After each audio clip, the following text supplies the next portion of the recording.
Property owners in Bismarck and Minot seek transformation. ServPro's construction program brings both vision and precision. From that very first hammer strike to the final touch of paint, our dedication remains unwavering.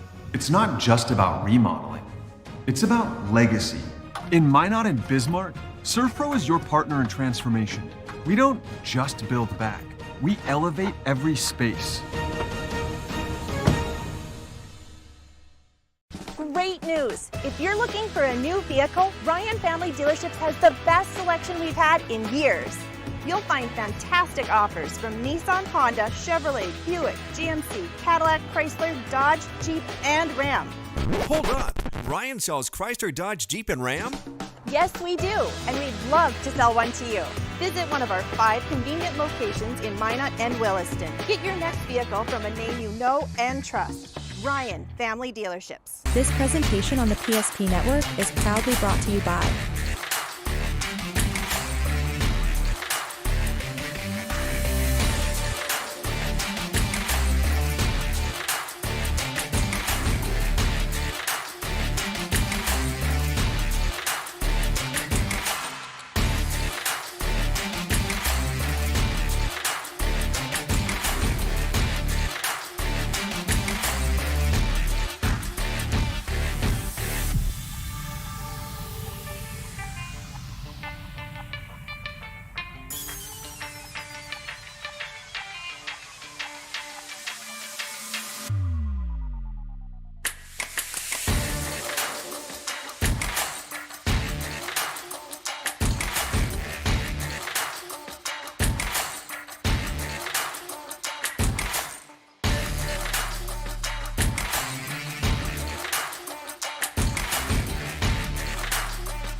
PSP Network. It's game day. That sinking feeling you get when this happens? That's oil change-anxiety. The anxiety of being without a car with a billion things to do. The fear of being overcharged. The stress of not knowing where to go or who to trust. But you never get those feelings at Valvoline Instant Oil Change, where you can watch us work right from your car, and we finish up in about 15 minutes. We changed your oil and did our 18-point safety check. Valvoline Instant Oil Change. Service you can see, experts you can trust.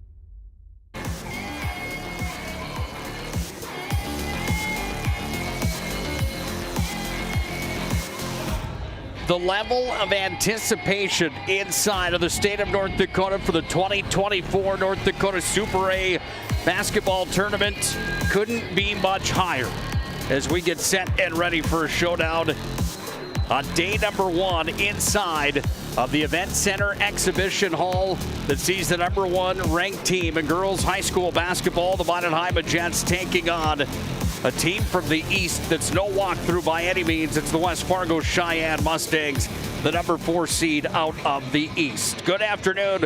Welcome in, basketball fans. We are live from the Event Center in Bismarck, North Dakota for our pregame show and game number 1 of what could be 22 more games here on the PSP Network inside of the state Super A tournament. I'm Nick Colbert, joined today by the former University of Mary men's basketball coach, Mr. Joe Cattell.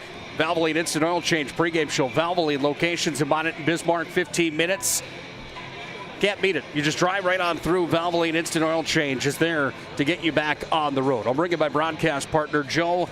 I talk about the anticipation and the intensity inside the state of North Dakota when you get to tournament time. It's almost a given. It can go without being said, but it's just fun to say it, isn't it? That this is going to be one of those tournaments that really, it's anybody's race. Yes, there's favorites, but anybody could come out of here with a state championship trophy in 2024. Yeah, no question. You got the reigning champs, Red River, in the house that in the tournament that really had a great showing last year this time of year. Obviously, Minot High, number 1 all year. They're locked and loaded to make a good run here. Legacy's playing good basketball, and so is Horace, kind of the surprise team in their first year of having varsity competition, getting here as a 2nd seed out of the East.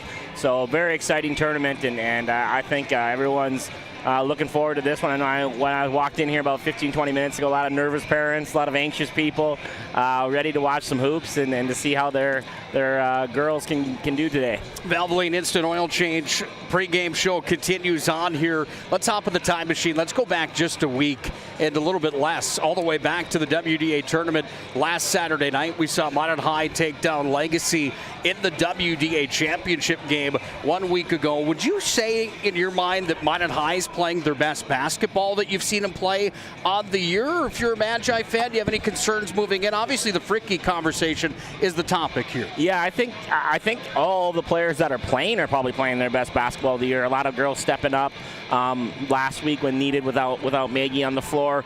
Obviously, I don't think you can possibly be playing your best basketball as a team without Maggie on the floor, but I think they're very, very close as far as individual players that are playing. I think Barch looked really good last week, starting, filling in. Eve Knutson really stepped up her scoring. Lily Bell, when you got her, you're always going to have a chance. You're always probably going to be the favorite. Karula More, I mean, going down the list, I was really impressed with how many girls stepped up last week for them. Deschamps off the bench, she was really talented. She's really talented, really good young player. So good to see all that.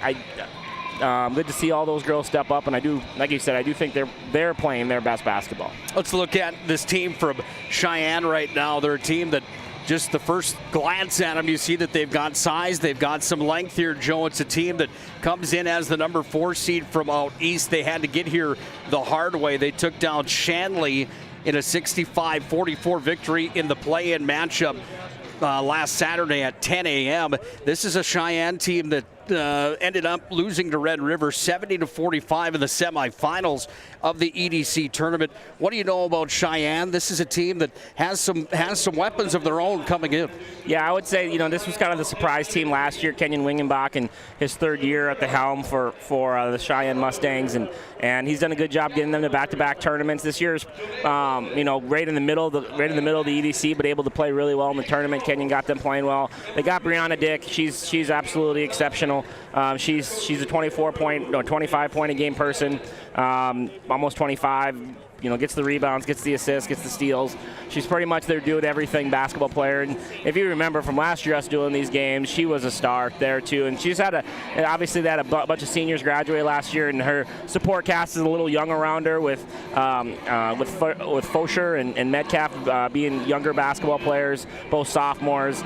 Savald is a freshman, and Keene is also a sophomore. So really a lot of underclassmen kind of surrounding her, but she was still able to propel their team to the state tournament. Let's just go general for just a second. I mean, just about as surface of a question as I can ask a former men's basketball coach at the University of Mary in the head position.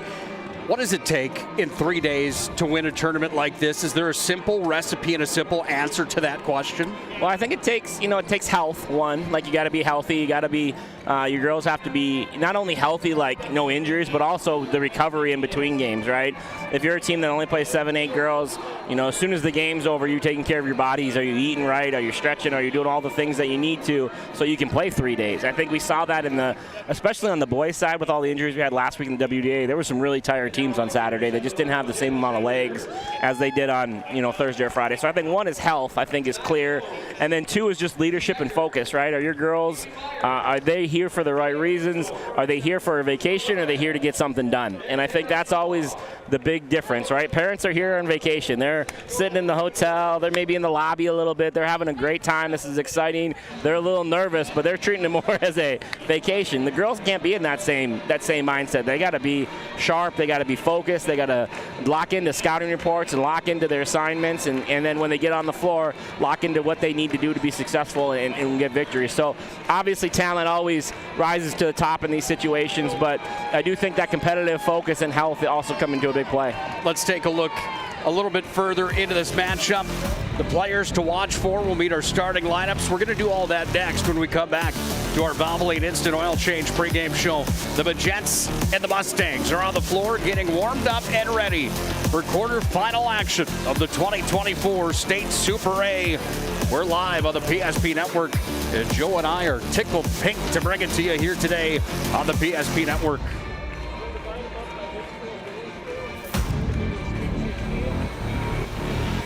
Great news! If you're looking for a new vehicle, Ryan Family Dealerships has the best selection we've had in years. You'll find fantastic offers from Nissan, Honda, Chevrolet, Buick, GMC, Cadillac, Chrysler, Dodge, Jeep, and Ram. Hold on.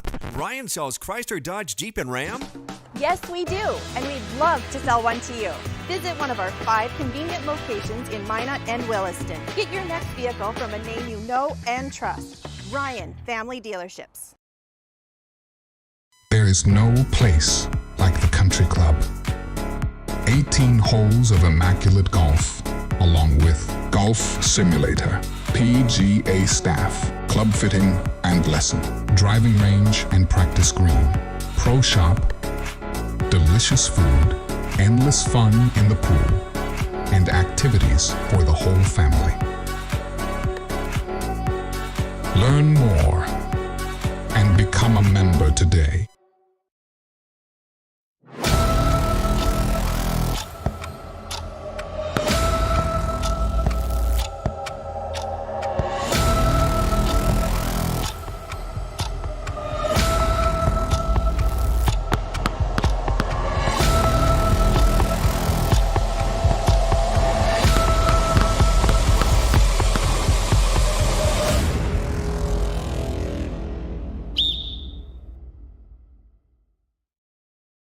When property owners in Bismarck and Minot seek transformation, ServPro's construction program brings both vision and precision. From that very first hammer strike to the final touch of paint, our dedication remains unwavering.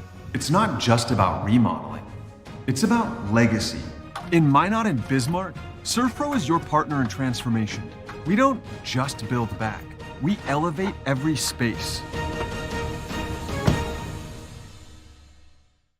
Great news! If you're looking for a new vehicle, Ryan Family Dealerships has the best selection we've had in years. You'll find fantastic offers from Nissan, Honda, Chevrolet, Buick, GMC, Cadillac, Chrysler, Dodge, Jeep, and Ram. Hold on. Ryan sells Chrysler, Dodge, Jeep, and Ram? Yes, we do, and we'd love to sell one to you. Visit one of our 5 convenient locations in Minot and Williston. Get your next vehicle from a name you know and trust. Ryan Family Dealerships. This presentation on the PSP Network is proudly brought to you by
PSP Network.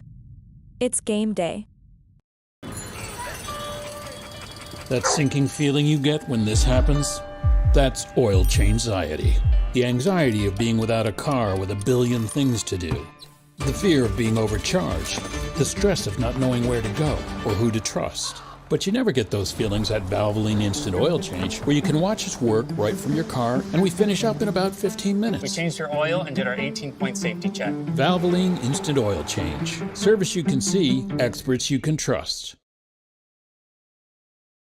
It's iKeating Furniture World's 90th anniversary sale. Now's the time to celebrate, update, and redecorate. From furniture for every room to flooring that brings it all together, you'll find incredible anniversary savings on just what you want, just what you need. Step up to better sleep on a Sealy, Stearns & Foster, or Tempur-Pedic mattress, all comfortably priced. Plus, no interest for 5 years. Don't miss this one, the 90th anniversary sale. Going on now at iKeating Furniture World. The best part about working at BNC National Bank is developing relationships. I love working with people. We've been here for over 25 years. We've grown just like our communities we're in. But we still have that personal connection with our customers. And that's why we can find the best solutions for them. It feels great seeing projects around the community and knowing we're a small part of making that happen. We're helping people buy their first homes. Plan for the future. From startups to big business. We're part of the community. And we're proud of it. Yours truly, BNC. We want it all. We want our dog to fetch it. Drop it. And drop it. Name it. We want to fix it ourselves. And actually fix it. We want to order the market price lobster. And know the market price of the lobster. How much is... Whatever the market says. Sadly, we can't have it all. Except at Sport Clips, where we check in with the pros in men's hair and totally check out with pure, uninterrupted relaxation. Sport Clips. It's a game changer.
God bless our servicemen and women. God bless our veterans. God bless America.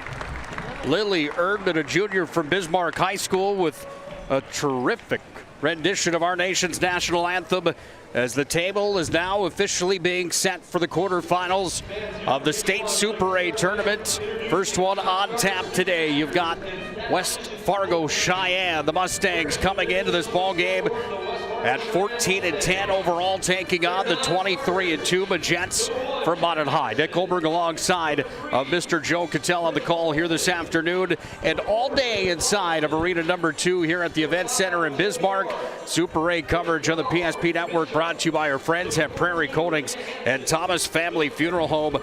Well, Joe, let's meet the starting lineups for both of these teams here today. You see Maggie Fricke on the floor for Mountain High warming up just a bit, but she certainly is not 100%. Yeah, I would doubt to see her play in this one. She's dressed. She's probably available maybe, but I would be shocked to see her play today. She didn't really put much effort into warm-ups. I think she was just kind of dressed to be dressed and be part of the team and just be ready to go in case somewhere in this tournament she's able to put one game together or so. But yeah, I would doubt we see her in this ball game.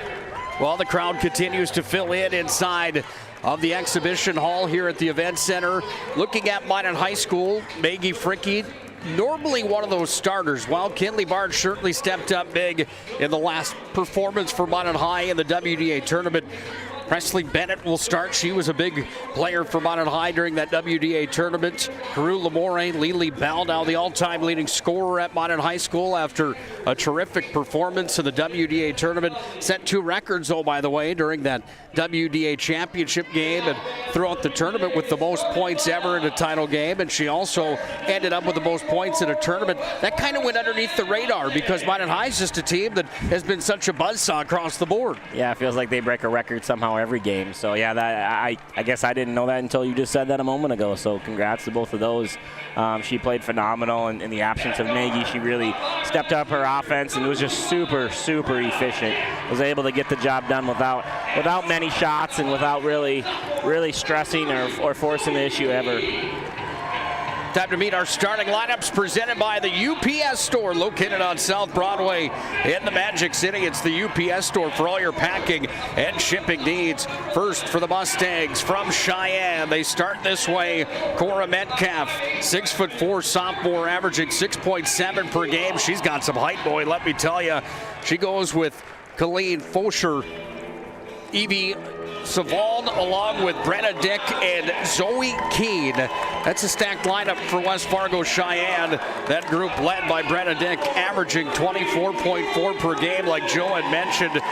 They might pose some problems for Minot High off the glass with the height, Indy. Yeah, Cora's a big presence in the post for sure, and she is a true post player. Likes to spend a lot of time around the rim, so it'll be interesting to see what matchup happens with Lily Bell, whether she guards or somebody else, because Lily does like bringing the ball up the floor and plays a little bit more perimeter. So that'll be a nice chess match early from Coach Wingenbach to see who's Cora's guarding on the floor. Minot High starts this way. Eve Knudsen, the youngster, 10th grader, will start for Minot High. She was named to the All-West Region team. Kinley Barge will start as well. She's a freshman.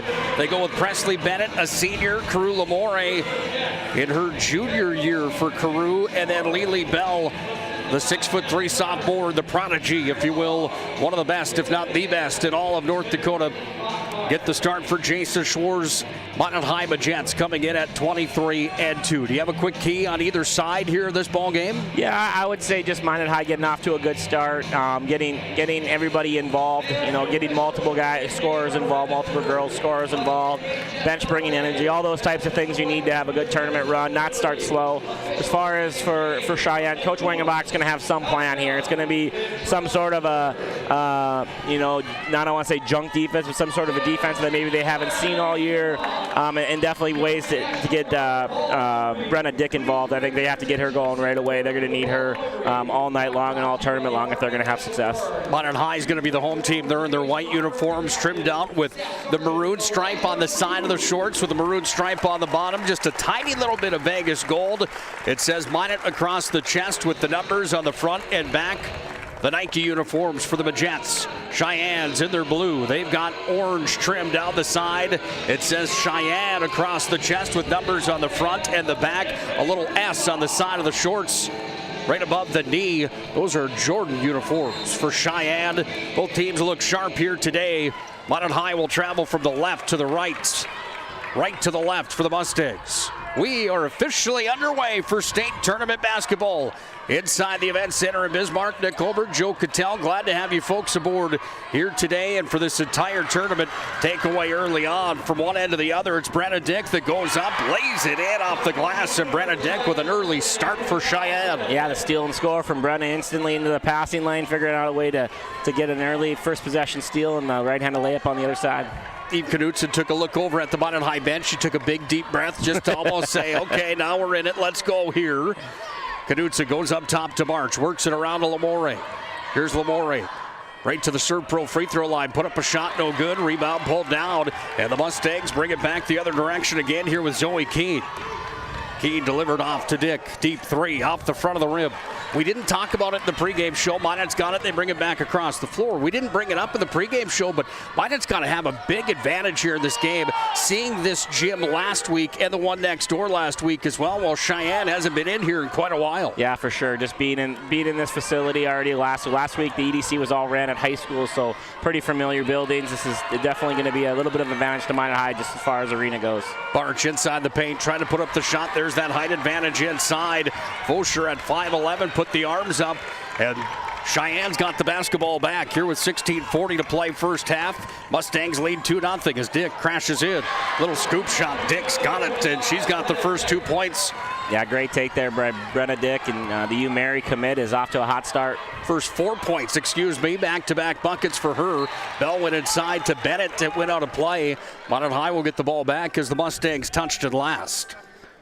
This game on the PSP Network and tournament coverage brought to you by our friends at Planet Pizza. No pizza like it. It's Planet Pizza, 701-852-1700. They'll deliver while you listen to the ball game here this afternoon. Lily Bell had a three-point attempt that was off the mark. Rebound pulled down by the Mustangs, and they go to work again on the offensive side of the floor over here on the left side of the hardwood inside the event center. Deep three coming far corner pocket. Bingo. Seabold drains it from downtown, and it's 7-0 early on. Mustangs just 1:57 into the ball game. Yeah, great start for Cheyenne. Really doing a good job defensively. They're in a little bit of a zone. Just still trying to figure out it. Minot's not moving a lot, so it's hard to tell if it's a triangle and 2 or if it's 2-3. But the zone is definitely giving Schwartz some problems right now. Well, Mountain High not used to this. They're down 7-0. Just about 2 minutes in. Meet Gary. Gary is an ordinary guy, but right now Gary has car trouble. Gary doesn't know about magic towing. Don't be like Gary. Remember the name and the number. It's Magic Towing. We are here to help 24/7. Magic Towing in Western North Dakota. Don't be like Gary. Remember the name and the number. Out of the timeout, the Jets cough the basketball up once again. Brenna Dick intercepts it. She goes 90 feet away to lay it up and in for her 6 points of the ball game. 9-0 Mustangs early on. Yeah, she's a real problem defensively right now. Minot hasn't been able to get the ball past her. Lily Bell in the corner for 3. Lily's off the mark. Another defensive rebound here for the Mustangs is towering up with Seabold. And right now, the battle on the glass certainly won by the Mustangs. Yeah, they're doing a good job with their zone. Cora Metcalf hasn't really left the lane. She's been able to guard the high post and clean up every rebound. Brenna Dick from the elbow kicks it outside, comes away to Fosher. Wow. Back inside. How do you like this? The Mustangs are up early, 11-0. And then I don't want to bring up old stories, but this is kind of what happened to Minot High last year. They got stung in the first round, by a team that they weren't expected to. So hopefully they can snap out of this here. It's only 3 minutes into the first half, but not a good sign so far for Minot High. Cora Metcalf charged with her first personal as Lily Bell went towards the rack and she was fouled. She's at the line to shoot now 2, and Lily Bell gets the first points on the board in this quarterfinal matchup for the Jets. Lily's been money from the Serve Pro free throw line. She is on the first, but not on the second. 1 for 2, and it's 11-1. Mustangs on top early on in the state quarterfinals. 3 minutes played, 15 to go first half. Dick works it back up top. Deep three on its way. Seabold off the mark. Bennett towers up, pulls down the rebound, and now the Jets will run it up the floor. Here's Knutson, has it on the wing. Knutson back up top to March. She takes a look over to Lamore. Inside post play to Lely. Back up top. Barge for three. Nailed it. Yeah, good job there. Pushing the ball in transition. Getting the ball kind of moving before the zone get set up. Ball moved quick. Was able to find an open Barge for three. Kinley Barge, the youngster, able to fire from downtown. We talked about that last week as the Mustangs end up getting fouled here. The foul is going to be on Carew Lamore. We talked about that last week. How Mountain High's got 4 in the top 4 in the West region as far as three-point percentage is concerned. Once they get shooting from the outside, look out, the buzzsaw really starts to warm up. Yeah, and that's why zoning them is so scary, because you're going to leave somebody open that can make a three. Barch was the recipient of that time. We'll see what happens the next one, but that's why playing zone against them is so scary. Carew Lamore was charged with the foul for Mountain High. Brennan Dick stepped over the line on her second free throw attempt and took it off the board. 1 for 2 then from the stripe for Brennan Dick. 12-4 on the BNC National Bank scoreboard. Mustangs have the lead as we're down to 14:27 to play. Opening half of basketball. The Jets in their home white uniforms working around the horn now as it comes away to Knutson. Back to Bell. This is Lamore from the elbow. Oh, she's blocked on the shot as towering up. Cora Metcalf says, I don't think so. Yeah, really, really aggressive there from Cora Metcalf. Ball got right to the front of the rim, and Cora rejected it. Those two guards on top of the zone are being really aggressive, flying around for steals, allowed the penetration to the middle of the floor. Brennan Dick's got it up top here, guarded by Knutson. Lily Bell comes in support. Work down to the corner now. To the elbow on the drive. This is Seawald. Step back, no good. She dished it to Metcalf. Mustangs get their own rebound out of the corner. This is Keene for three, no good. Rebound taken away there by Bennett, and over the top. Bennett is going to be fouled on the play, and charged is Kaylin Fosher. Yeah, good couple looks there from Cheyenne, just not able to finish on a couple of three-point attempts. Those girls aren't shy to firing it up there. They're very aggressive right now, trying to get up shots early. Mountain High will bring it across the timeline. 13:35 to play first half. Everett Deshawn to the ball game for Mountain High, the 8th grader. She had her move of the game in the semifinals of the region tournament. Out to Knutson for three, just off the back of the rim. Looked good from here, just missed. Came back away to Barge from downtown. That one's off the mark, too strong. Rebound pulled away here by the Mustangs. They go to work with it again as Brennan Dick's been everywhere on the floor early in this contest. Joshi swings it out to the far side. Three there from Keene, off the mark. That's going to be the second foul on Fosher on a rebounding foul, second time in 2 possessions. Fosher back-to-back fouls, and the 5'11" sophomore starter here for the Mustangs is going to come out of the contest. Seawald's going to come back into the ball game. 5'8", 9th grader. By the way, it's a quadruple header on the PSP network here today. Plenty of games. We've got the Region 3 and 4 championship rounds live from St. Mary's High School with video, and from Four Bears Casino with video. Then we've got the boys playing next door, starting at 1:40 with the pregame. Full day coverage over there and full day coverage over here. It's busy as there was a block inside. Mountain High going to the lane, and that height again a factor for the Mustangs as they get the ball back. If you're going to drive into the lane on Cheyenne, you better be ready to give a shot fake or something, because Cora Metcalf is absolutely sending all shots back. Cora Larson was my great grandma. That's kind of silly that I said that, but sending all shots back pretty easily right now. So it looks like it's a 2-3 zone, but they're really matching up and stretching out on the perimeter, taking away three-point shooters. So Cheyenne's defense is really giving Mountain High problems right now. Are you hungry for cookies? That's the only question I have for you. Thinking about Grandma a little bit here today. Yeah, you don't see the name Cora very often, so when I do it, that's where it first goes to. So I'll try not to get that wrong again. Cora Metcalf. Off the mark there for the Mustangs. It was pulled down by Lundy. She's into the ball game. Deep three from Lily Bell, off the mark. Mountain High's been cold from the field except for one three-pointer early on from Kinley Barch. Yeah, and that shot Barch made earlier was 2, 3, 4 passes, some penetration, some kick. That one was 1 pass, and I know it's Lily Bell. You give her as many as she wants, but just love to see that ball move a little bit more. Three on the other side's off the mark as well there from Seawald, pulled down by Lily Bell, and she'll run the floor one-on-one here against Nickerson. Lily Bell's got it.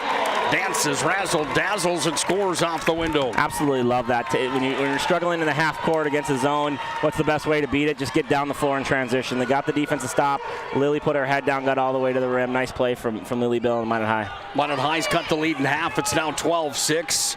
It was 11-1 early on here in this ball game for the Mustangs. They've got possession back as Dick with the left hand put it up off the backboard, no good. Barch pulls in the rebound, and here comes Barch. Dropped it off to Shaw. Now Knutson up top. Lely from three-land. Lely swoosh. That's the same thing. Transition, got the ball down the floor, got it moved 2 or 3 times, was able to find Lely wide open on the left side. Really good job in transition, really good job moving the ball a few times before the shot. And everybody in blue and orange all of a sudden looking right to the sky saying, uh-oh, let's not get her going on the other side. It's Lely Bell, a monster from behind the arc.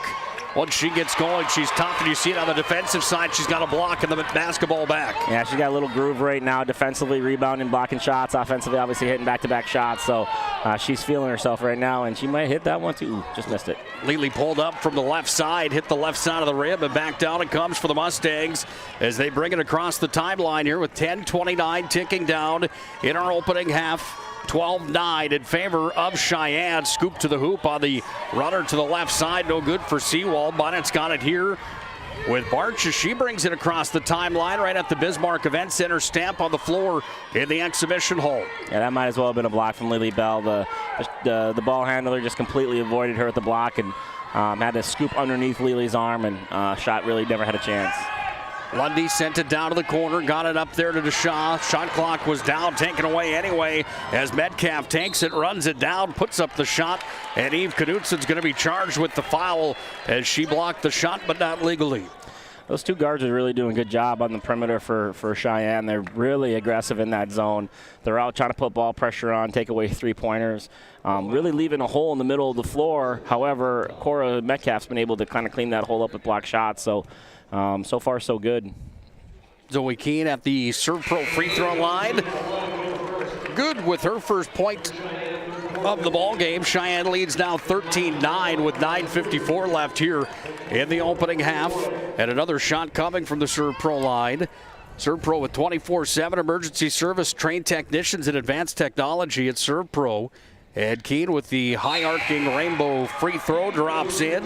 That looked pretty good, Joel. Yeah, no, 2 good free throws there. And Coach Wiggenbach called the timeout, but there was no hesitation from him.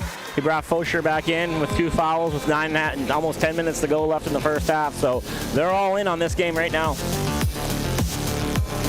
Todd Dobry says it back. I think it's already fair to say this one's in the pressure cooker. Cheyenne's up 14-9 with under 10 to play in the opening half. The Jersey Mike's catering box is the easiest way to feed your friends. The hard part is picking your sub.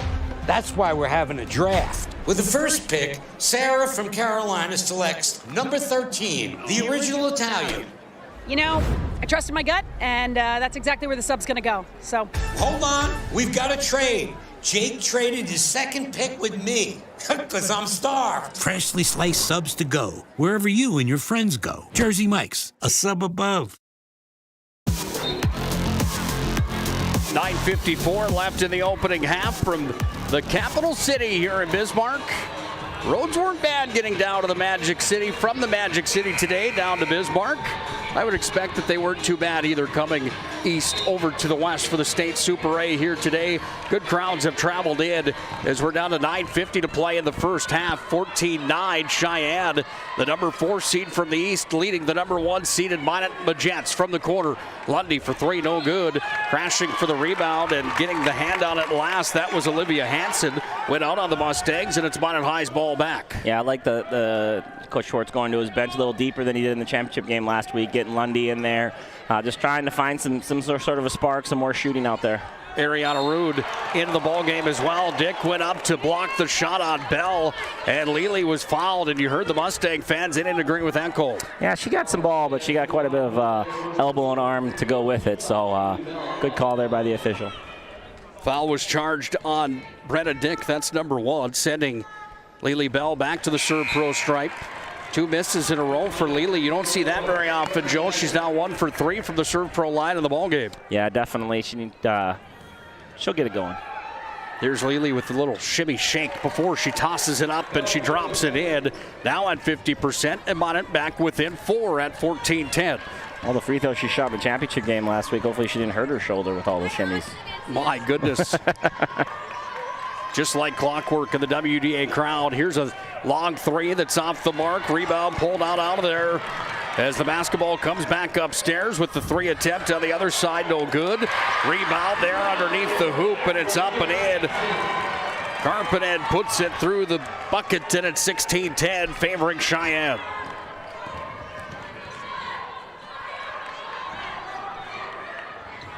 Leah Jackson.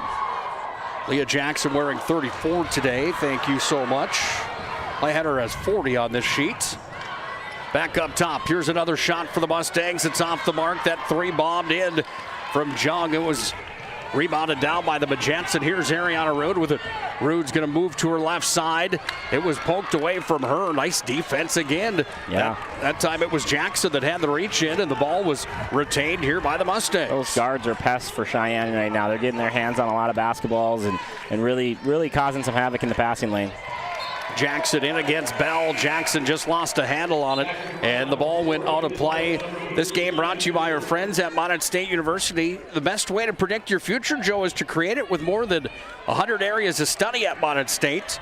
You'll earn the degree for the career you desire. More than 96% of recent college grads are either employed or continuing their education at Monmouth State University. Be seen, be heard, be you. There's Lily Bell. Talk about education.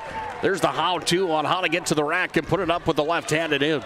Yeah, nice play from her to get to that finish and keeping the team within arm's reach.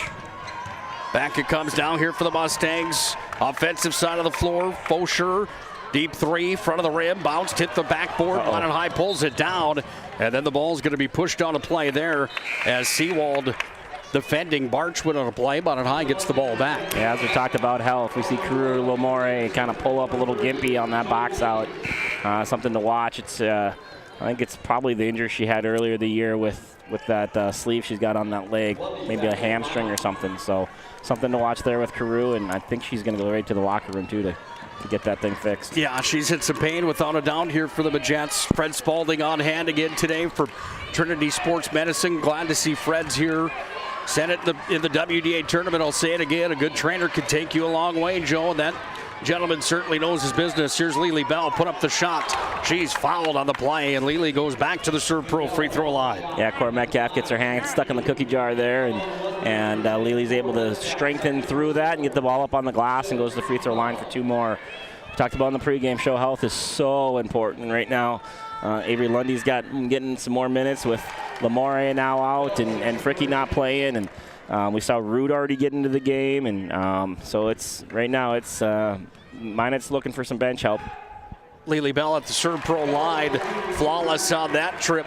Minot back within two. It's 16-14 with 7:30 to play opening half. Nick Holbert, Joe Cattell on the call from here at the Event Center in Bismarck. The Mustangs came out of the gate swinging like Holyfield, and boy, they hit a couple big right-handers right in the face of the Magents early, but Minot's clawed their way back in now as Lily tries to take it away. She does, strips it here. Lily coast to coast, left side, scoop to the hoop, and Lily's got two more. They still got Lily Bell.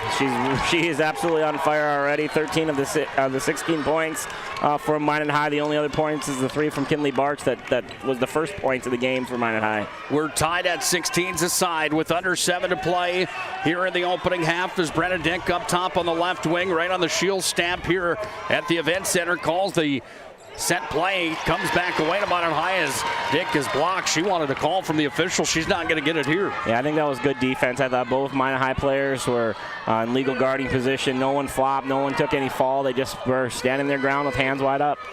Cheyenne's done an impressive job early on here today with the coverage, and now Dick is going to be fouled again, and Brenna Dick is pleading her case. Coach Wingenbach coming up onto the side of the floor asking for an explanation as well. And that's going to be her second, so now a little bit of foul trouble. 6 fouls already in the half for Cheyenne with that aggressive defense. They're getting caught a couple times, getting caught a few times with their hands in the wrong places.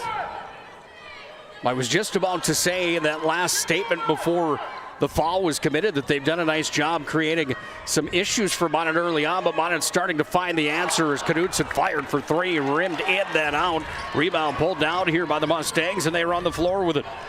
Deep three coming from the far right side. No good there from Nickerson. Comes back down to Lily Bell, and Lily's got it. We've played 12 minutes in the first half. There's 6 to go, and we're tied at 16 on the BNC National Bank scoreboard. Yeah, Cheyenne's kind of gone a little cold from the three-point line other than the first one that they hit from Seavold. So, but they're still trying. They're firing up some good looks, just not able to get them to go down. Lily Bell had a look from way deep past the NBA arc, and it was off the mark. Mustangs with the rebound. Dick with possession of the basketball. She got it to Nickerson up top. They working around the horn down to Liv Jung.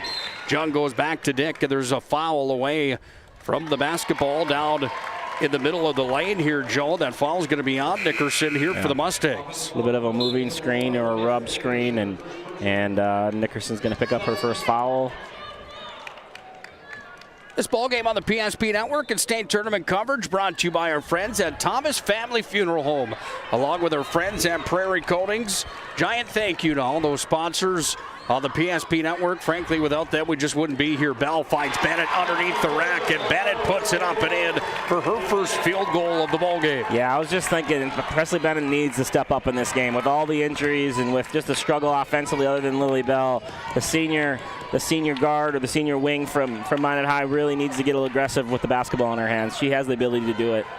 Jump shot off the mark there from Cora Metcalf. Minot's got their first lead, Joe, since this ball game started with under 5 to play. It was an 11-1 run to start the contest today for the Mustangs, and now the Magents are really finding another gear as Lely hits from about 10 feet back. Minot's got a 4-point lead at 2016. Yeah, definitely getting into a groove right now and finding those gaps in the defense, and they look like a different team than they did when they started this game. Jump shot off the mark deep there coming from Keene. Minot's got the rebound, and Lely brings it up the floor. Knutson delivers over to Bennett on the far side. Knutson goes back to Lily Bell. Lily with someone in her face puts up the three. Swoosh! Yeah, someone in their face just wasn't close enough. You can't give Lily any room. She's too tall with too quick of a release. You got to be absolutely smothering her. Minot High is on a run, and a big one. They've got the lead at 23-16 here with 4:21 left in the first half of basketball. When it's time to choose your team, you want to pick the best. I picked Carson Wentz. I picked Hunter Lipke. Where'd you come from? I was in football, just like you.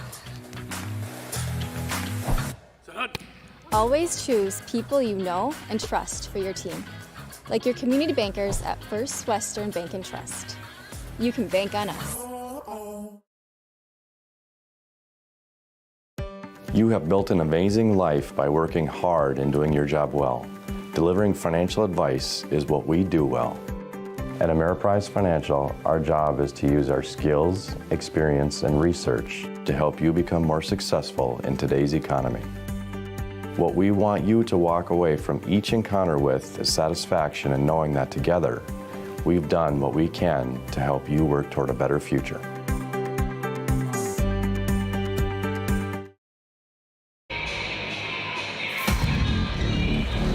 .418 ticks down here in the opening half of basketball. Minot High erasing a 10-point lead for the Mustangs, and they've got their own lead now at 23-16.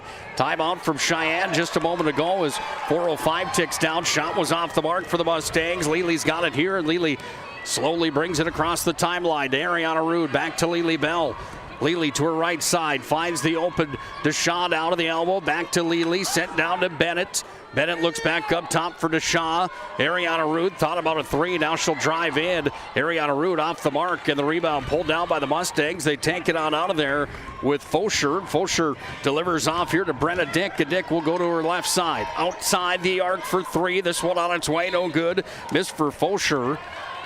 Didn't touch anybody after it hit the rim, but Minot gets the ball back, Joe. Yeah, I don't mind that last shot Ariana Rude took. I mean, the ball was swung. She did a good job shot faking, getting herself in the lane. Just wasn't able to finish the floater, but I like the aggressive. They need some other girls to step up. It was good to see her be aggressive there.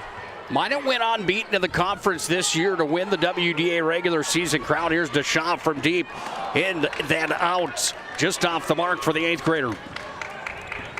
You look at what West Fargo Cheyenne did. Well, they went 10-6 inside the EDC. Here's a little runner, Brenna Dick, back into the scorebook, and the Mustangs needed those points. They're now trailing 23-18 with 3 on the dot to play first half. Yeah, stopped a pretty big run there from the Magi with that shot, but answering the bell, Lily Bell with another deep 3. How do you like that one? Was from A&B Pizza. Yeah, it's hard for a guard to switch on her aggressive enough because she is so tall and able just to shoot over the top. You got to be absolutely connected to her at all times. 21 in the ball game for Lily Bell. Unbelievable. Pacing all scorers, obviously, at 26-18. On the BNC National Bank scoreboard, the record is 45 at London High School. She owns that record, folks, and she's on her way here in this ball game, having quite a performance in the quarterfinals of the state tournament.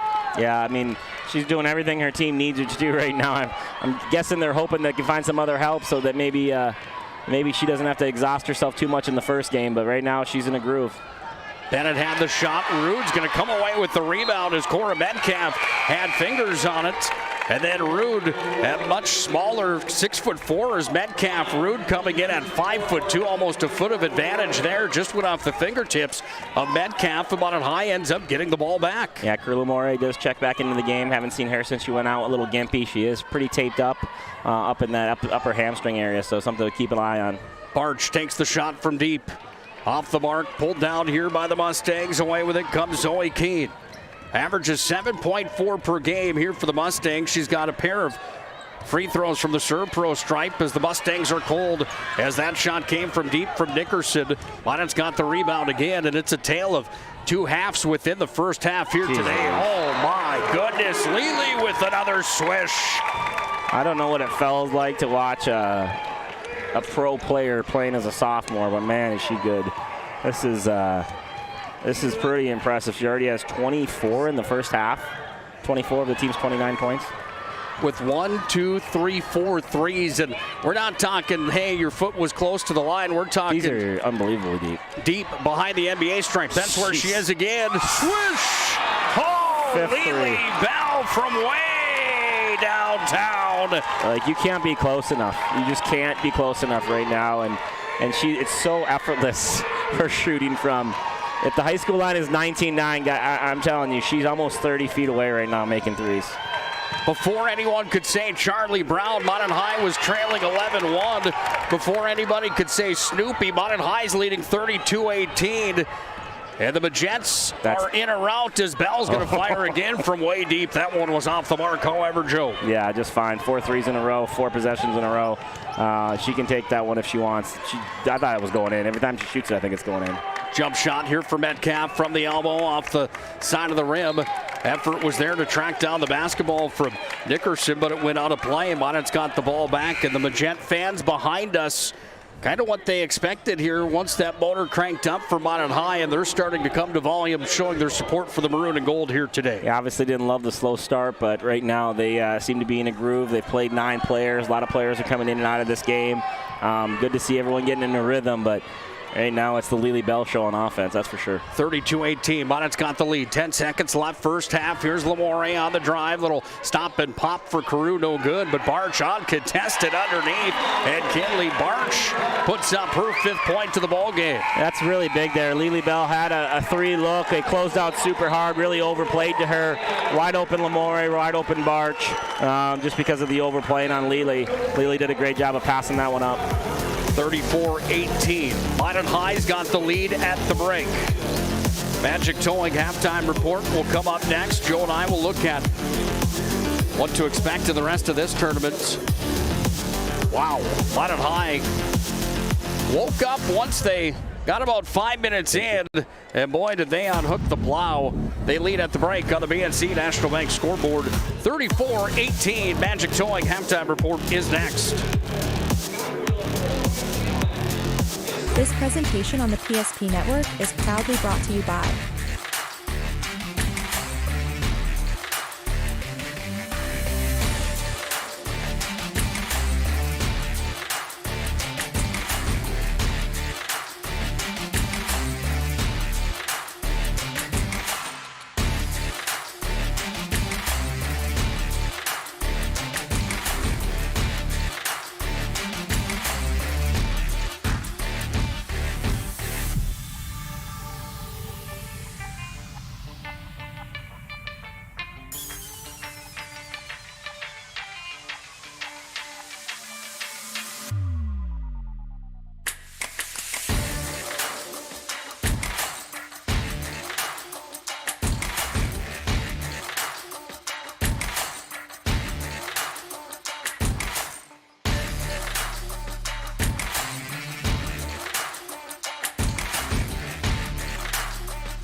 PSP Network. It's game day. When facing disaster, it's not just the things we lose, but the memories. But there's hope. ServPro, with decades of experience in Minot and Bismarck, is always ready. Our certified professionals don't just restore homes, they rebuild lives. Because to us, you're not just a client, you're family.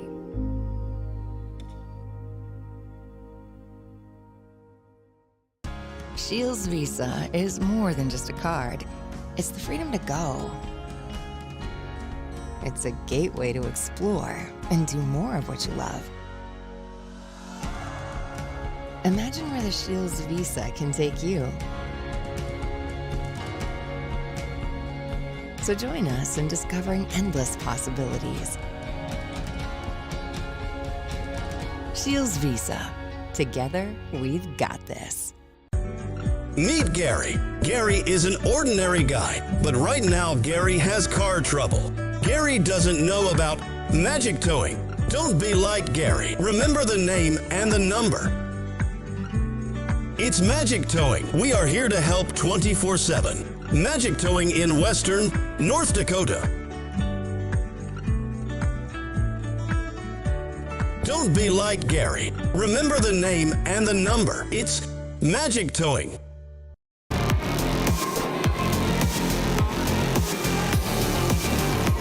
Started the contest 11-0, favoring the Mustangs from Cheyenne.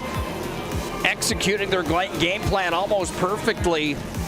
They got up to an 11-0 start, and then all of a sudden, Minot High and Lily Bell came to town, and it's a different storyline than the first 10 minutes of this ball game as Minot has unhooked the plow. They lead 34-18 on the BNC National Bank scoreboard. Welcome into our Magic Towing halftime report. Magic Towing, you blow it, we tow it at Magic Towing. Serving Western North Dakota, Nick Holberg alongside of Mr. Joe Cattell. Joe, 11-0 was a long time ago, my friend. Sure was. It felt like that thing, just such a slow start, but such a hot finish for Minot High there, and they really got it cranked up. And obviously Lily Bell was you look at the score sheet, there's not much difference other than, just for instance, Fargo Cheyenne is 1 for 16 from the 3. Not counting Lily Bell, Minot High is 1 for 7. Lily Bell is 5 for 11 herself. Everything on the score sheet looks exactly the same except for Lily Bell's line. 18 minutes, 5 for 11 from the 3, 4 for 6 from the free throw line, 27 points, 8 rebounds. She's just kind of got it going right now, and it's fun to watch when she gets it cranked up, man. She is absolutely lights out, must-see TV. I hate to put you in this seat, but I have to ask. Are we seeing future WNBA stuff here? I think so. Logan Nisley was really good and was 3-time Gatorade Player of the Year, and she went out to Nebraska and playing in the Big Ten. She was freshman. She was on the all-freshman team just announced this week, and she was special. Lauren Ware is still playing for Texas A&M, and she was part of the Olympic qualifier stuff. And Lily's as big as Lauren Ware, maybe not as athletic, like just bouncy and block shots and craziness, but she's as big, and she shoots the absolute lights out of it. So she is as talented as long as she can stay healthy and keep developing her game. I just don't know where Lily Bell can't play basketball. Ryan Family Dealerships brings you the stat line and the individual scoring in this ball game. Ryan Family Dealerships locations in Minot and Williston. Browse their massive inventory online, driveryan.com. With that individual stat line from the first half, here's Mr. Joe Cattell. Yeah, for Cheyenne, they scored 18 points on 7 for 33 shooting, 1 for 16 from the 3. They're led in scoring by Brenna Dix, 9 points, 3 points from Evie Savald, 2 points from Callan Fosher, 2 points for Zoe Keene, and 2 points from Aaliyah Jackson for a total of 18 points again, shooting 21% from the field and 6% from the three-point line. For the Minot High Majettes, they were led in scoring by 27 points from Lily Bell, 5 three-pointers in that half. She was 4 for 6 from the free throw line.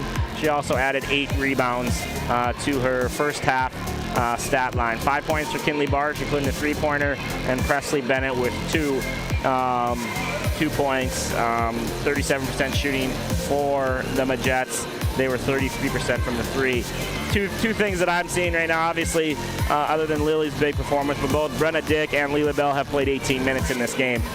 Cheyenne has no choice but to do that, to stay in this basketball game and to give them their best shot. You got to think that Minot High is going to try to find some time where they can get Lily on the bench and just save her for the rest of this tournament if they can keep a 16-point lead, keep leaning on the bench to do something. But they need to find some. Lily, I just don't see how Lily can play 72 minutes in the next 2 nights and to be fresh for the championship game if they can get there. So I see something like that here. Hopefully Lily can find some time to rest those legs and keep herself fresh for the rest of this thing, because right now it's looking good for the Majets. Well, buckle up tight. We're about 2 minutes away from the start of our second half of basketball at the Magic Towing halftime report. 34-18. Minot High's got the lead. Half number 2 comes up next. Great news. If you're looking for a new vehicle, Ryan Family Dealerships has the best selection we've had in years. You'll find fantastic offers from Nissan, Honda, Chevrolet, Buick, GMC, Cadillac, Chrysler, Dodge, Jeep, and Ram. Hold up. Ryan sells Chrysler, Dodge, Jeep, and Ram? Yes, we do, and we'd love to sell one to you. Visit one of our 5 convenient locations in Minot and Williston. Get your next vehicle from a name you know and trust. Ryan Family Dealerships.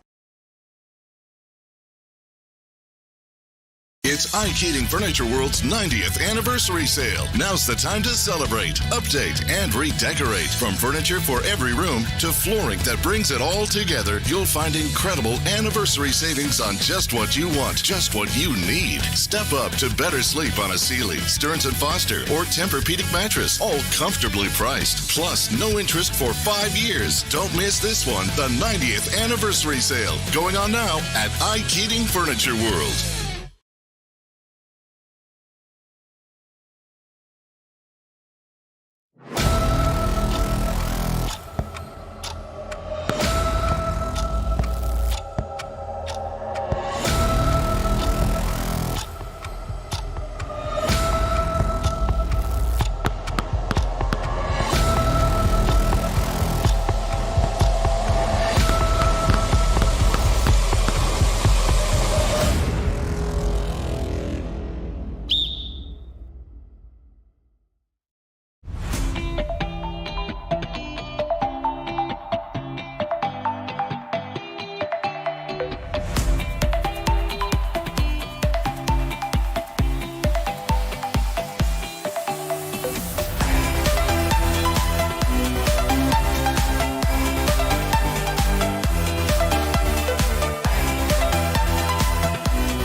Super A State Tournament coverage. Digital radio broadcasts are brought to you by our good friends at Prairie Coatings and also at Thomas Family Funeral Home. Big thank you to Prairie Coatings and Thomas Family Funeral Home for their continued support of our mission of promoting local athletes on the PSP network. And Joe, we're the only radio guys here today on court number 2 for this first one that sees Minot leading 34-18. We're underway for the second half as Bennett has it underneath the rack. Put up a shot, no good. Rebound pulled away here by the Mustangs.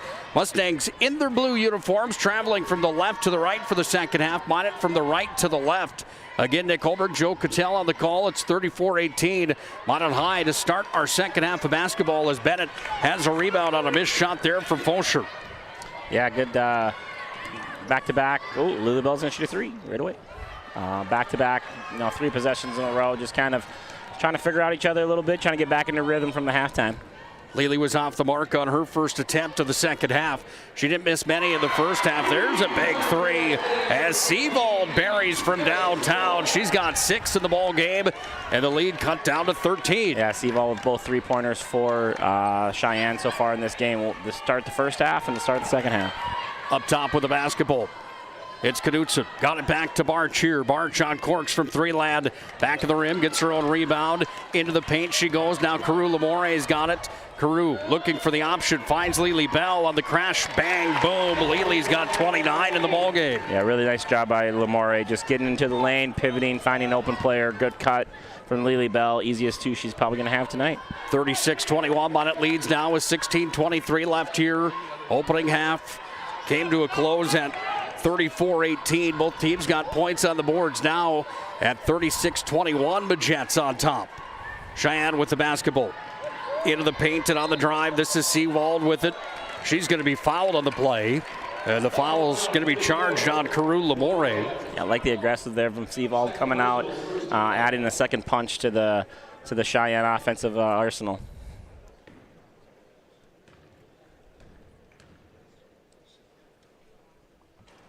Amazing how silent the gym went there, wasn't it? Seawald at the stripe, but could have heard a pin drop in this play. Second opportunity coming from the ServPro free throw line. And 42 belly option on two, ready break. Everybody jumped off the line in blue uniforms before. They jumped on one. Before the shot was fired. Yeah, the two girls from Cheyenne crossing in the lane before the ball was even shot. So lane violation for Cheyenne. Cheyenne timeout. Timeout on the floor. We'll take one as well. 16:08 to play. Second half. Bonnet leads 36-21 on the BNC National Bank scoreboard. Shields Visa is more than just a card. It's the freedom to go. It's a gateway to explore and do more of what you love. Imagine where the Shields Visa can take you. So join us in discovering endless possibilities. Shields Visa. Together, we've got this. Good luck today, Mr. Tim Brent, former Minot High standout. Is he a Minot High legend? I would say he and his brother would probably be in that legendary category. They just walked by. I just think he's a legendary person. Yeah, Tim's a great guy. Legendary person. Tim's the head coach of the boys from West Fargo Cheyenne. They've got Bismarck High tonight on the other court. He just walked by, and we shared some pleasantries with Tim, who's a good buddy of ours. Best of luck to the Mustangs and Tim Brandt later on today. There's Carew Lamore from downtown, and Carew's first points of the state tournament are for three. Yeah, good to see her get off to the second half to a good start. Had that assist in the lane, and now a three-pointer from her. Moving around a little bit better than she was at the end of the first. Fulsher off the mark on the jump shot for three. This ball game brought to you by our friends at Prestwich Orthodontics. 0% financing and free consultations online or in the office. It's Prestwich Orthodontics. Find them at minotbraces.com. Bennett for three, no good. Rebound, Carew Lamore. Up top, Knutson down to the corner. Knutson's got it back. This was Barch that sent it off to her originally, Barch will get it back up top now, and Barch off to the paint. Got it back away now to Carew off the mark. Rebound pulled down by the Majets and Bennett. She's double teamed. Got it back to Carew. Shot clock reset to 25 now as it's Lily Bell that goes to her left side, trying to put up the shot, but the coverage was there from Metcalf inside the paint, and the Mustangs have the ball back, trailing by 18. Yeah, a little knee-to-knee contact. Lily just kind of getting on the floor a little late there. I think she's fine, just probably a little tired, a little banged up on that last play. 14-24, ticking down in regulation. Mounted up big as Carew Lamore wants to make it bigger. She fires for three. You betcha, young lady, as Carew's got back-to-back trays in the second half of basketball. Yeah, stretching the lead to 21 now. Carew's limping a little bit. Lily's got hands on her knees. She's tired. Probably not going to be long before we start seeing some subs for some of these key Minot High players. Brenna Dick went into the lane off the give and go, stop and pop, and Brenna Dick's got 11 in the ball game. 42-23, Minot on top. Cindy Aberle coming to the scorer's table to check in as Lily Bell hits another little turnaround jumper for her 31st point of the game. Record is 47 at the quarterfinals of this tournament. 90 for the tournament, just got put into jeopardy, I think. It might have got put into jeopardy when they announced that she was playing in this thing. Wow, think about 90 in 3 games. Think about right now having 31 with 13:38 left in this. Yeah, she had 31 in 23 minutes, so I think she's on pace, that's for sure. Lely's going to check out and come over to the Minot High bench. She's going to get a much-earned break here, and Carew as well. So they're both going to go to the bench. Carew's really hobbling right now. I think they're hoping they can get as many minutes on those two sitting out and keeping this 20-point lead as they can. Sievhold at the free throw line, and Sievhold goes 1 for 2 from the Serve Pro charity stripe. 13:32 to tick down here in regulation. 44-24, Magi by 20. Up at the top of the key, Deshaw's got the basketball, hounded. Now she's going to be pushed on the play, and Keene's going to be charged with the foul. They need somebody else to step up here now with Lamore, who's got 2 threes in this half. All the points in this half with Lily and Lamore, both on the bench. Let's see what Magi guard can step up for them. Tyler Hagan Photography's here, by the way, taking game action shots of the state tournament. Those photos will be on our social media platforms. Swoosh! Barch for 3. Good kick there from Sydney Eberly in the post, short post there. Turned and found a wide open Barch. Barch, no hesitation for 3. Dick on the drive, took it off the give and go from Metcalf. And Brenna Dick adds to her resume. She's got 13 now in the ball game, but Minot's got a 47-26 lead. Yeah, really smart for Cheyenne, attacking the post without Lily Bell in there. It's a good time to attack without the up-round dominant shot blocker. Knutson up top with the basketball. Spins it across now to Barch. Top of the key, moves to her left now. Barch thought about firing a long 2. Got it to Bennett in the corner. Bennett's long 2 off the mark. Rebound pulled down by Metcalf. And here come the Mustangs again with Keene. Drops it to the far wing. 3 on its way. That one rimmed in, then out just off the mark there for Sievald. And Knutson brings it back across the timeline for the Majettes. Back up top, Deshaw. Can she get a piece of the 3? No good. Hard collision down at the baseline. Haberly went after the basketball, saved it down there. Here's Barch for 3 again. Swoosh! Perfect. That's it. Just what the doctor ordered from Minot High. Haberly making 2 good plays back-to-back on an assist and a rebound. Barch making 2 big threes. Scoring is still going. Defense is still going, even with the 2 stars on the bench. Metcalf, post play, put it off the front of the rib. Rebound pulled down here by the Mustangs. 3 coming for Keene. No, that one's off the mark. Comes back away to Metcalf, and there's going to be a foul charged here with 11:40 left in regulation. Foul's going to be charged on Minot High. I missed the number on who was charged. We're in the good gym. They get fouls up there. Oh, there it is. Foul was on number 3 for Minot High. Knutson was charged with the foul. Deep 3 coming on the other side for the Mustangs. Dropped in. Bryn Bishop into the scorebook with a big 3-pointer. Had a senior off the bench, knocking down the 5'4" senior on the bench, knocking down the corner 3. Lily Bell did check back in at that last break. Crew Lamore is still on the bench for those keeping track. Here's Lily Bell, jump shot, no good. Ball saved there by Lundy. Lely crashes in. Lely goes up off the window and scores. Really good job offensive rebounding right now. That may be the 3rd or 4th possession in a row Minot High's been able to score off an offensive rebound. Great job getting extra possessions. 52-29, Minot's got the lead. Foul's going to be charged here on Lily Bell. No, it's not. Yeah, Minot got her on the drive. Ariana Rude charged with foul number 1 here for Minot High School. My apologies. Dick goes back to the Serve Pro free throw line and drops it in.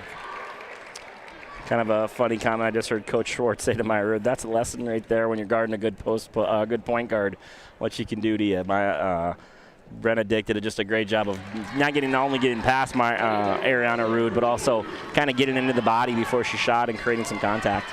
52-31, Minot High's got the lead after Brenna Dick scored both her career.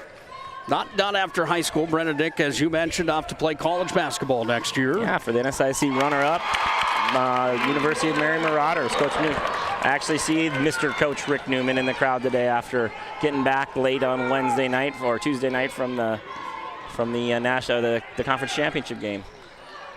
Three-pointer from Kinley Barch on the last possession. She's got 4 of them in the ballgame, folks. And Minot has a 55-31 lead. Mustangs had an empty possession. Now the Mad Jets have it here with Lundy. And Lundy from the hot corner puts it along 2 for her first 2 of the ballgame. Yeah, good to see her knock one down and keep the scoring going for Minot High. Right now they are heads down, offense going.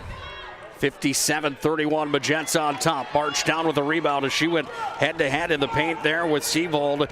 And Barch will bring it across the timeline here. Under 10 to play in regulation. Minot High well on their way here. That's a foul. A long 3 from Barch, and she was hit on the play. And the word hits not to be used lightly there as Dick ran into her pretty good. Yeah, she was taken out on the play. Her on her release, her entire forearm got ran into there by the Brenna Dick actually ran right through her closeout, and Barch is going to go to the free throw line to see if she can't get to 10, 11, 12 this half. Barch hits the first from the Serve Pro stripe, her first trip to the line. What a big asset for her. 2 points a game averaging on the year, and in the state tournament right now. And after playing quite a bit last week too, she's already got up to 15 in the first round of the state tournament. It just goes to show how much talent Minot High has on their roster. They're so deep. There's so many things about this Magent team that, you know, when Maggie Franke goes down, and the all-time leading scorer in the program history at that time, and a young lady that has a lot of eyes on her as a 2-time All-Stater from her 8th grade year on. Barch hits the 3rd of 3 from the free throw line after she was fouled on the 3-point play, and Minot's up 60-31. But you go back to that conversation where you have a powerhouse player, one of the best in the state of North Dakota, not even in the lineup, but Minot High running a rough shot right now here in the quarterfinals, and it's by committee along with quite a performance from Lily Bell, of course. Yeah, they've started to get it going from some other people. You forget how old these girls are sometimes. They're out there just dominating the first round, and Barch comes out grinning ear to ear, the freshman right there after scoring 12 points in the second half. You just kind of forget, hey, that's a 14, 15-year-old girl that's having the game of her life on the biggest stage she's ever played on. So kind of cool to see that and see that kind of enjoyable moment from her. Ariana Rude from 3 land on corks with nothing but twine. And a timeout called on the floor as the Magents are up big. Their motor and cleared for takeoff, and they might officially be out of here at 63-31. Magents with 9:15 left in regulation. The dictionary defines community as a group of people living in the same place or sharing common goals. Community is the largest part of our name, and we make it the largest part of our business. We support our local schools, organizations, youth programs, and local events from Bowman to Bismarck, because we all share a common goal to better the quality of life in our communities. Come bank with us at Dakota Community Bank and Trust, your real community bank. Whether it's getting an education, making priceless memories, learning to play, playing to learn, or simply getting where you need to go, the team at Ackerman Estvold has been behind these projects and countless others, developing critical infrastructure, valuable spaces, and even some good old-fashioned fun. Entrusted with the things you know, but delivering more than you may realize. Ackerman Estvold, trusted for decades and decades to come.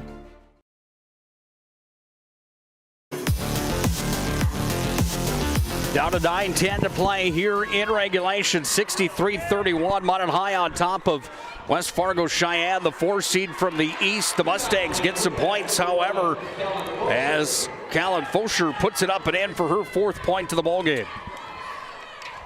Tournament coverage on the PSP Network, proudly brought to you by our friends at Thomas Family Funeral Home, along with our friends at Prairie Coatings. They bring you Super A coverage.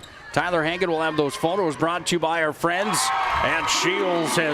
Take a picture of that. Knutson, another one from downtown, and Minot High is filling up the score sheet now with a 30-point lead. Yeah, seven second half threes so far, 21 points from just behind the arc, including, and add one more with Barch's foul from behind the arc. That's 24 points from 3-point shots. Brenna Dick goes up and in. She's taking the lion's share of the Mustang points here in the ballgame.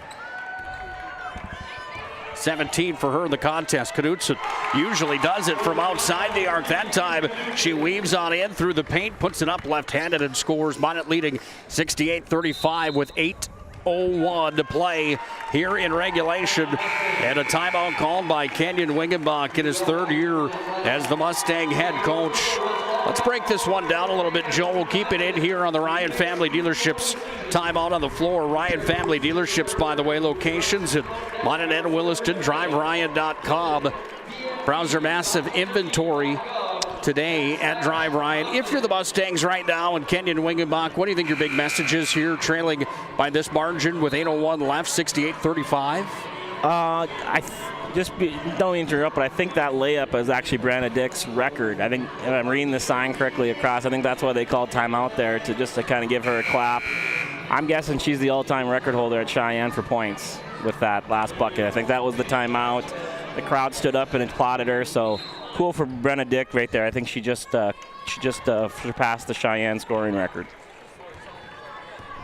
She needed to get to 1599 to get to Maggie Manson. She was at 1587 before the ball game tonight. Joe, you are spot on the money. Congratulations, Brenna Dick, becoming program's all-time leading scorer now as basketball is taken away by the Mustangs. One end of the floor to the other. The shot came up from Zoe Keane. She's fouled. It's a Mustang team that has been in the state tournament 5 times. This is their 3rd straight appearance. Best ever finish, a 3rd place finish. That was last year. No state titles for them. Yeah, 3 straight tips for them, 3 straight years for Coach Wingenbach being the head coach. No surprise that he's been able to take this program to some heights that they haven't really been at yet. So good to see him get here 3 years in a row and really start building the Cheyenne program. Keane's at the line on the Serve Pro free throw attempt. She's 1 for 2 as Keane drops in the second. 7:35 ticks down in regulation, 68-36. Minot High School on top. Got a full day of coverage from here at the Event Center. The boys game is tipping off, or just tipped off, I should say. Scott Woodmansey, Chuck Claremont have the call of that one next door. You can find it on the YouTube stream. Here's Knudsen. She's blocked by Dick, but underneath was Bennett. Bennett was hammered hard on the play, and there's no foul on the play, or is there a foul down charge? No foul. Block shot by Metcalf. Regained the board, but she was standing out of bounds when she grabbed the ball. So this will be a recall to the shot clock because she never had possession inbounds. So they're going to be at 6 seconds on the shot clock to score. They never gave Metcalf possession because she was standing out of bounds. 7:12 left in regulation. 6 on the shot clock for the Magents. Inbounding underneath their own rack. Comes into Knudsen. Lely Bell's open from 3 land. Lely, swoosh! Yeah, 7-minute mark, and she is cruising. She got 34 or 36. 6 She had 27 at the break. That's 30. That's 36. Yeah, that's what I had too. I had a little squiggle, so I didn't know if that was a 2 or a squiggle. Runner in the lane here for Brenna Dick. Dropped it in, and Brenna Dick adds 2 more. Was that Dick, or was that? No, that was Zoe Keane. Zoe Keane. Thank you, Joe. No worries. Barry Holman, the former Minot High football coach, my math teacher for 2 years in high school at Minot High, probably chuckling every time that he hears me trying to add these numbers up, knowing how good I was at math back at Minot High School in the day. So the question was, is it the same class or just the same teacher? It was both. It was both. It might have been a retake. Well, and Mr. Ivanov's probably listening too, because he had me first at Central Campus, and he's smiling, probably saying, that was actually a three-peat for you in advanced algebra, Mr. Holberg. But you know how to set up a camera and do a dang good play-by-play. I was better at speech class and art, I think. That's kind of where I made my hay instead of in the math room, if you will. The math room. You weren't a mathlete? Wasn't quite my suit. 6:12 to tick down here in our second half. 71-38, Minot High leads. Oh, by the way, I didn't have any players cash at Forebears either when I showed up to that region tournament. You forgot to tell them who you were. Deep 3. Dick is way downtown. Hit the front of the rim. Rebound pulled down there by Bennett. And Minot High will bring it back across the timeline here with March. Cheyenne Mustangs aren't done fighting yet in this ball game. However, their fate is just about set. Here is a nice dish inside. Counted assist for Lily Bell as she finds Bennett underneath, and Bennett on the reverse puts it up and in. Yeah, really good job in the second half. 7 different the Jets have scored compared to the 3 in the first half. Everyone's getting in the ball game here into the scorebook. 5:37 ticks down in regulation. 73-38, Modern High School on top. The Majets, the West Region regular season champions. They're the #1 ranked team in the state of North Dakota. Here's Knutson up the floor with the basketball. Knutson surveying, gets it up now to Barch, and Barch goes inside to Lily Bell. Turnaround jump shot. Oh, it's just pure. You just can't. How do you even describe it other than textbook every single time? Easy peasy, great ball rotation. Just a nice reverse pivot into her jump shot. Knocked it down for 11 points in the second half. 38 for the game. 38 for Lily Bell with under 5 to play here in this contest. The quarterfinals of the state tournament. Hail Mary pass came from Bell up to Bennett. She goes hard to the floor. Mustangs get the ball back, and they bring it back across here with Zoe Keene.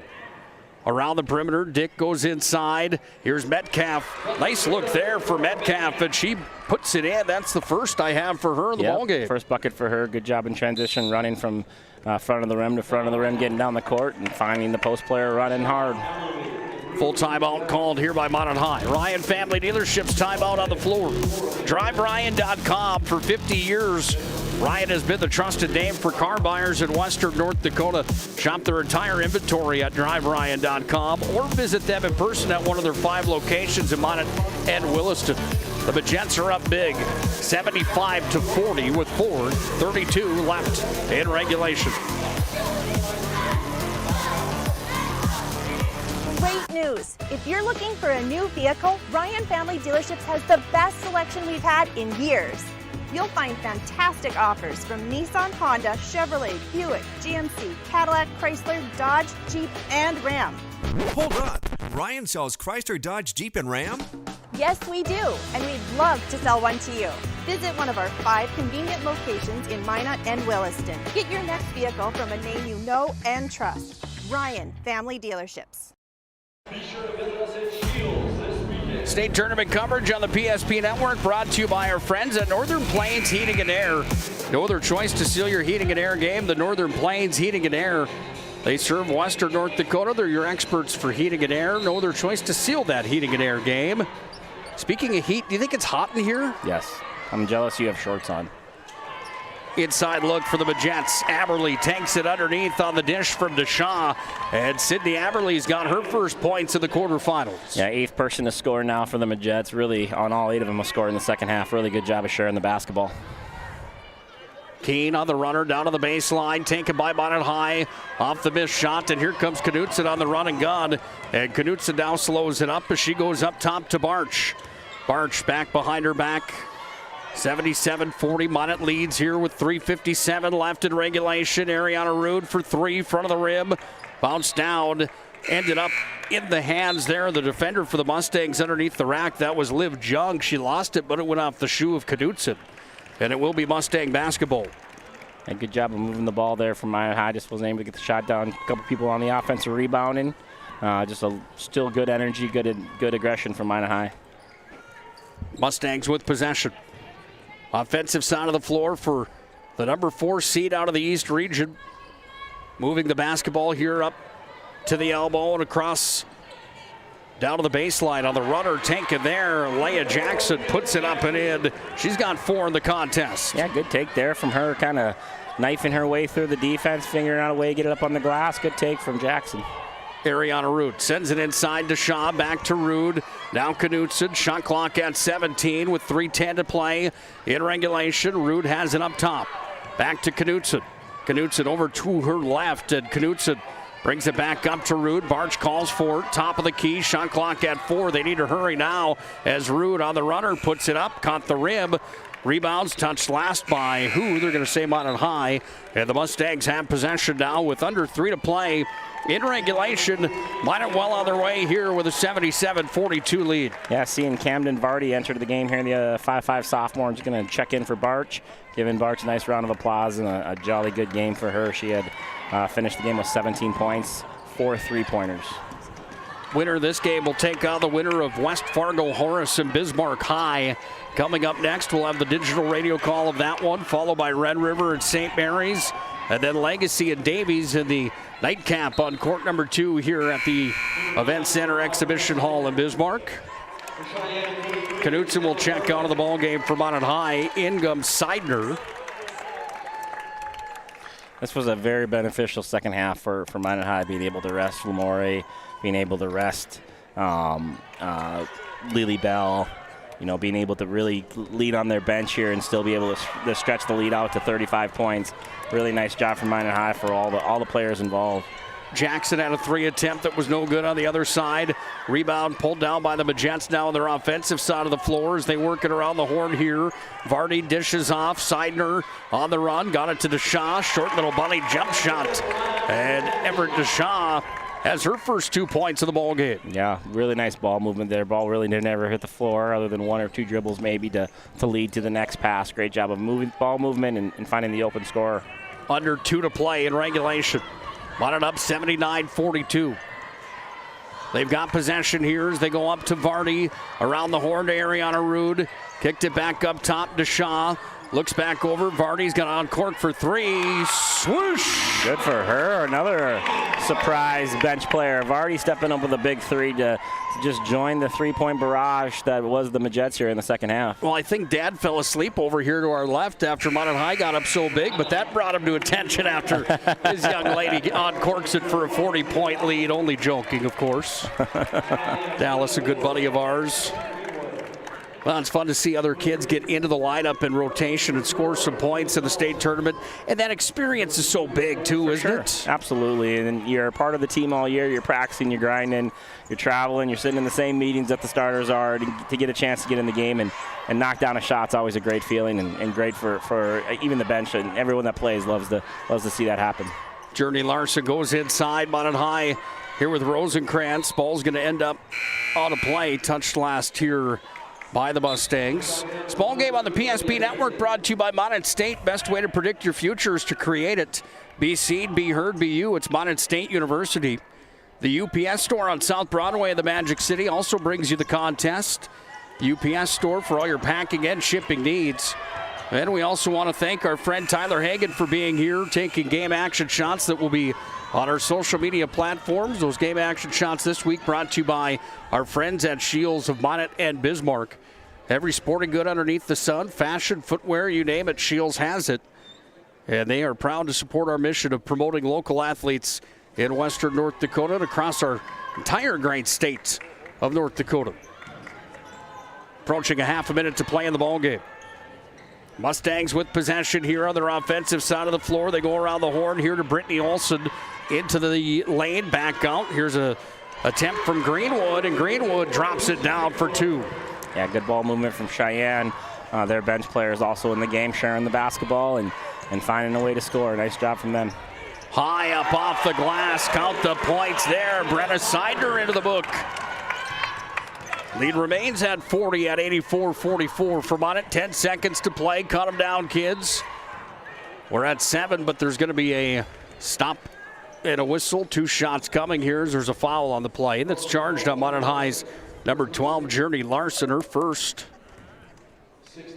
That will send Lucy Greenwood to the Serve Pro free throw line, and Lucy hits the first.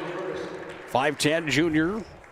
3 points now in the ball game for the Mustangs. Second one up on its way, rolling, just fell off the mark. Minot brings it down, and the Magents have 4 seconds to play in regulation. They're just going to dribble the basketball out here as Minot High moves on to the semifinals with an 84-45 victory over the Cheyenne Mustangs. We'll have our player of the game conversation coming up in just a moment. We'll do that next when we come back to the Planning Team Financial at Shots Crossroads postgame show.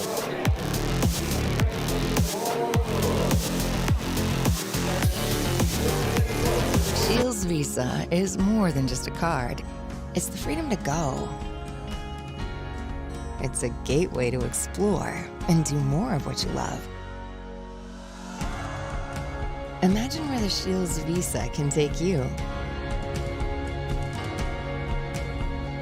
So join us in discovering endless possibilities. Shields Visa. Together, we've got this.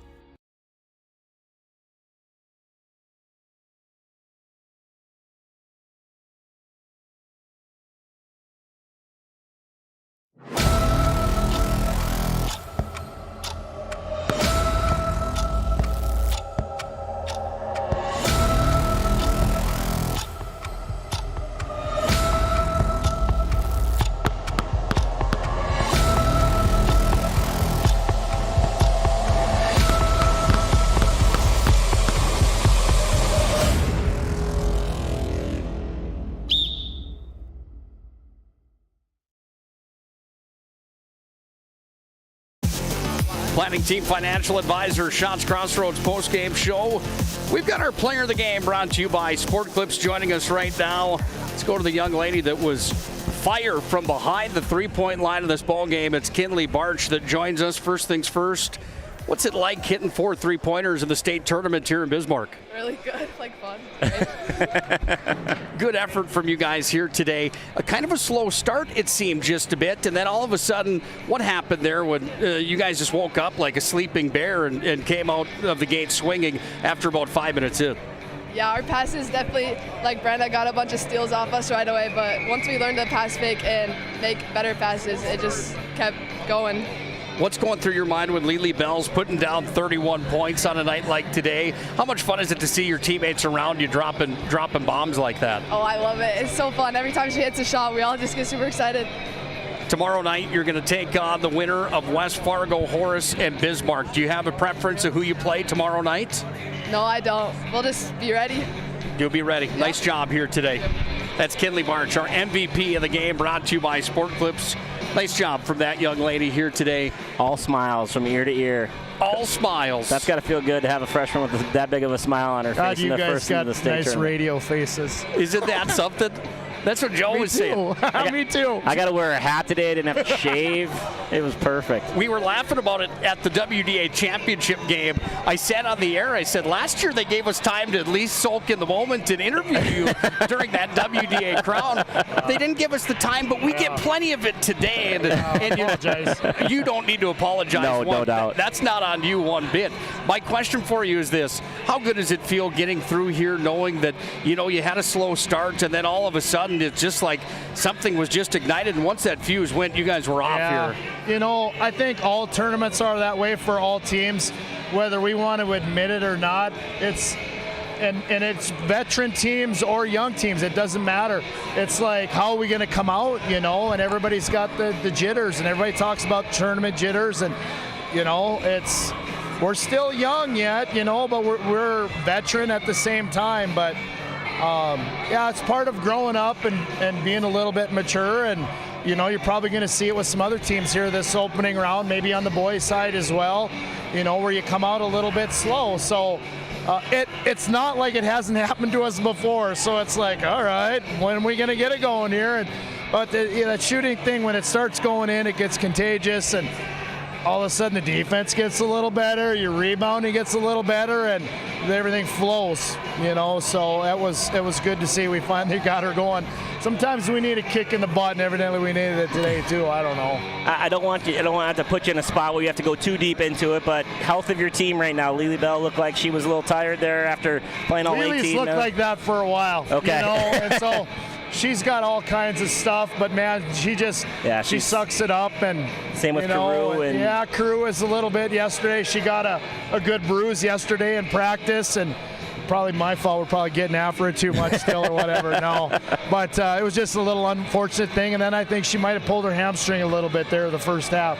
So, but after she did that, she still had shots, and I'm like, she's out there doing that on one leg. So it had to feel good to be able to rest those girls a little bit there and save them for the rest of the weekend. Yeah, but on to business tomorrow. It's either Bismarck or Horace. Take us into what your day's like at the state tournament now. I mean, are you going and has the studying already been done, or is it the studying here now at the event, or what is your rest of your day like before tomorrow's semis? We've done a little bit of behind-the-scenes stuff as coaches to get ready for both teams. There wasn't much getting ready for Bismarck. We know them so well, so should they win, we feel comfortable that our game plan is in place already. And we've seen Horace play a few times in scouting some of our other opponents during the season, so it's not like we haven't seen them already. So either way, we've got a little bit of a game plan, but for us, obviously, it's rest.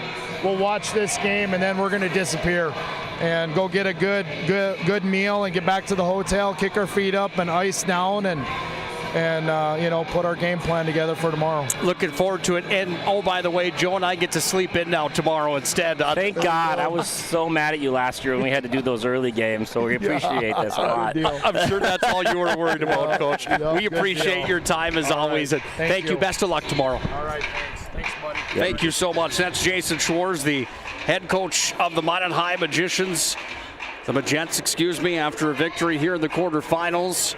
Nothing to apologize to us about. I guarantee you that much. I mean, and he's one of the good guys too. He said it to me. Last week, twice, 3 times.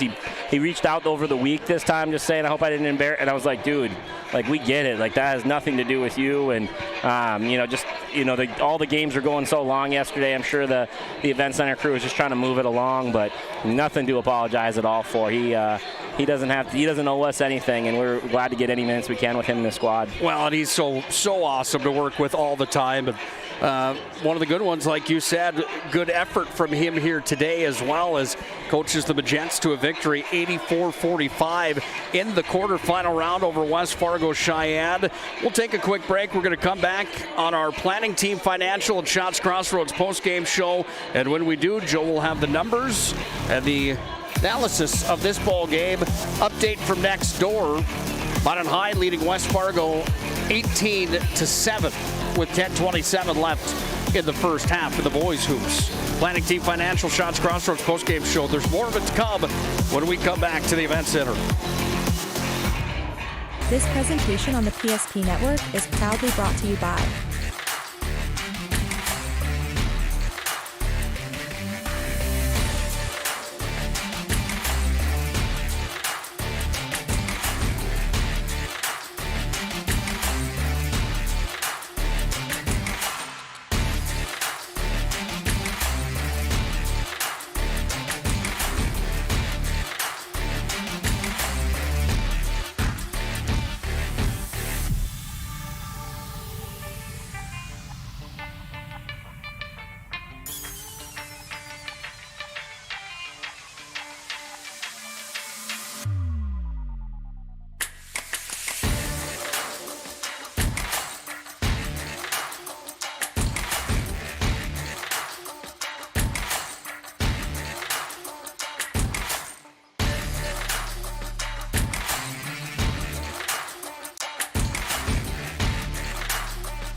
PSP Network. It's game day. Whether you're looking for a full-service financial plan or planning for farm or business succession, Planning Team Financial Advisors is here to help you work toward achieving your financial goals. With locations in Bismarck, Garrison, and Center, our full-service team of professionals are dedicated to helping you work towards achieving your financial goals. Visit us online, planningteam.com. Securities offered through LPL Financial, member of Finrun Civic. Investment advisory services offered through New Edge Advisors LLC, a registered investment advisor. New Edge Advisors LLC and Planning Team Financial Advisors are separate entities from LPL Financial. How would you like to turn this into this? With Shots Crossroads Fuel to Food Reward Program, you can. Here's how it works. Pick up a fuel tracker card from any of our C-store cashiers. Every time you fill up with gasoline or diesel, use the fuel tracker card to record your gallons. Once you reach 1,000 gallons, you'll be eligible for a $10 gift card to Shots Crossroads Restaurant. Start earning your rewards today at Shots Crossroads.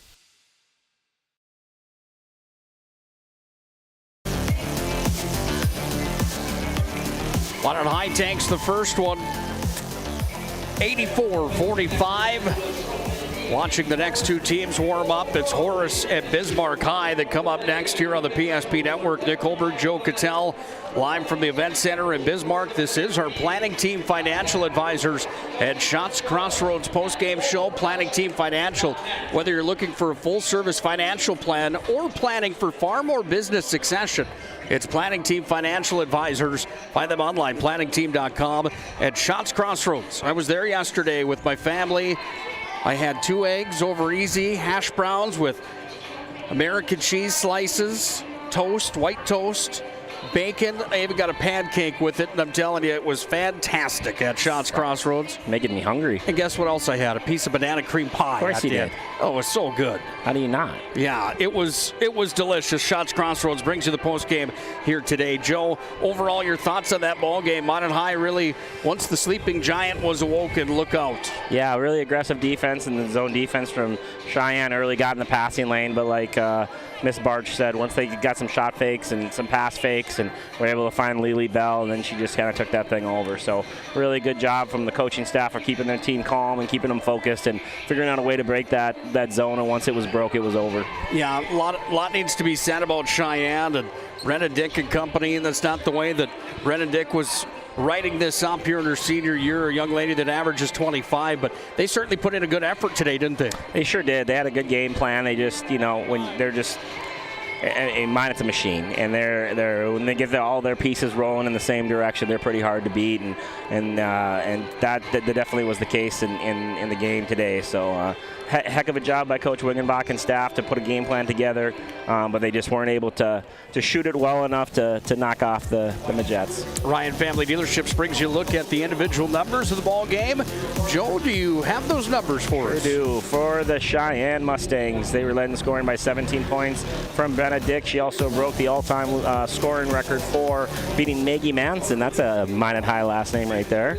But beating Maggie Manson's previous record, she is now the all-time leading scorer for West Fargo Cheyenne.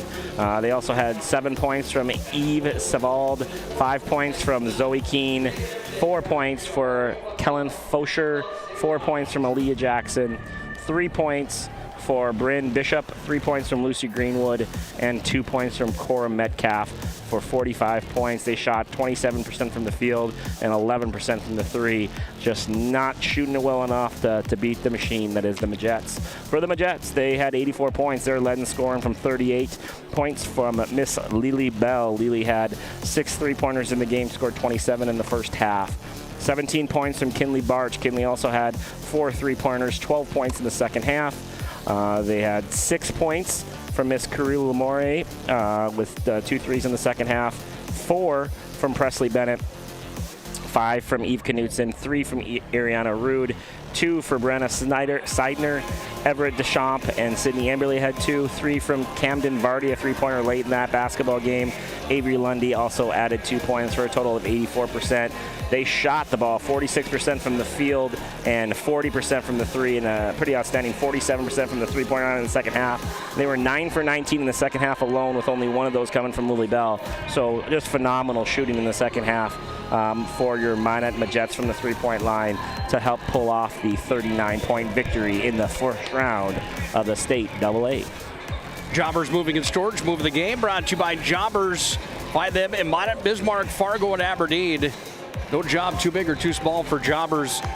Move of the game, it's got to be Lily Bell at the end of that first half, really uncorking. She had 4 3-pointers to close out the scoring for Minot in the first half. Any question that that's our move of the game? Yeah, those 4 straight, and that one that she came off the ball screen going to her left, and the defender just came out a little late, or just not as tight as she needed to be, and Lily knocked it from about 30 feet away from the hoop, and pretty much set the tone for the rest of the game. Kinley March is our MVP of the game, brought to you by Sport Clips. Sign in with a hairstylist today on Sport Clips MVP Haircut Experience. Lily's getting sick of talking to us. And she's got to be tired. So I was thinking about this over the week. Like, it's almost like the X factor, like, right? Because with Lily Bell, it's like she's always just the MVP. Like, she is the most valuable player in the state. It's like, you know, and like it's calling Patrick Mahomes the best quarterback in the NFL over and over again. You get sick of it every once in a while. You want to talk about somebody else. And tonight I thought Kinley Barch really helped and helped propel in the second half. Kind of an X factor, so to speak, even though obviously you can just look at the scorebook and see another double-double from Lily Bell. It's pretty hard to pick anybody else. But the ninth grader stepped up big tonight in replace of big shoes of Maggie Fricky, and there's no question that she was a huge impact on this basketball game. MVP of the game, congratulations to Kinley Barch. 4 3-pointers in the contest. She also had the smile of the game, I think, too. Yes. She was ear to ear with her performance today, and she should be. Yes, certainly. Minot wins by a score of 84-45 on the BNC National Bank scoreboard. We're going to reset the cockpit and get you set for Horace and Bismarck High. They come up next as we put a cap on the Planning Team Financial Shots Crossroads postgame show. Final score, one more time, 84-45. Minot High is victorious. Valvoline Instant Oil Change pregame show comes up next for Horace and Bismarck High School. It's Ike Heating Furniture World's 90th anniversary sale. Now's the time to celebrate, update, and redecorate. From furniture for every room to flooring that brings it all together, you'll find incredible anniversary savings on just what you want, just what you need. Step up to better sleep on a Sealy, Stearns & Foster, or Tempur-Pedic mattress, all comfortably priced. Plus, no interest for 5 years. Don't miss this one, the 90th anniversary sale, going on now at Ike Heating Furniture World.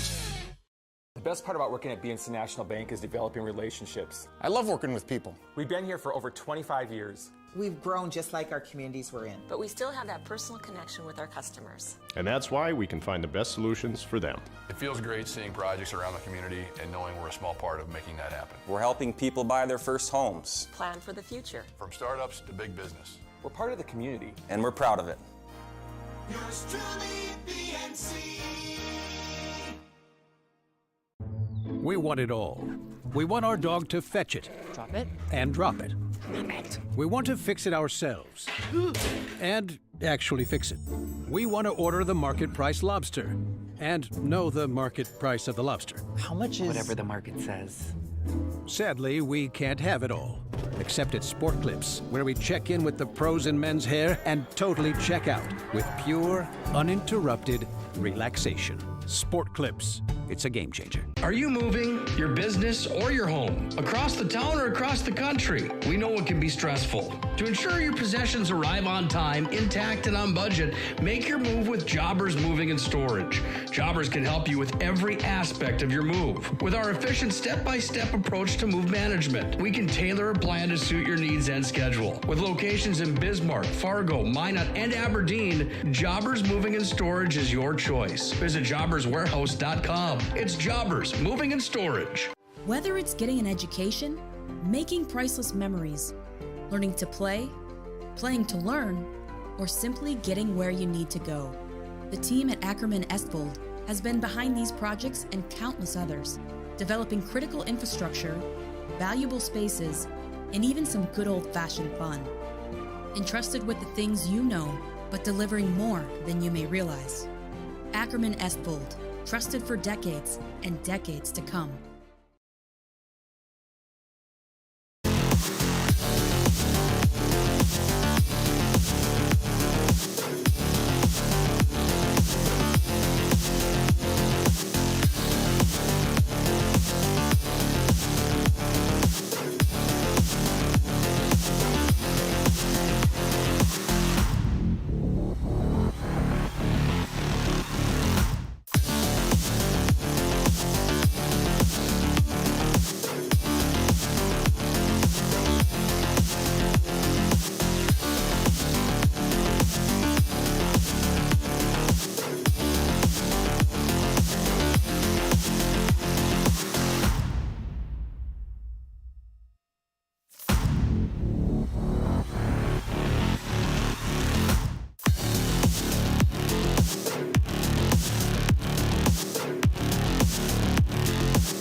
We've changed our name, but we haven't changed the DNA of who we are.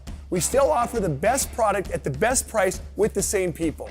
For over 25 years, we've been your only choice for tires in the local area, providing all major brands under one roof at a fair price for your family's budget. Plus that excellent service after the sale with free rotations, free alignment check, free flat repairs with our exclusive Plus plan. That tradition continues today. Looking for tires you can trust? Choose us. Trusted Tire and Auto. When it's time to choose your team, you want to pick the best. I pick Carson Wentz. I pick Hunter Lipke. Where'd you come from? I was in football, just like you. Always choose people you know and trust for your team, like your community bankers at First Western Bank and Trust. You can bank on us. For decades, Nodak Insurance Company has been serving our state's residents in good times and challenging times. We come together for the greater good, from simple acts of kindness to company-wide efforts that make a difference in our community. It's who we are, rooted in North Dakota and ready to serve when it matters most. Nodak Insurance Company, agents with answers. Darren Johnson, Cody Olson, and Scott Wilkins, your agents with answers in Mandan. You have built an amazing life by working hard and doing your job well. Delivering financial advice is what we do well. At Ameriprise Financial, our job is to use our skills, experience, and research to help you become more successful in today's economy. What we want you to walk away from each encounter with is satisfaction in knowing that together, we've done what we can to help you work toward a better future.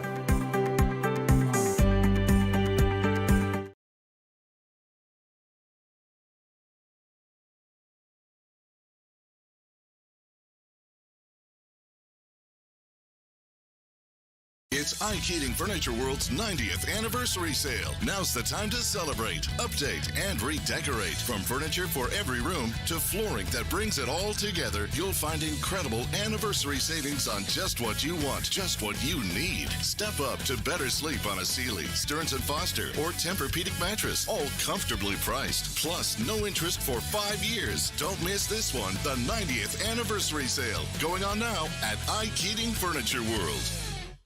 The best part about working at BNC National Bank is developing relationships. I love working with people. We've been here for over 25 years. We've grown just like our communities we're in. But we still have that personal connection with our customers. And that's why we can find the best solutions for them. It feels great seeing projects around the community and knowing we're a small part of making that happen. We're helping people buy their first homes. Plan for the future. From startups to big business. We're part of the community. And we're proud of it.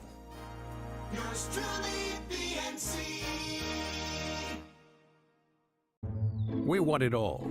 We want our dog to fetch it. Drop it. And drop it. Name it. We want to fix it ourselves. And actually fix it. We want to order the market price lobster. And know the market price of the lobster. How much is... Whatever the market says. Sadly, we can't have it all. Except at Sport Clips, where we check in with the pros in men's hair and totally check out with pure, uninterrupted relaxation. Sport Clips. It's a game changer. Are you moving your business or your home across the town or across the country? We know it can be stressful. To ensure your possessions arrive on time, intact, and on budget, make your move with Jobbers Moving and Storage. Jobbers can help you with every aspect of your move. With our efficient step-by-step approach to move management, we can tailor a plan to suit your needs and schedule. With locations in Bismarck, Fargo, Minot, and Aberdeen, Jobbers Moving and Storage is your choice. Visit jobberswarehouse.com. It's Jobbers Moving and Storage. Whether it's getting an education, making priceless memories, learning to play, playing to learn, or simply getting where you need to go, the team at Ackerman Estvold has been behind these projects and countless others, developing critical infrastructure, valuable spaces, and even some good old-fashioned fun. Entrusted with the things you know, but delivering more than you may realize. Ackerman Estvold. Trusted for decades and decades to come. It's Ike Heating Furniture World's 90th anniversary sale. Now's the time to celebrate, update, and redecorate. From furniture for every room to flooring that brings it all together, you'll find incredible anniversary savings on just what you want, just what you need. Step up to better sleep on a Sealy, Stearns & Foster, or Tempur-Pedic mattress, all comfortably priced. Plus, no interest for 5 years. Don't miss this one, the 90th anniversary sale, going on now at Ike Heating Furniture World.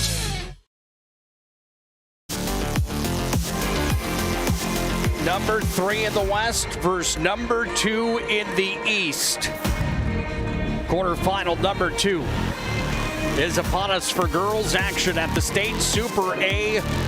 It's the Bismarck High Demons at 17-7, the number 3 seed from the West region, taking on the number 2 seeded from the East, Horace Hawks, coming in at 19-5. A matchup of a pair of teams inside of North Dakota that are ranked in girls high school AA basketball inside the top 5. This one promises to be a good one here today as the Hawks and the Demons come together. Official introductions about to take place on the floor. Welcome into our Valvoline Instant Oil Change pregame show. Valvoline Instant Oil Change locations in Minot and Bismarck. It's a 15-minute drive-through oil change. You can't beat it at Valvoline Instant Oil Change. We know you're busy. We don't waste our time or yours with the 15-minute Valvoline Instant Oil Change. Big thanks to Valvoline. Find them online as well, VIOC.com. Well, we just saw Minot High pick up a victory over the West Fargo Cheyenne Mustangs. That sets up the Magents into the semifinals. West Fargo Cheyenne into the loser-out bracket. We've got West Fargo Horace taking on Bismarck here in this one, followed by Red River and St. Mary's, then Bismarck Legacy and Fargo Davies. It's a busy day of hoops here on the PSP Network because next door we've got high school hoops in the AA ranks on the boys' side of this Super A tournament. Minot High up over West Fargo big. All of a sudden, I looked up at the video board inside the arena. Minot High has 49 points on the board compared to West Fargo's 16 that they have mustered up. It was a 5-point lead for a few moments for Minot High in the late portion of that first half, but all of a sudden, the Magi have really unhooked the plow. We're going to dive further into this matchup in just a few moments when we come back to our Valvoline Instant Oil Change pregame show. But let us tell you first, tonight, Class B boys basketball region championships in region number 3 and region number 4 are on the air on the PSP Network. You could watch both those matchups.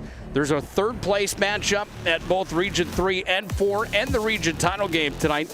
Cole Higland and Todd Domrys have Region 3. Corey McIver and Owen Patterson have Region 4.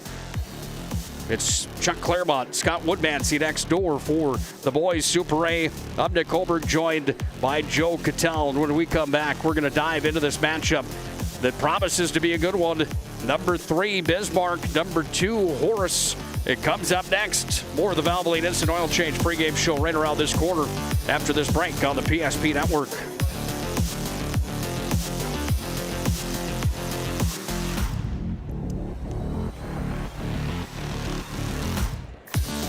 Owners in Bismarck and Minot seek transformation. ServPro's construction program brings both vision and precision. From that very first hammer strike to the final touch of paint, our dedication remains unwavering.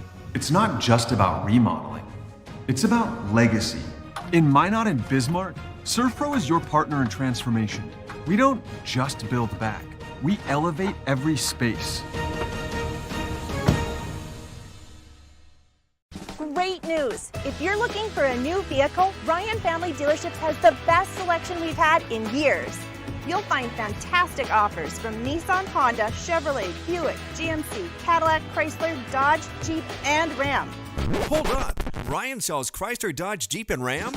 Yes, we do, and we'd love to sell one to you. Visit one of our 5 convenient locations in Minot and Williston. Get your next vehicle from a name you know and trust. Ryan Family Dealerships. This presentation on the PSP Network is proudly brought to you by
PSP Network.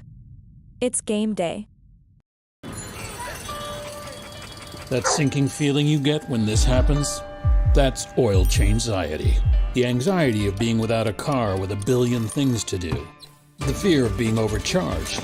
The stress of not knowing where to go or who to trust. But you never get those feelings at Valvoline Instant Oil Change, where you can watch us work right from your car, and we finish up in about 15 minutes. We changed your oil and did our 18-point safety check. Valvoline Instant Oil Change. Service you can see, experts you can trust. Time for game number 2 of the girls' quarterfinals here at the Event Center in Bismarck. Dick Holbert joined by Joe Cattell on the call for Bismarck High, West Fargo, Horace. And one could be a good one today on the PSP Network. It's our Valvoline Instant Oil Change pregame show. Valvoline locations in Minot and Bismarck. It's a 15-minute drive-through oil change. You can't beat it at Valvoline Instant Oil Change. 2 versus 3 matchups, Joe. Some years you look at them and you say, well, this could be all right. Other years you look at them and say, well, there's a dominating factor here. In this 2 versus 3 matchup with Horace and Bismarck High, this arguably, in my mind, could be the game of the tournament. Yeah, for sure. Horace is a team playing incredibly well right now, and talk about what Minot has done in the last couple of years with all these 8th grader, 9th grader plays.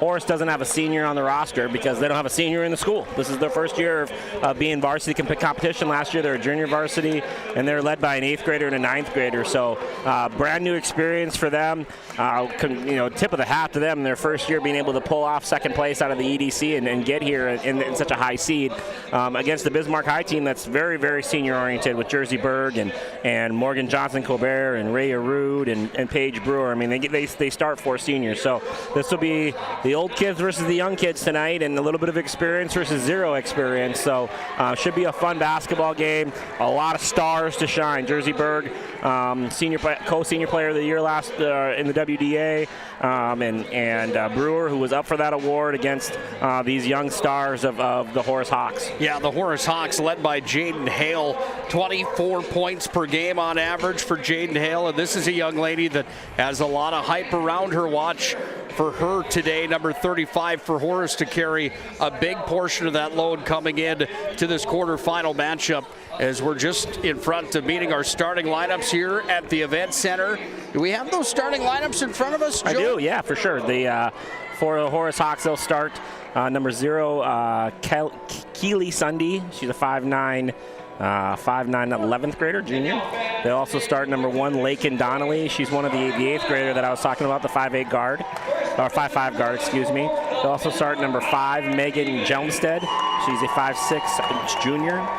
Jaden Hale, a 6'2 junior, who you mentioned is their leading scorer at 24 points a game.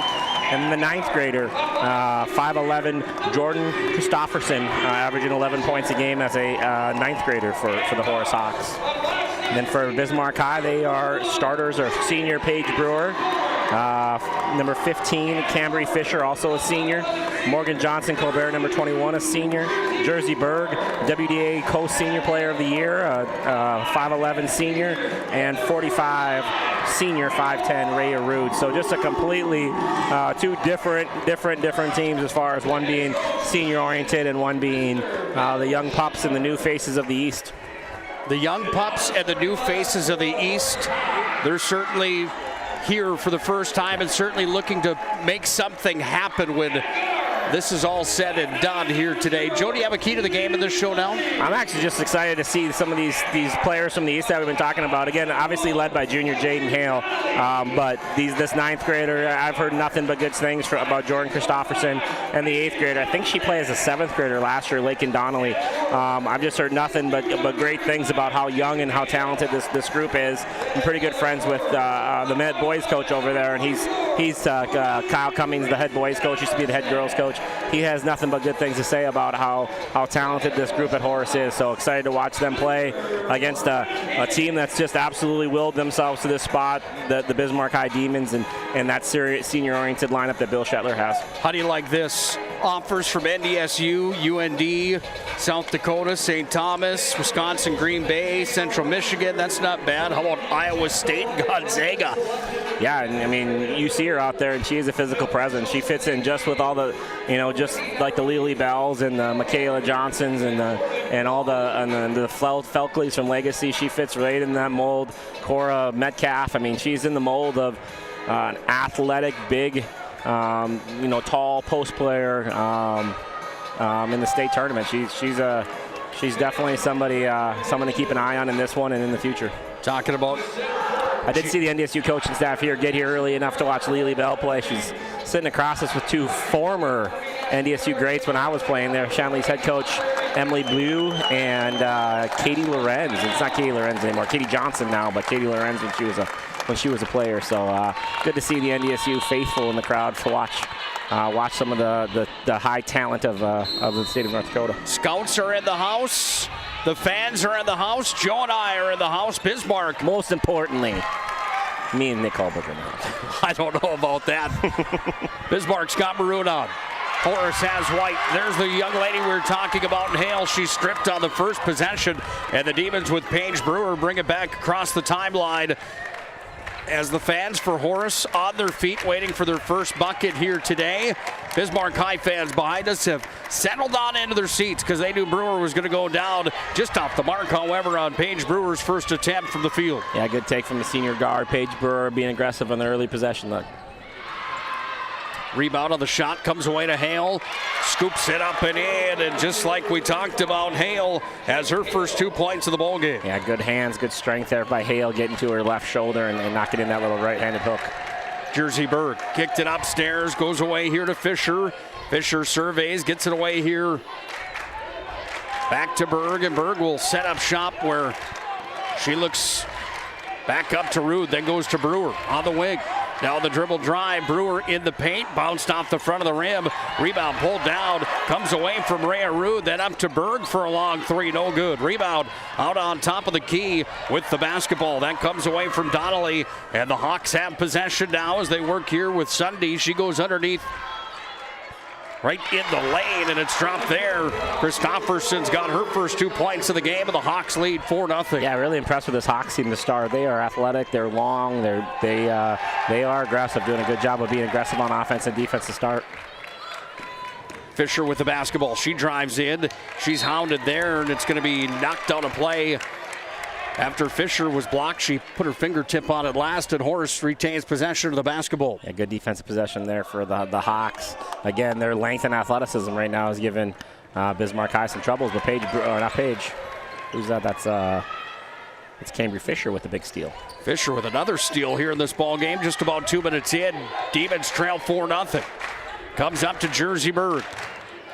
Berg on the dribble, goes to her right side, underneath Paige Brewer. Not the biggest at 5'7", but boy did she tower up on that play for her first field goal. Yeah, good aggressive there. That's her third shot attempt, and she goes games sometimes without shooting that many shots, and she's aggressive early in this WDA quarterfinal. Jersey Berg had the interception, brought it back over, and then stopped and popped to Jersey Berg, who averages shy of 14, has her first two, and we're tied at 4 with 15:35 left first half. Yeah, just like you needed a response from Bismarck High and back-to-back senior plays. Jump shot there from Sunday was off the mark. Lead count comes to Berg. Make that Brewer rather. Brewer pulls up from the elbow.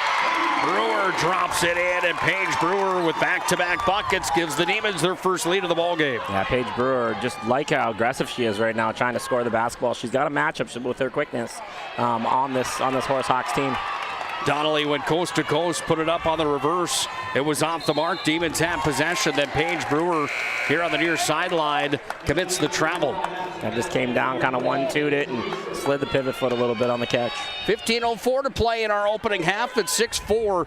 Bismarck High School's got the lead on the Horace Hawks on the BNC National Bank scoreboard. BNC.bank, locations in North Dakota and Arizona. Find them online, bnc.bank. Here's Donnelly, Donnelly with the basketball. There's going to be a foul on the play. Yeah, Addison Massey checks into the game, and the Speedster defensive specialist picks up an early foul. Today's game brought to you by Minot State University, by the way. More than 96% of recent college grads are either employed or continuing their education at Minot State. There's a tray from the corner pocket. Christofferson buries from downtown. Runner on the other side there for Bismarck High's Massey, but it's taken back here by the Hawks. They've got possession with Donnelly. Donnelly down to the corner again. 7-6. Horace on top. Massey with the tank away, and here's Massey with it. Massey off to Brewer.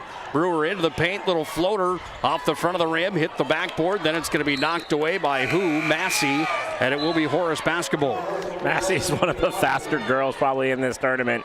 The all-state soccer star. She can fly up and down the basketball floor inside her feet. Fast as lightning without a doubt, and a role player with 4.1 points per game for the 5'5 junior.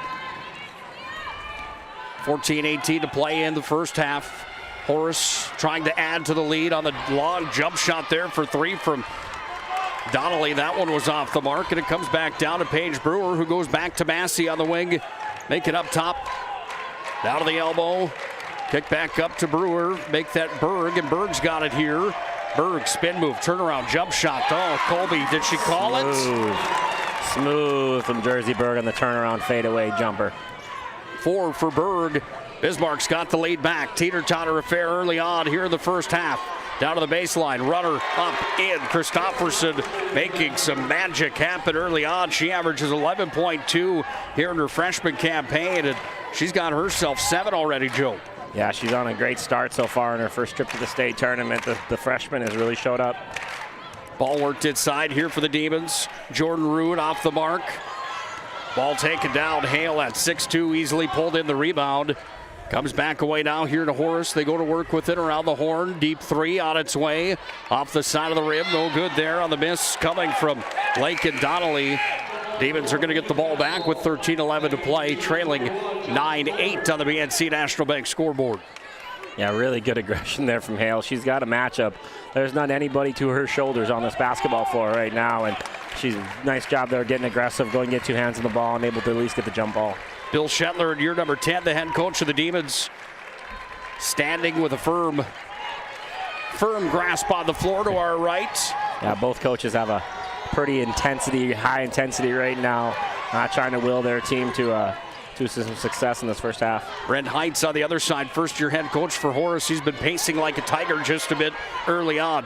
Spin move, down low, Hale puts it up off the window and in. Doesn't take long to figure out why everybody in the country wants her to play for her, because she is a good basketball player. Massey out top, Jordan Rood for 3, no, rebound, pulled down, and that height inside for Christopherson at 5'11", reels it into the Hawks, bring it back up the floor, back to Hale, battling in the paint, taken away there by the Demons on the stingy effort from Caitlin Luther, and now it's Berg, offensive side of the floor.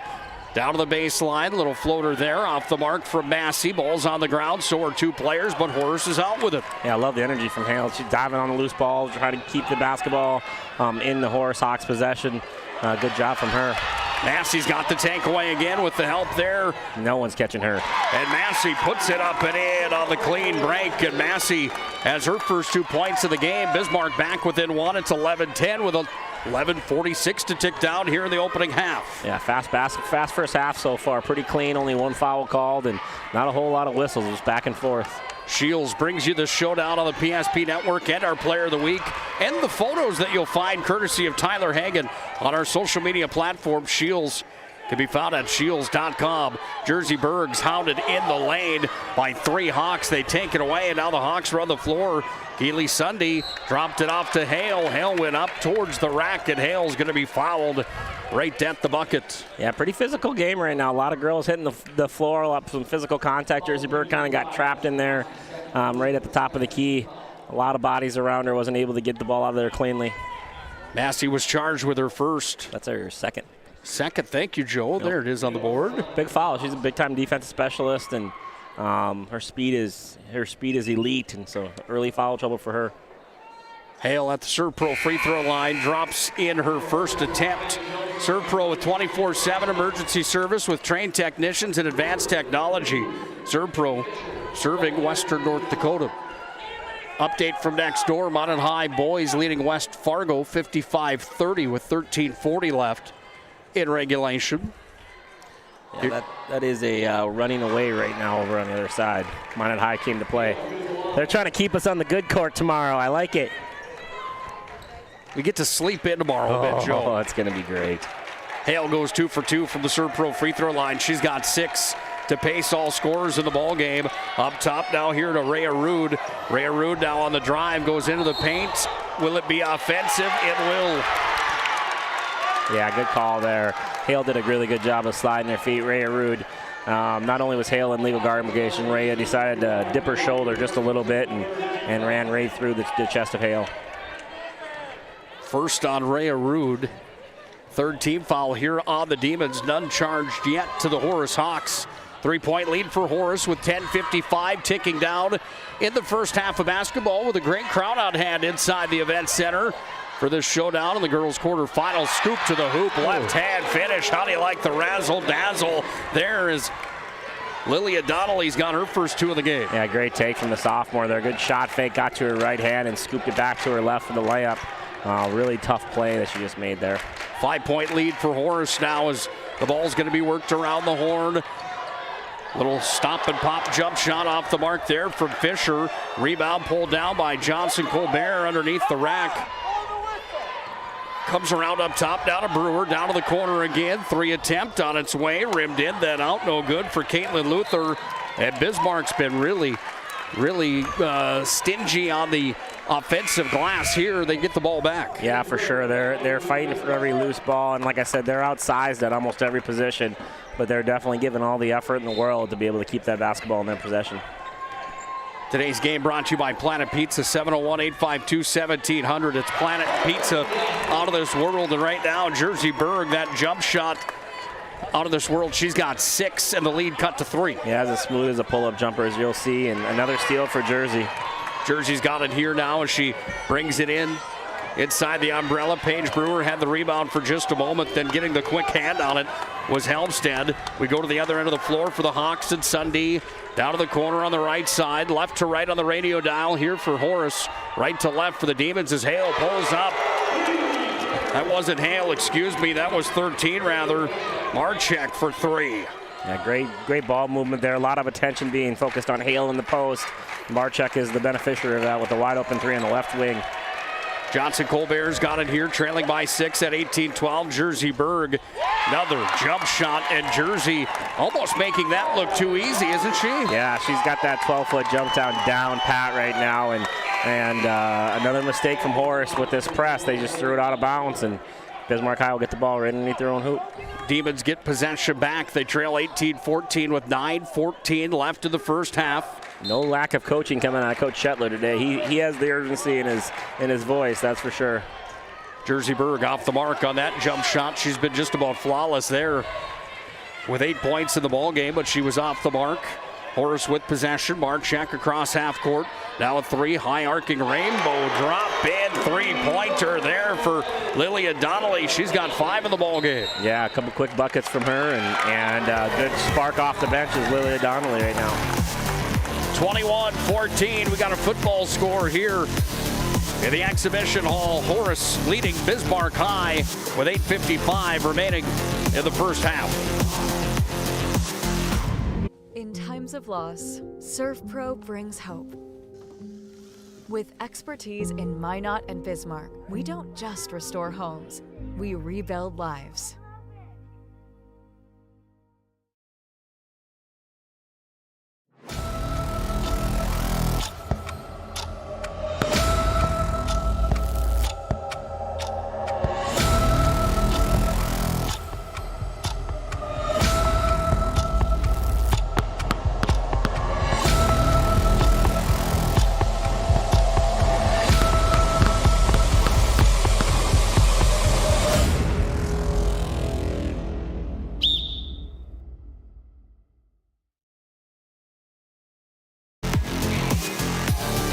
Super A basketball coverage on the PSP Network, brought to you by Thomas Family Funeral Home.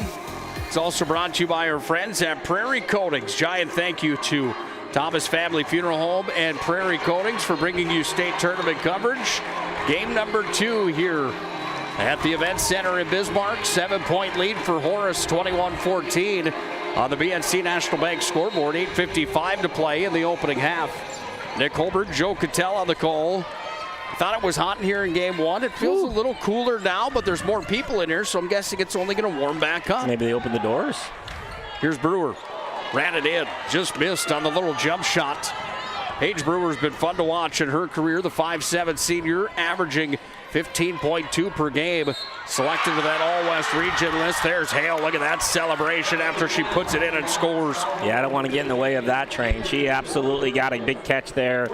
Attacked the rim right away with her left hand. Hits the floater, takes the contact, gets the N1. Pretty impressed with Jaden Hale's size and athleticism right now. She is a, for sure, can't miss prospect.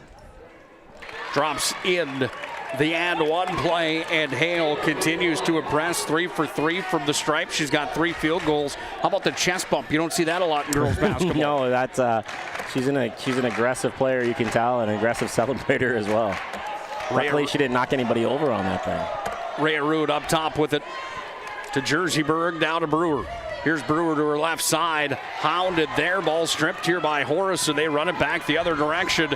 Coast to coast. Donnelly lays it up and in on the layup. And Donnelly quickly with 7 in the ball game. And the lead is extended to 26-14 with under 8 to play. Yeah, all off the bench for her, too. Really, really good minutes for her so far. Horace on top of this showdown. Johnson Colbert crashing in. Hard collision there. She ends up on the ground. There's a blocking foul charge. Massey's going to check back in. Also checking back in is Luther. Johnson Colbert checks out for Bismarck High, so does Fisher. Demons with possession underneath their own hoop. Student sections here for Bismarck High, or is that the Horace student section decked out here today in the Hawaiian gear? Yeah, I would say that's the Horace are feeling the summer already. Jerseyburg feeling it too. She steps back for 3 on corks, and Jerseyburg drops it in.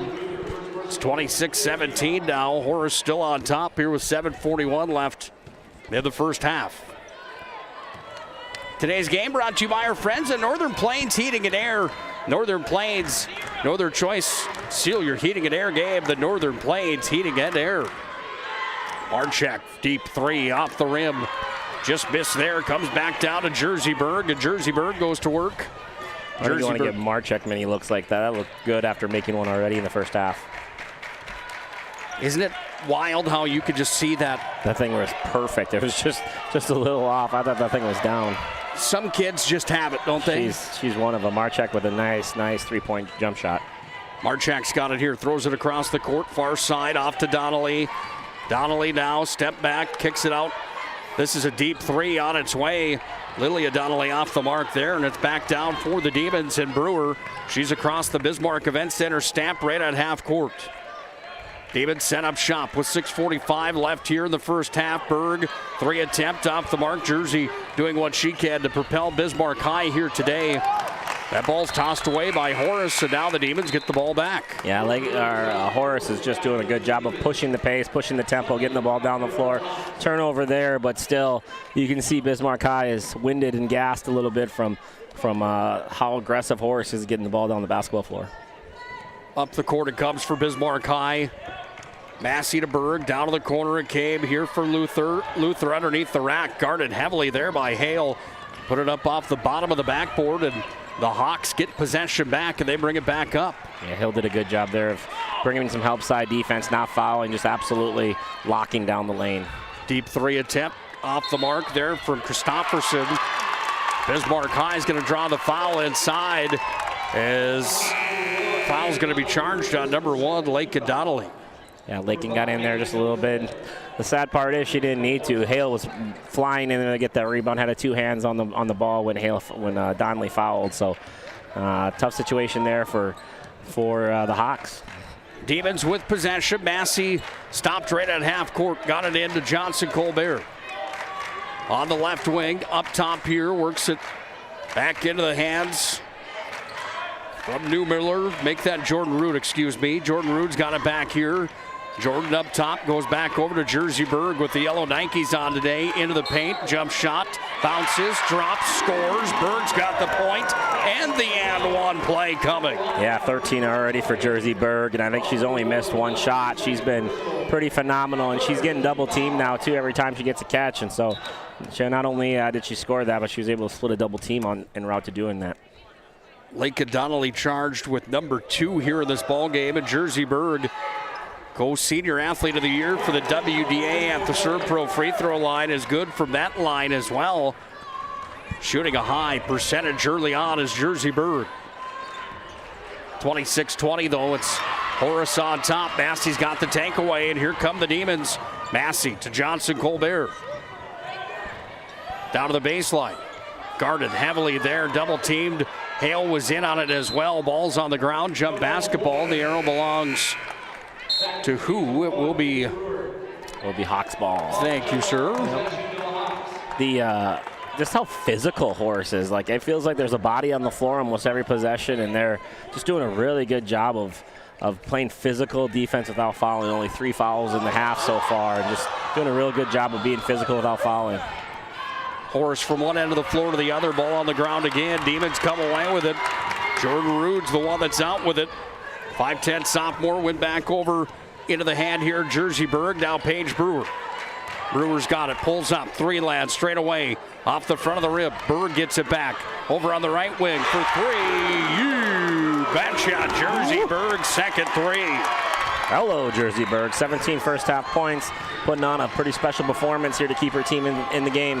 26-23, Horace on top, but Jersey Berg's last 3 as this game has a 1-possession contest. Rolled on the shot, missed there as it moved out from Lincoln Donnelly's attempt from 12 feet away. Rude back up top. Johnson Colbert, Jersey Berg, odd corks, deep 3. That one off the front of the rim. Heat check. Yeah, definitely. A little bit deeper than she probably thought she was, but she's been hot today so far.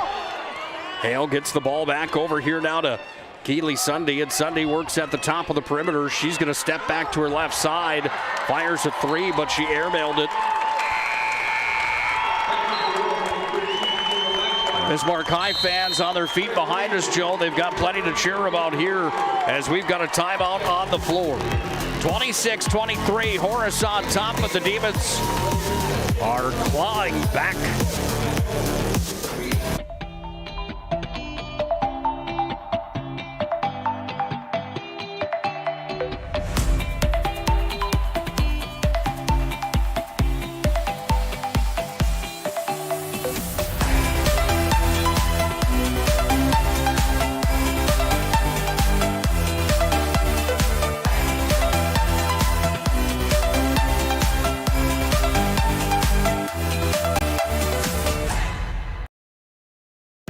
You have built an amazing life by working hard and doing your job well.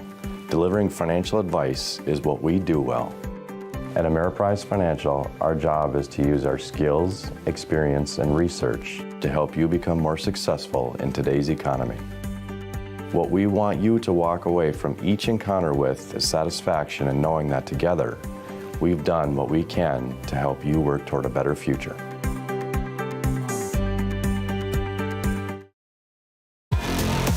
Well, a big thank you inside the event center here in Bismarck to Dave Zittelman and his entire staff at Bismarck Public Schools, those athletic directors making our welcome feel welcoming here at the State Super A. We can't thank them enough.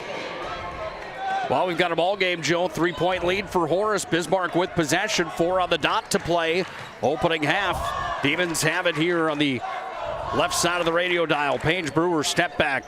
3-pointer, no good. Rattled in, then out. Comes away now to Horace. And there's going to be a foul on the rebound opportunity there. And this game feels like Horace should be running away with it with how well they've guarded and rebounded and scored on their offensive end and ran in transition. But Bismarck High and Jersey Berg just absolutely willing her team to stay in this thing. Fisher charged with her second foul. Horace with possession. They're going to cross the timeline. Up top now, it's taken here by Sunday. Worked back away. Marchek over to the corner. Right through the lane. It came there on the attempt from Christofferson. It was off the mark, and Brewer's got it again. Brewer with the double ponytails braided coming out the back here today. You like that hairstyle today? Sure. I'm not a women's sports expert in hairstyle. Up off the window, Rhea Rude puts it up and in. A little different than the buzz cut that we're rocking today. Yeah, Joe. right. My 2-year-old can do ponies. That's about all she can do. No long hair yet. 3:10 ticks down first half. Horace by a point. Demons Stingy on defense again. Whitney Hammerly, the official, says that one went off of Horace, and Bismarck High gets the ball back. I think Bismarck High's kind of figured out that this game is going to be a physical one, and they're starting to play the same kind of pace and the same kind of physicality right there. Really good job of just being physical without fouling on the defensive end, and the refs are allowing it. Like, you just got to adjust it. I think they're starting to figure it out a little bit. Brewer with the basketball, step back. This is for the lead. She's got it. I love how aggressive she's been in this game. She's probably shooting 30-40%, but at the same time, she's looking for her shot, and I think she needs to do that for her team to win. Bismarck up 28-26 on Paige Brewer's three. Counter on the other side, off the front of the rim. That one missed for Lilia Donnelly, and we go back the other way for the Demons. Listen to their fans behind us, Joe.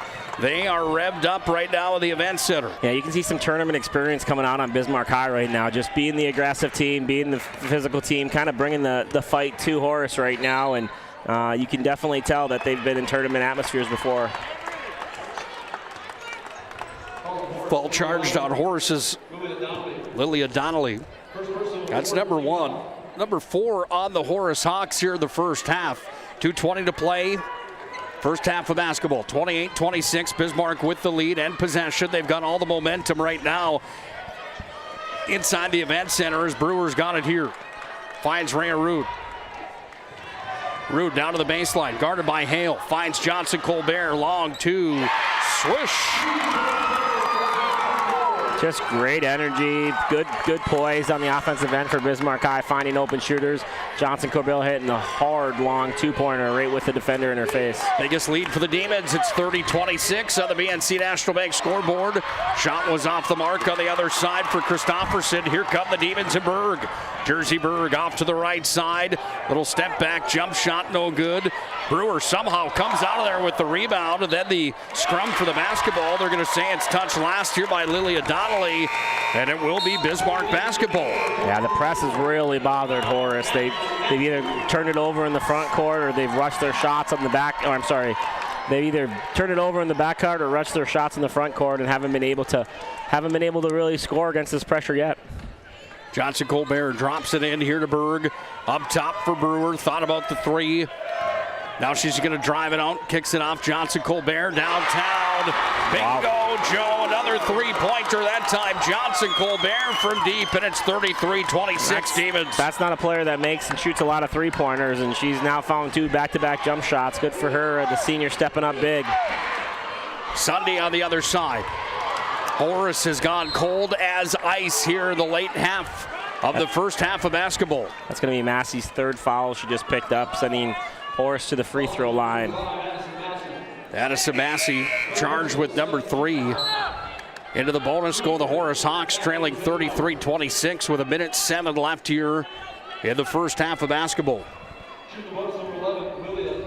Talk about an atmosphere in here today. The Demon fans behind us certainly enjoying what they've seen out of their crew today. Lilia Donnelly at the Serve Pro free throw line missed on the 1-and-1 opportunity. Absolutely cold as ice right now. I had Bismarck High in a 13-0 run here in the last 5 or 6 minutes. Yeah, they have the hammer. Last I remember was 26-20.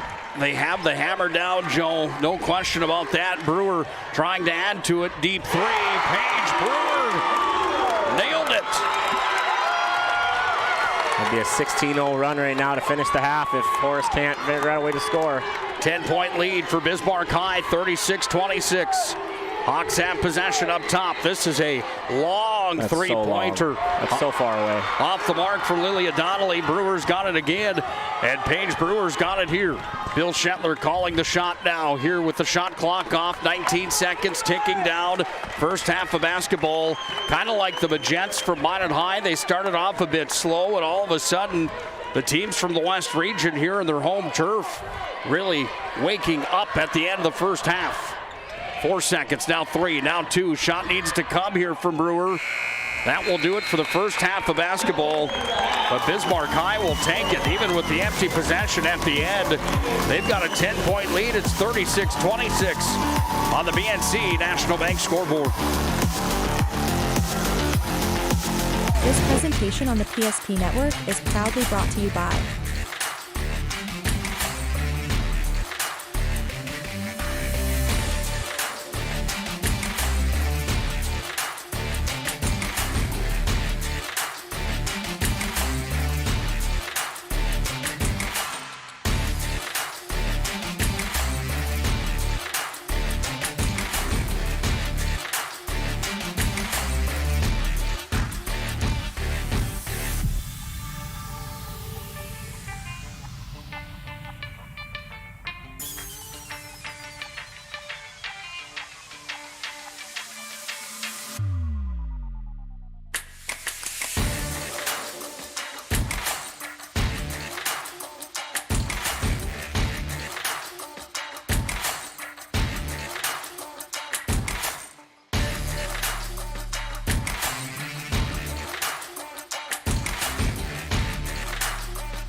PSP Network.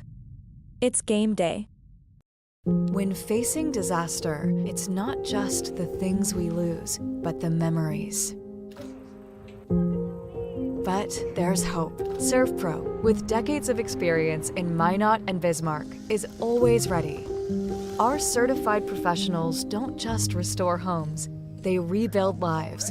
Because to us, you're not just a client, you're family.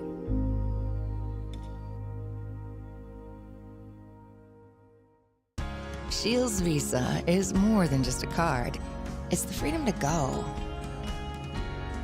It's a gateway to explore and do more of what you love.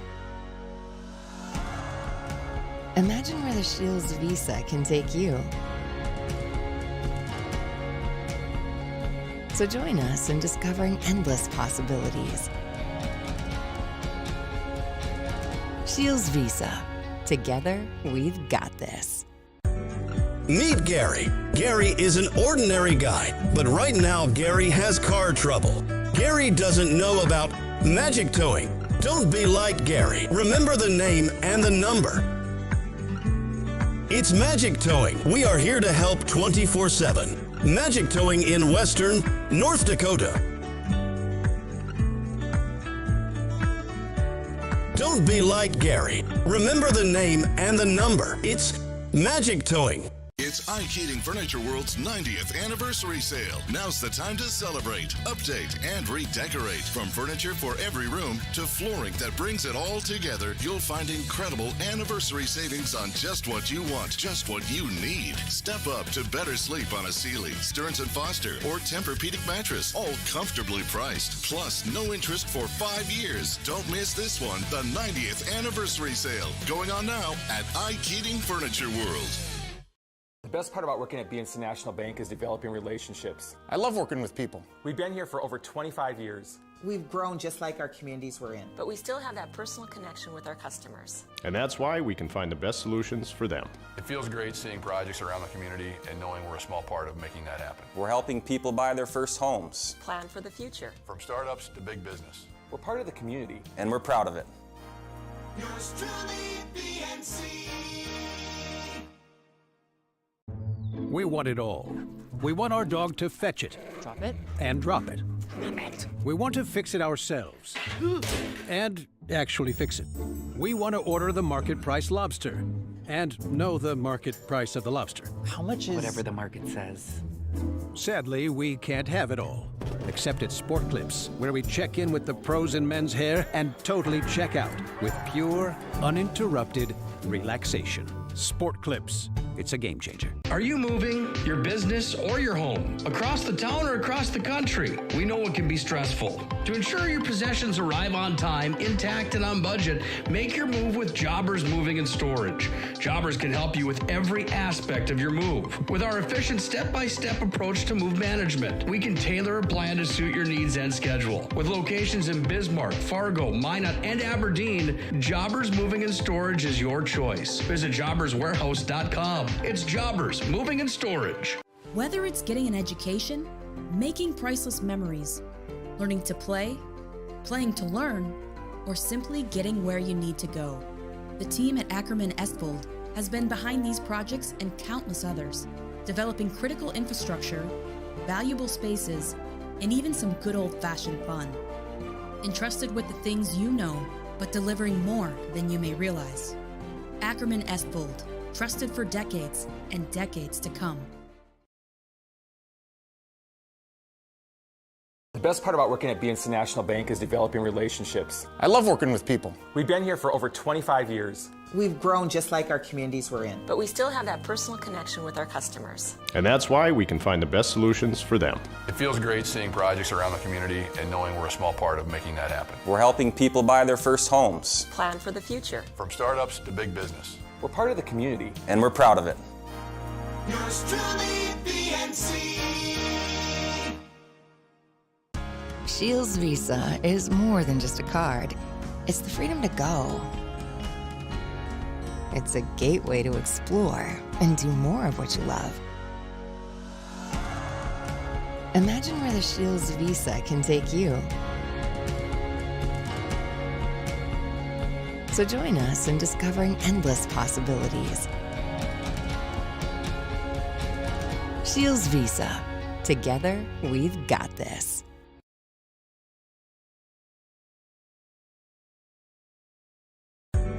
Meet Gary. Gary is an ordinary guy, but right now Gary has car trouble.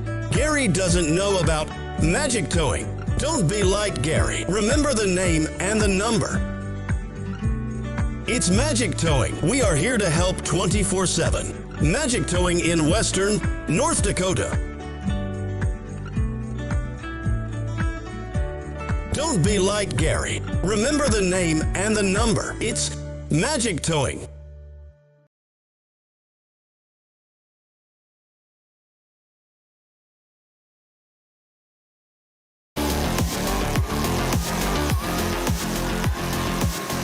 One half complete in quarterfinal number 2 here at the Exhibition Hall at the Bismarck Event Center.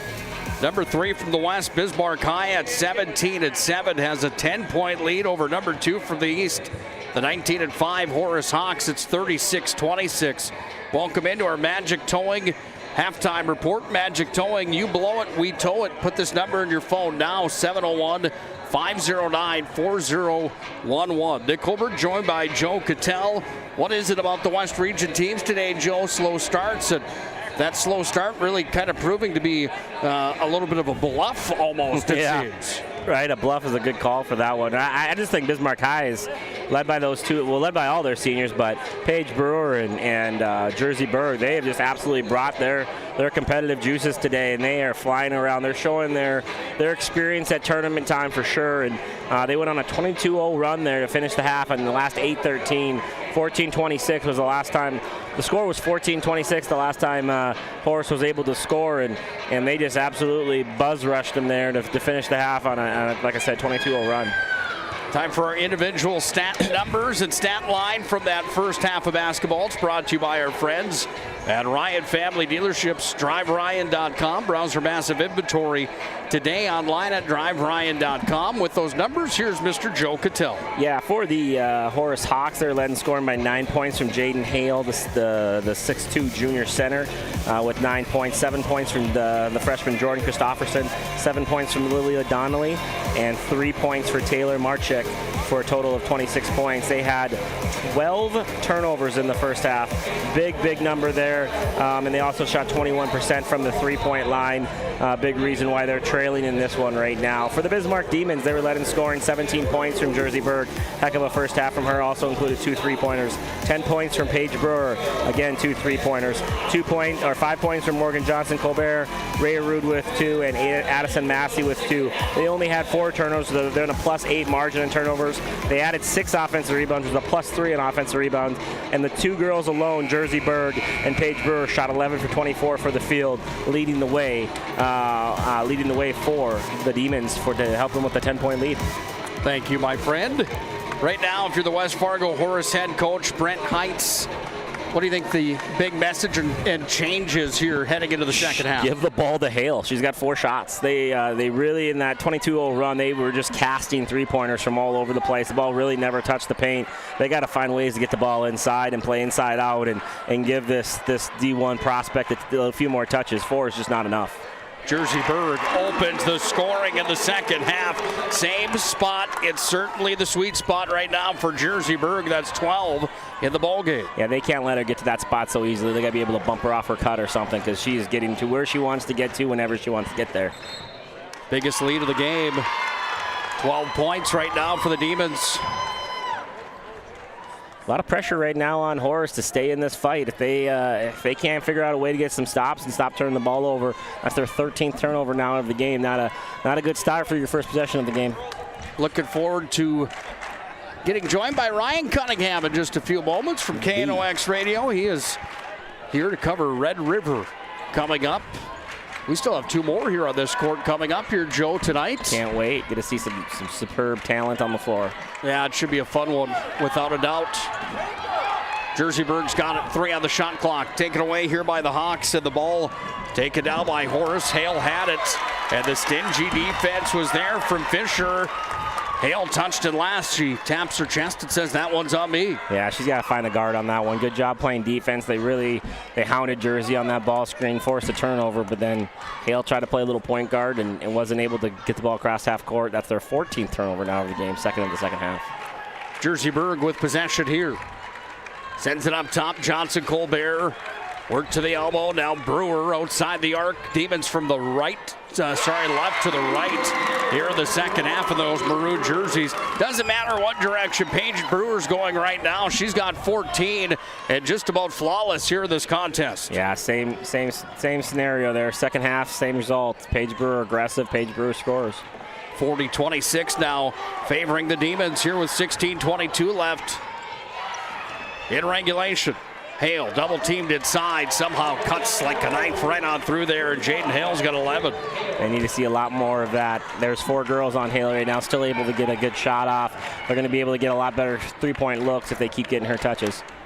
Johnson Colbert, top of the key, drives in, offensive, the charge. The feet were set there from Hale, and she got run over by Johnson Colbert. That's the second charge Hale's taken today. You did a good job of just anticipating the drive, getting her chest out in front of the play, and taking the contact. She hit the ground hard on that one. That was a hard hit. That's the first one on the senior, Johnson Colbert. Demons causing some trouble here on the near side right in front of us.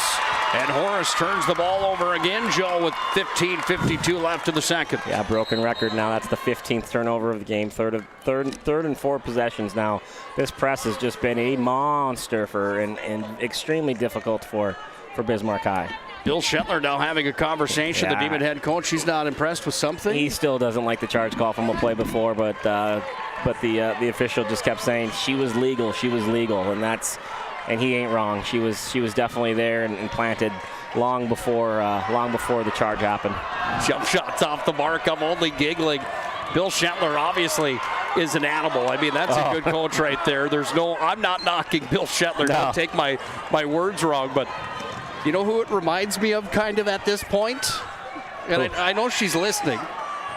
My wife, even when I'm right in the argument, it gets brought up even after the fact. Yeah, it's been over for 20 minutes and you're still wrong. It's still wrong. Bill, I'm only joking, my friend. Honey, I'm only joking, of course. The beauty of being a referee is when you blow it and you call it, you're right. Like, they're not going to change it no matter what. So you just might as well admit to it and move on. You don't have to like it. No way around it. Demons have possession. Jerseyburg again. The jump shot no good that time as she had traffic right on top of her. Helmstead was right in her face. Ball comes back away now here. Helmstead turn around, jump shot in the lane. Megan Helmstead with her first points of the ball game. Yeah, just a nice job there of breaking the press. Good job from Sunday getting the ball down the floor, finding an open player, and taking care of the basketball, not turning it over. Paige Brewer with possession. Rhea Rood up top. Comes back to Paige Brewer. Long 2 on its way. Paige Brewer having herself a ball game. That's number 16. And the lead back to 12 at 42-30 with 14-10 ticking down. That's a mistake. The possession before is a mistake on ball screen coverage, giving Paige Brewer a wide open jump shot. And I don't think Bill Shetler is going to complain about that one. Jerseyburg takes the charge in transition, forcing yet another Horace Hawks turnover. I'm getting sick of saying it, but I'm sure Coach Hintz is getting tired of seeing it as well, because that's 16 now in the game. Well, Horace is all of a sudden floating out a little bit further than the Buoys would like to see the floating Horace Hawks right now. They're in the danger zone here, Joe, because Bismarck is running and gunning. Add 2 more. The short little jump shot. Jordan Rood has her first points of the ball game. Yeah, that you can just see the experience of Bismarck High just coming cream of the crop right now, rising to the top, because they are doing just about everything they want to, and their spirit and competitiveness is really, really high right now. Horace around the horn with it here. They just can't get the ball inside. There's a quadruple team on Hale before she even gets it. She's got it here. Powers her way through, and Hale goes up and puts it in, and she's fouled. There's about 4 or 5 passes back and forth, left wing, the top of the key to see who could get the ball into Hale. Finally able to get it in there. We have a final across the gym. Minot Magicians pull off an 86-61 win over the Packers. Minot High was led by 5 guys in double figures, but led in scoring by Grayson Schaefer's 24 3-pointers. Grayson Schaefer with 4 threes over there, huh? Yeah, I talked to his dad on the way into the gym. Good to see Grayson play well. Hale went 1 for 1 from the line, converted on the old-fashioned three-point play. Lead cut to 11 now. Travel the violation on the Demons and Jordan Rude. Those Horace fans starting to wake up a little bit here as time's starting to wear down. 13:30 to play in regulation. Yeah, they need to score here. Get the ball back into Hale again. She's been good, 2 for 2 in the second half already. Find her inside. Long three on its way. That one missed there from Helmstead. Rebound pulled down by Brewer. Paige Brewer off to Massey. Massey drops it off to the corner. Jordan Rude for three. Long rebound. Jersey Berg put it off the glass and in. Yeah, I didn't love the shot from Jordan. I thought that was a little quick in the left-hand corner, but Jersey Berg right there making winning basketball plays to keep her team up atop. 13-point lead now here for the Demons with 12:55 to play. That BNC National Bank scoreboard sees the Demons on top. There's going to be a foul right to the left of the elbow, and it's going to be charged on number 20, Caitlin Luther. You heard the response of the Demon fans. Not happy with that call, but I think you're fine if you're Coach Shetler with that one. Your team's being aggressive. They're trying to go get the basketball. Up 13. Don't take the hammer off yet. Let them keep being aggressive and going after the basketball. Ball sent into play here. Lakin Donnelly's got it. Donnelly against Massey, kicked it out to the wing. Christofferson for three, no. Rebound pulled down. It's Massey off with it. Massey delivers here where comes away to Newmiller. I'm sorry, it's 34, Jordan Rude. I've done that twice here today. Newmiller wearing 24. Rude is number 34. It was Rude that gets it back here from Massey. Top of the key, shot clock at 15. Jersey Berg's got it. Jersey Berg in the one-on-one. Got it to Johnson Colbert on the reverse. Over to the corner. Rude for three. Swoosh! That was Luther. Thank you, my friend. Luther for three. Great job by Colbert Johnson getting down off the handoff. Left-hand drive, inside out. Kick to Luther in the corner for the wide-open three. 16-point lead now for the Demons. Deep three. This one from Christofferson off the mark. Johnson Colbert, nobody underneath the rack here for Horace. And Bismarck has possession with under 12 to play. And to Cushion, they're probably not comfortable right now, but they're certainly more comfortable than Horace is feeling at this point. Yeah, you hit the nail on the head there. Horace ain't comfortable, I know that. Offensive is going to be the charge here on the Demons. Yeah, good play there by Megan Jelmstead, just getting her body in front of the play. Not forcing, but causing Luther to kind of push off. Oh, not Luther. Sorry, that was Jordan Rude to push off and get her second foul of the second foul of the game. Look at what I did to you. I got you all confused here. I blame you. I think you can. Well, we can't thank you folks enough for joining us on the PSP Network for the digital radio coverage of the Super A tournament, girls bracket, the boys bracket on the air as well with Scott Woodmansey and Chuck Claremont. Region 3 and 4 on the air tonight with video coverage from Newtown and from St. Mary's High School later on this evening. Here's Hale. Top of the key. Spun it over there to Donnelly. Step back for Donnelly. Bingo, Donnelly, nothing but net. Yeah, good play from Donnelly. She was one of those girls we highlighted coming into the game, just getting her first bucket here of the quarterfinals. Donnelly averaging 14.6. She's got three now in the contest. The lead cut to 49-35. Demons on top, 11 on the dot to play in regulation. Spun back over, Johnson Colbert. Long two, rolled in, then out. Luther underneath.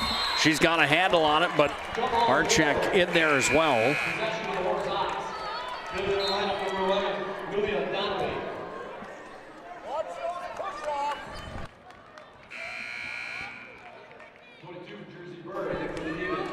$49-35 on the BNC National Bank scoreboard. I think I messed up, Joe. That Donnelly three that I thought was a 3-foot was on the line. It was a 2, must have been. She was inside of it, yep. That was a travel that they just missed right in front of us.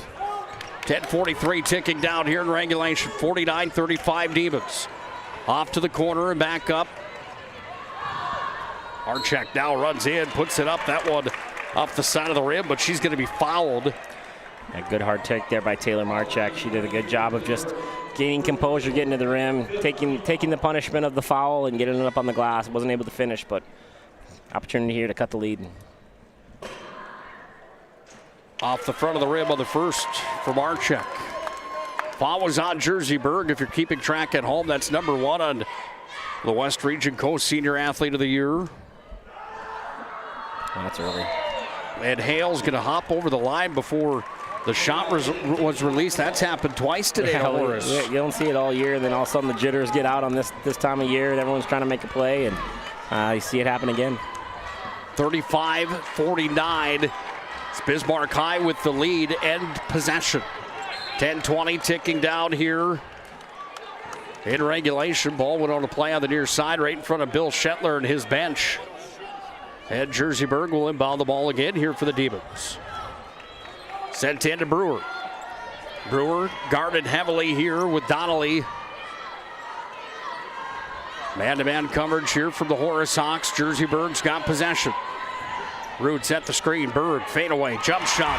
Oh, she looks like Colby, doesn't she? It drops in again. Yeah, she's really good on a pivot right now. She's got perfect rotation on her ball. That thing was short, but with the perfect rotation, was able to skip over the top of the rim and go in. 51-35, Demons on top. Johnson Colbert had a block shot. Horace gets the ball back after it bounced around, and it's Lilia Donnelly that sent it inside to Hale. Fouls on the ground as Hale went towards the rack. Jerseyburg picks up her second back-to-back fouls on her. Yeah, that foul is on the floor, so we'll just have an end out, entry here, baseline entry.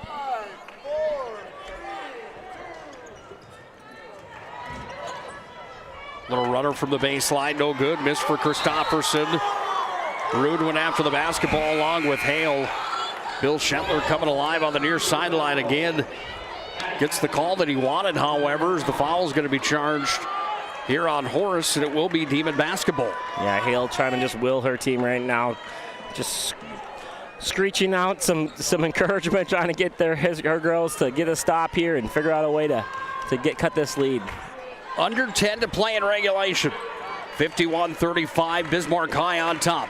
They've got possession with Berg. This is for two, or is it three? That's all of them. That's three of them over there for Jerseyburg, and her third three-pointer gives her 24 in the ball game. Actually 26. She's got 26 right now, so. 26 for Jerseyburg. What a night she's having. Donnelly, good take there. The eighth grader getting right to the rim after the make, getting all the way, scoring with the right hand, and now having a chance to make it a three-point play. 54-37, Bismarck on top. Foul was charged on Bismarck High's Morgan Johnson Colbert. And making good from the free throw line was Lincoln Donnelly. 5'5", eighth grader. 3 points now in the ball game. Here come the Demons. 9 minutes, 11 seconds ticking down in regulation. If you're Bill Shetler, do you change anything right now, Joe? No, I think you just keep keeping your girls fresh, making sure Paige Brewer and Jerseyburg are getting as many shots as they need.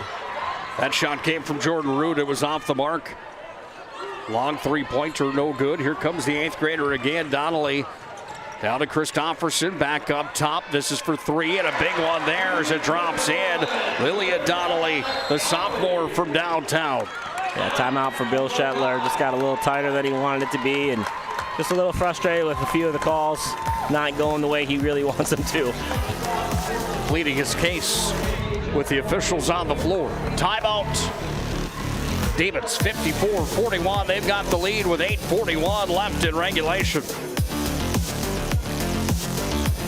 For decades, Nodak Insurance Company has been serving our state's residents in good times and challenging times. We come together for the greater good, from simple acts of kindness to company-wide efforts that make a difference in our community. It's who we are, rooted in North Dakota and ready to serve when it matters most. Nodak Insurance Company, agents with answers.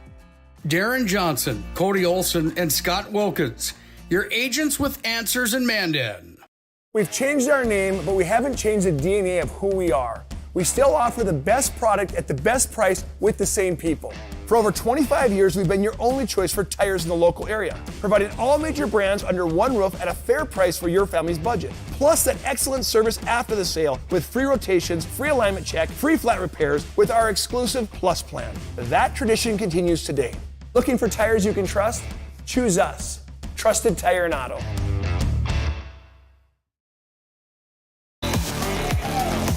Thirteen's unlucky to some people. Most would say it probably is. Right now it's a 13-point lead for the Demons as Horace tries to fight their way back in the tail end of this ball game. We're down to 8:30 to play in regulation. Nick Colbert, Joe Cattell on the call. Here's Paige Brewer trying to make it a 16-point lead. Off the mark, rebound pulled down here by Horace. And Lilia Donnelly carried it up, got it off to Jordan Christofferson. She's going to try to go coast to coast, and Paige Brewer intercepted the basketball. Brewer doing a nice job sliding on the knees and continuing the dribble. Hale worked it off. Donnelly off the rim, then it hit the shot clock, so the play is dead. Yeah, another turnover there in the possession before from Horace. So luckily they were able to get it back, but they just really got to clean up those turnovers in the next 8 minutes, or they're not going to have a chance to get this thing down. They need all the possessions they can get. Under 8 to play in regulation. Today's ball game brought to you by Shields. Locations in Monmouth and Bismarck. They bring you the player of the week and the photos of the tournament, courtesy of Tyler Hagen Photography on the PSP Network. Paige Brewer from in the lane. Little jump stop, pop, scores, and Paige Brewer, according to my count, that's 10, 12, 14, 16, 18 for Paige Brewer. Yeah, Paige has been aggressive from the moment the game started today, and she knows this is her last weekend of playing high school basketball. There's no ands, ands, or buts about it, and she's definitely come to play tonight. Today's game on the PSP Network also brought to you by Northern Plains Heating and Air. No other choice to seal your heating and air game than Northern Plains Heating and Air. Today's game also brought to you by Roger Ward Moving and Storage. Whether you're moving across town or across the country, Roger Ward can help you with your moving and storage needs. Hale's at the line, and Hale has been good from there today at the Serve Pro stripe. She drops it in after she was fouled by Jordan Rude, who picks up her third personal of this ball game with 7:28 left here in regulation. 56-42. Demons on top. Make it 43 now as Hale converts on both. Bismarck High came out of the gate a bit slow today. It was a lead for the Horace Hawks from the word go. The Demons unhooked the plow at the end of the first half, went into the locker room with a 10-point lead at 36-26 and haven't looked back since. Got an opportunity here almost. There's a lot of time left in the game, Joe, but it almost feels like one of those situations where you can start putting a nail in a coffin here. Paige Brewer just went to the woodshed to grab the hammer. She's got 20. Yeah, and Horace just hasn't really done anything to make you think that they're going to come back. They just haven't really been able to get in any flow offensively.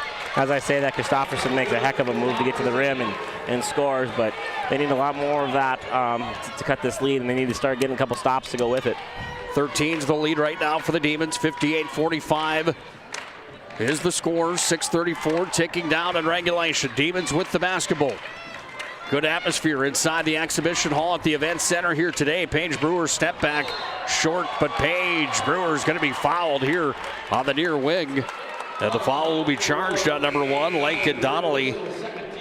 That's number 3 on Donnelly. Only the second team foul here on Horace. They've played a clean game today. There might have been about 5 parents jumping over the top of us to yell at the refs on that one if they weren't going to call it. Just a patient whistle there. Got the call right. Just a patient whistle on the call.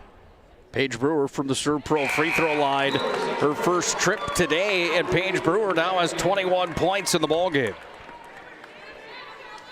Gotta like that, don't you, when you average 15.2 and you can get to 21 in the quarterfinals with some time left on the clock? Yeah, I think I've done probably 4 of her last 5 games, and she hasn't been this aggressive in any of those, so it's really good to see her come out guns a-blazing to get this job done and see if she can help the team advance. Yeah, not only on the offensive side, but the defensive side of the floor as well. She's been fabulous on both sides of the floor, her and Jersey.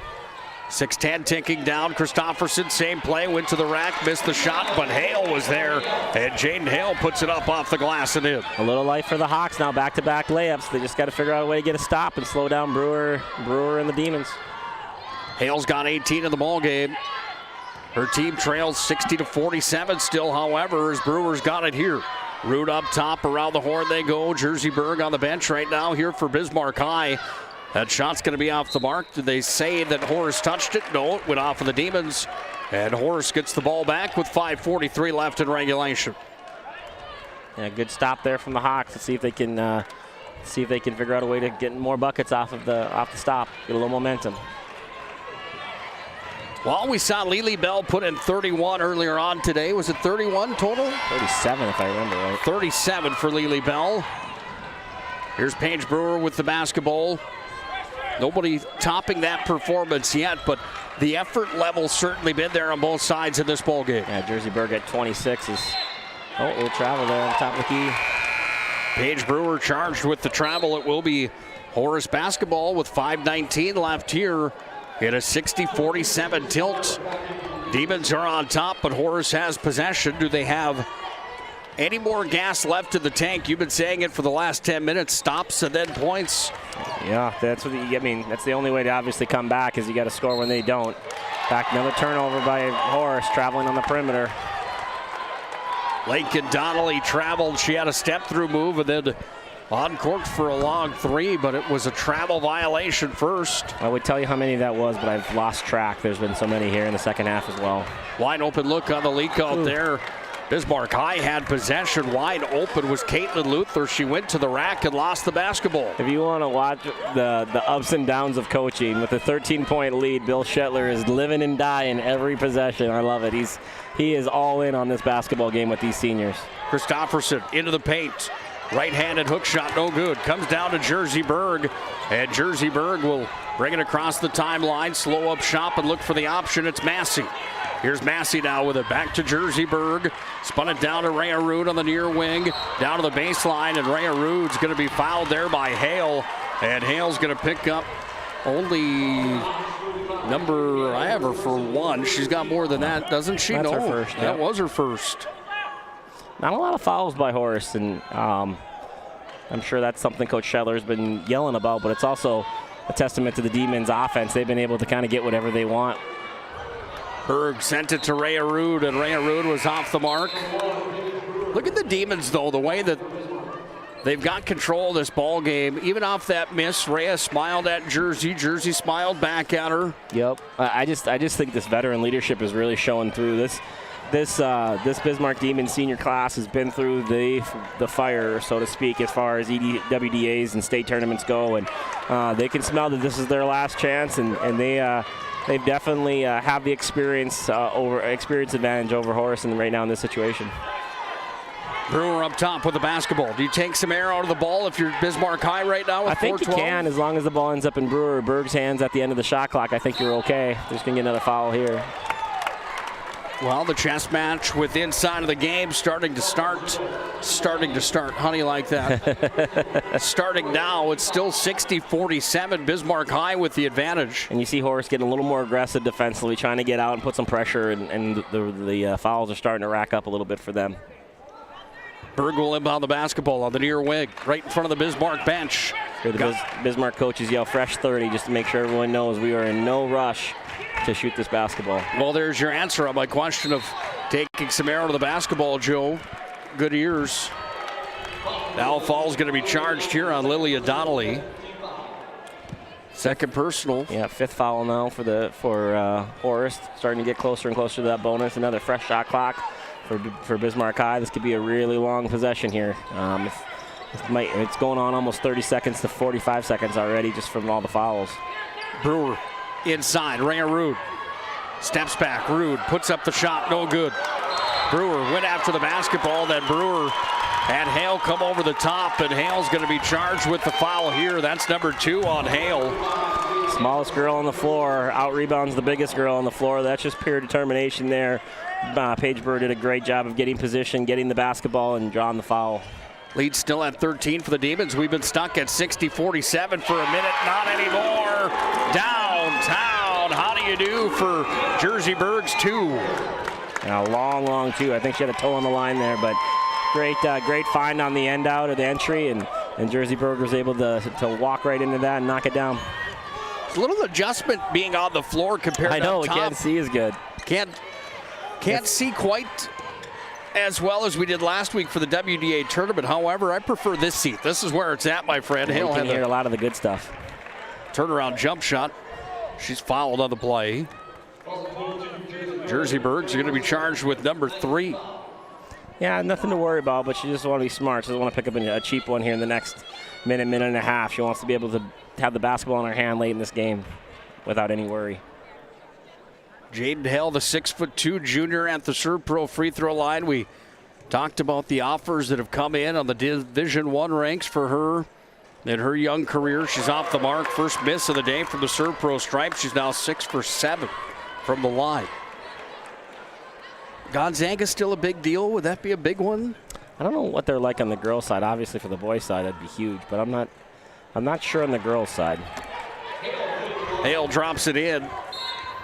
Hale now 8 for 9 here in the ball game. That's not right. She was 6 for 6, then 6 for 7, 7 for 8. Excuse me. Foul there. Paige Brewer's going to go to the line for the 1-and-1 on the long foul, 90 feet away. And the pressure from the Hawks. 62-48, Bismarck High on top. 3:21 left here in regulation, and Paige Brewer goes back to the Serve Pro free throw line, having herself a ball game. 22 in the contest, make it 23, and 3 of those have come from the Serve Pro free throw line as she drops it in.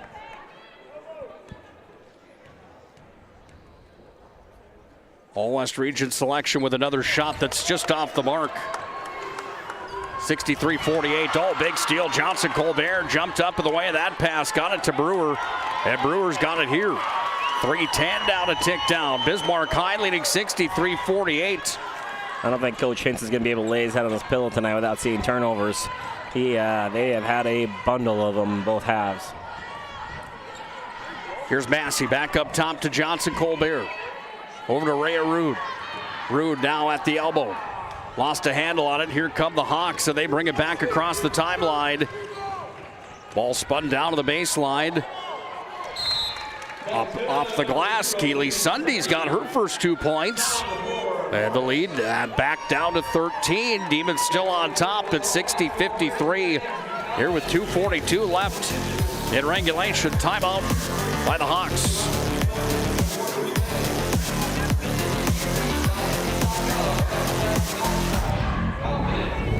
We want it all. We want our dog to fetch it. Drop it. And drop it. Drop it. We want to fix it ourselves. And actually fix it. We want to order the market price lobster. And know the market price of the lobster. How much is... Whatever the market says. Sadly, we can't have it all. Except at Sport Clips, where we check in with the pros in men's hair and totally check out with pure, uninterrupted relaxation. Sport Clips. It's a game changer.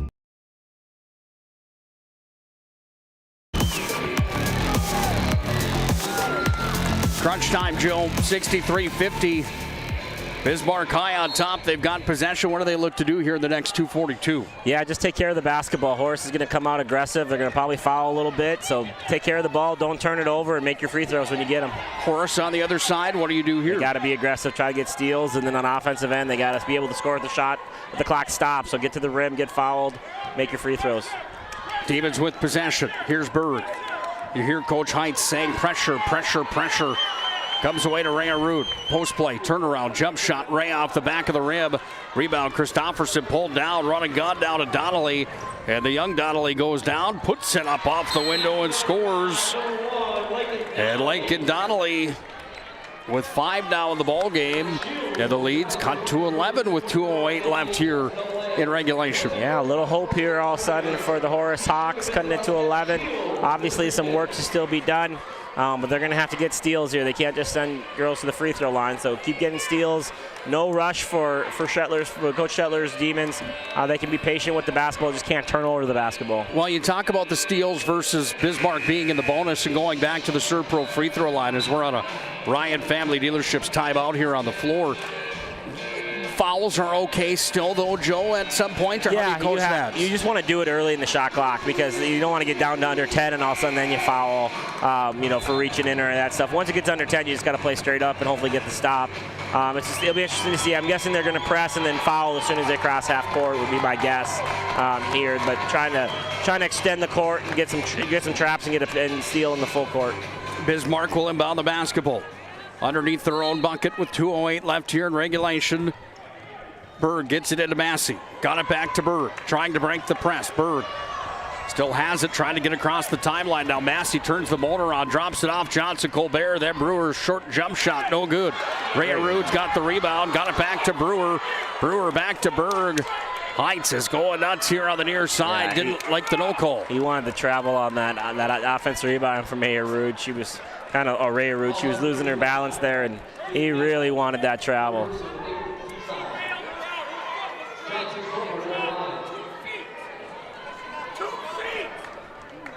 Well, there you hear it. You gotta love the intensity, don't you? Frustration definitely coming out here with 11 to go in a minute and a half, and he wanted that turnover bad.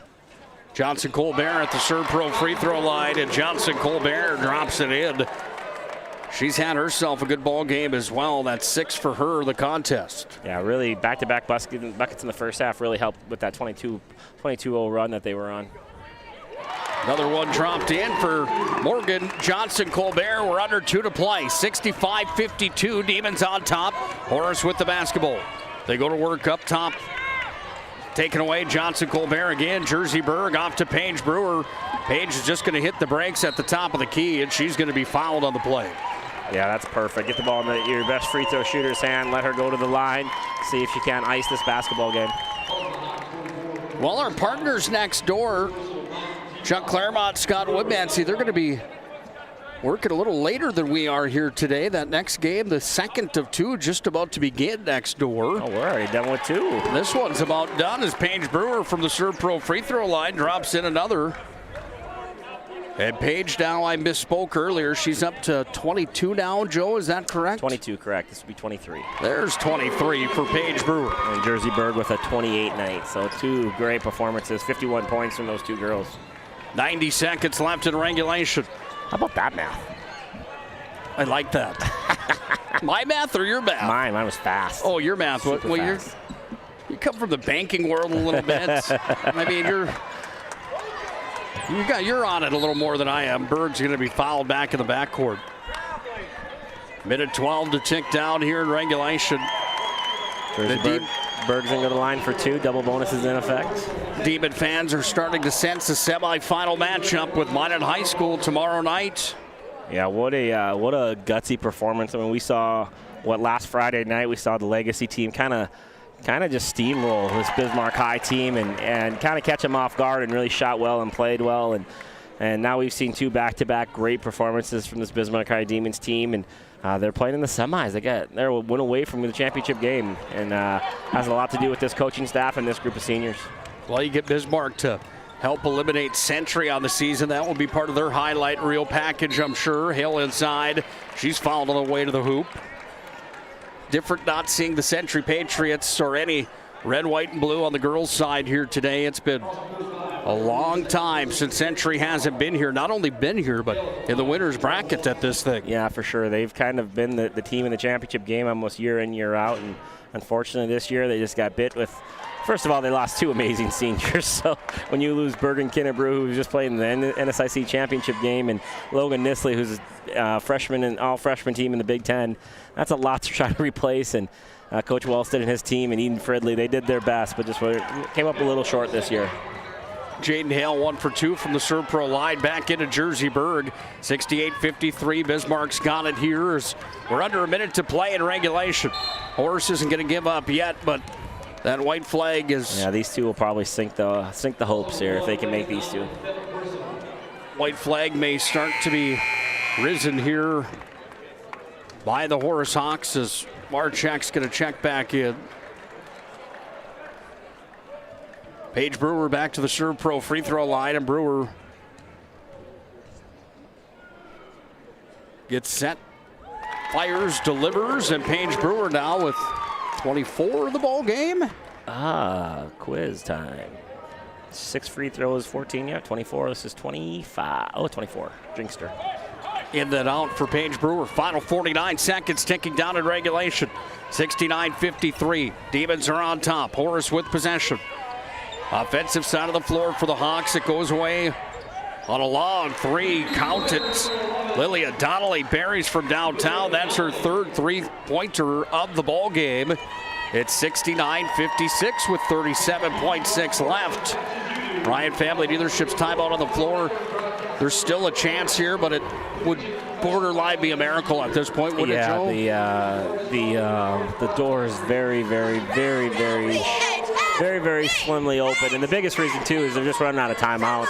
every time they make it, Bismarck High is able just to even burn 5 seconds to answer the ball. So time is definitely not on the side of the Hawks, but the Demons right now are in a good spot. Keep getting the ball to Brewer, Jersey Berg, knock down your free throws, and lock the door on this thing. First, were they yelling? These cheerleaders yelling PSP? Is that what they're yelling? Well, they came right in front of us here. They couldn't get on the court, so they PSP. Young lady, right into that microphone there. She saw the microphone. She knew what she was doing. She was going. It's like you had karaoke at the family get together. She knew. She saw her 15 minutes of fame, and it was right there with that microphone. Well, the first ever trip to the state tournament for the Horace Hawks in the young infancy of this program. Not a senior, first year here. Great EDC run last week to get to the second round. A couple upsets in there to get here, and but just not enough today. Kind of got bit by the senior group of the Bismarck High that was just ready to go and had a lot of urgency, a lot of sense of urgency to their play today. Paige Brewer breaks the press. Final 30 seconds to play in regulation. Brewer to Berg. Berg moves it across the perimeter. And now that white flag starting to come up as Paige Brewer holds on to the basketball up top. She then goes to Massey. Bismarck fans are on their feet with 14 seconds left in regulation. Demons have 69, the Hawks have 56. Brewer down to the corner here for Berg at the shot clock. Wouldn't count anyway as a shot clock violation. And 7.6. Make it 7.1 now is what remains here in regulation as the Demons are on their way to the semifinals to match up with the Minot High Magents. Horace wants one more point at the end of the ball game underneath. Hale just off the mark, and we are officially through two quarterfinals, 69-56. Bismarck High School gets the win over West Fargo Horace. We'll have our MVP of the game coming up. We'll also have a conversation with Bill Schentler if he's able to join us coming up in just a moment as well. The Demons make it 2 for 2 in the first for West Region teams. They'll face Minot tomorrow in the state semifinals.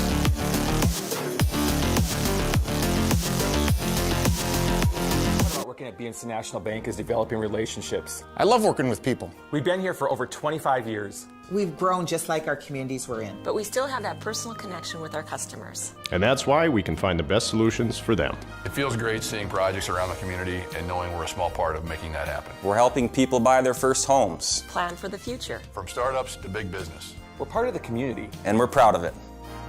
Yours truly, BNC.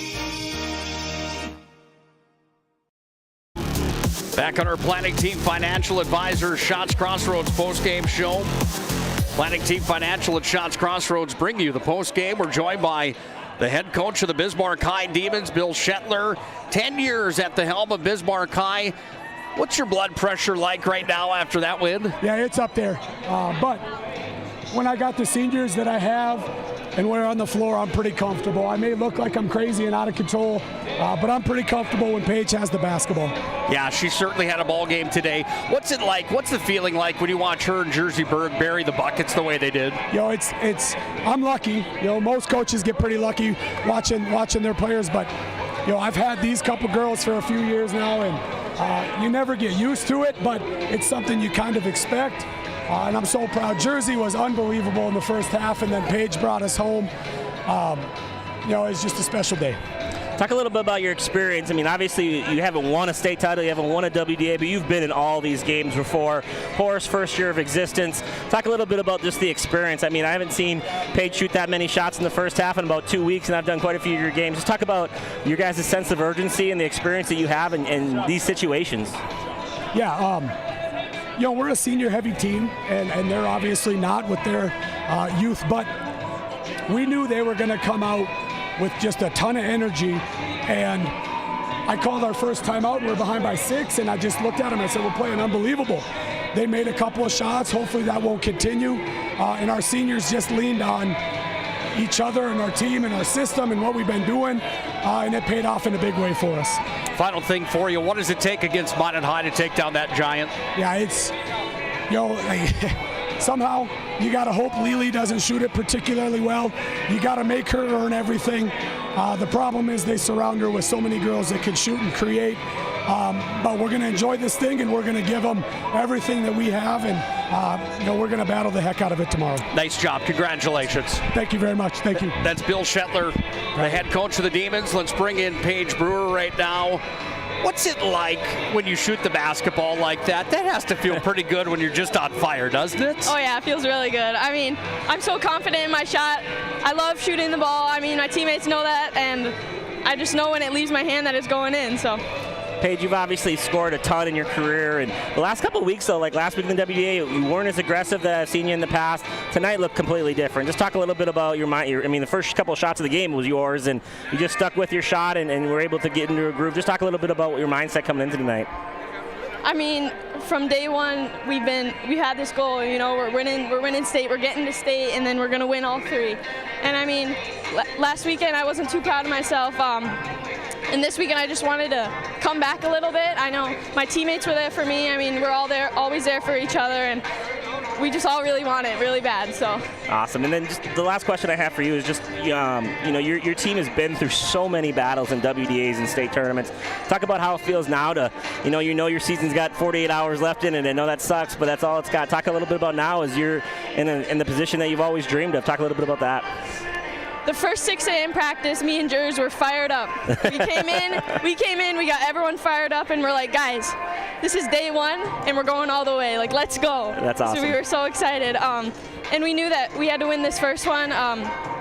I've never played in a semifinal state game before, and none of us seniors have, and we really just wanted it, and we had to prove it today. So. Awesome. Well, congrats. You guys, your group has done a lot, and they deserve to be in this game tomorrow night, so congratulations. Thank you. Best of luck. That's Paige Brewer. I'm going to grab a picture of you young lady as our MVP of the game, brought to you by Sport Clips. That's Paige Brewer with an excellent effort here today on our Planning Team Financial Advisor Shots Crossroads show.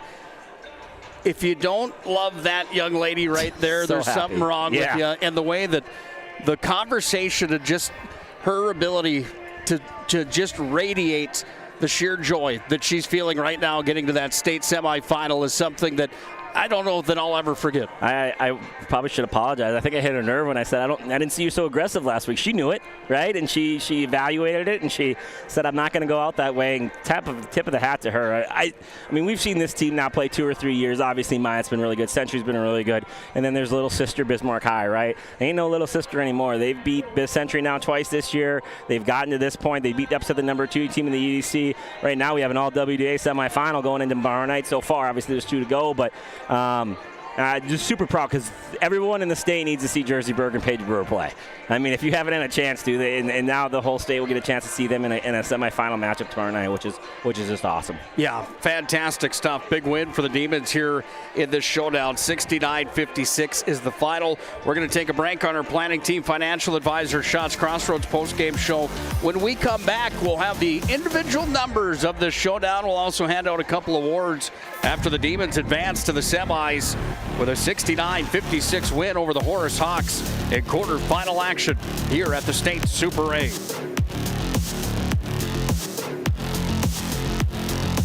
This presentation on the PSP Network is proudly brought to you by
PSP Network.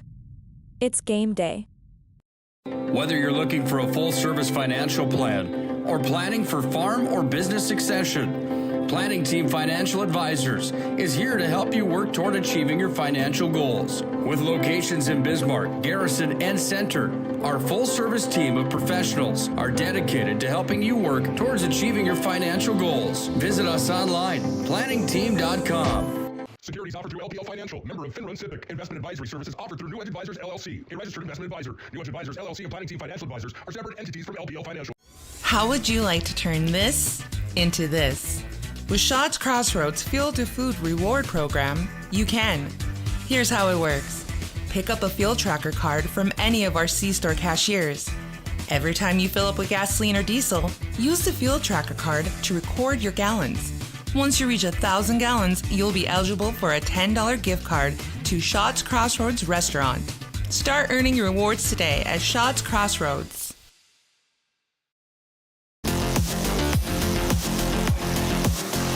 Planning Team Financial Advisors at Shots Crossroads bring you the post-game wrap-up after the Bismarck High Demons, the 3 seed from the West, take down the number 2 seeded East Region team, the Horace Hawks, 69-56.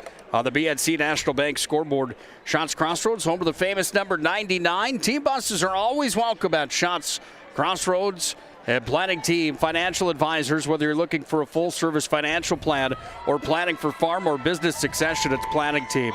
Nick Colbert, Joe Cattell. Joe, first things first, your overall thoughts on that ball game.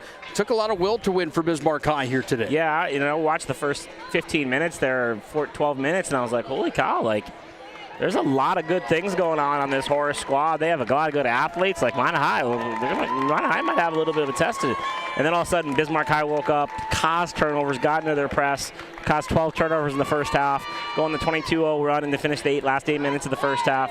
Just an absolute complete turn of events. And a lot of other players helped, but obviously led all by Jersey Berg and Paige Brewer. A lot of others, but those two definitely were the cogs in the wheel for sure. Yeah, once Bismarck High got up to about 13, that's basically where it kind of stuck, and Horace just couldn't find a way around that. Let's hear the individual stat line, if you don't mind. Yeah, for the Horace Hawks, they scored 56 points. They shot the ball 41% from the field and 22% from the 3. They were led in scoring by Jaden Hale, the 6'2", highly recruited junior, had 20 points.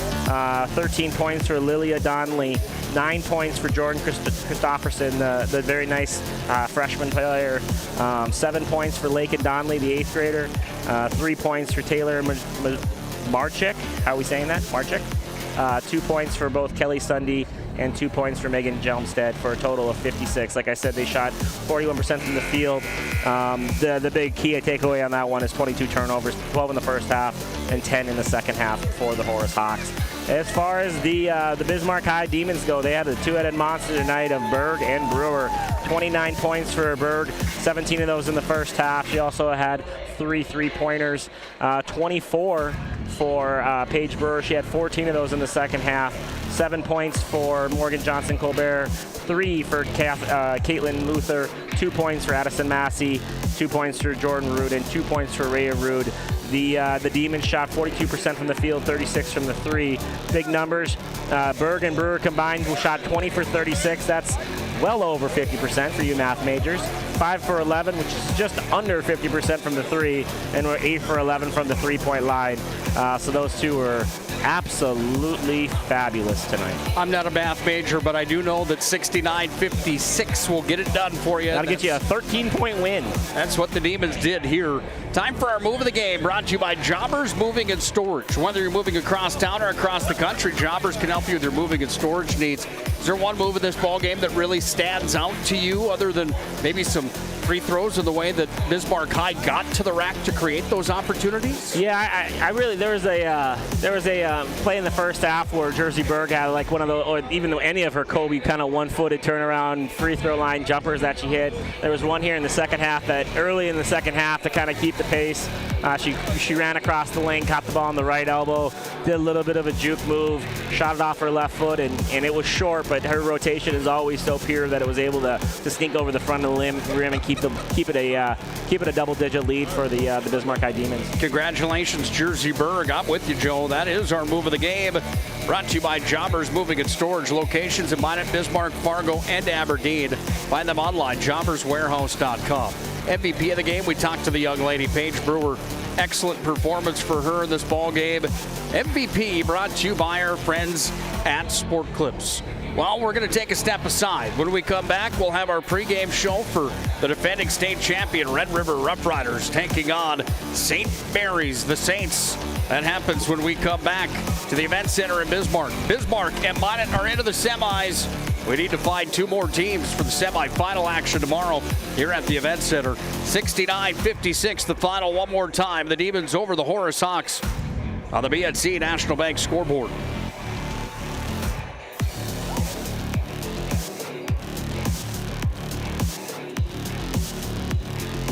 The dictionary defines community as a group of people living in the same place or sharing common goals. Community is the largest part of our name, and we make it the largest part of our business.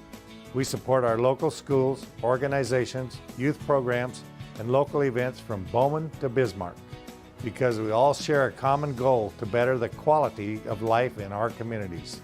Come bank with us at Dakota Community Bank and Trust, your real community bank.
We've changed our name, but we haven't changed the DNA of who we are.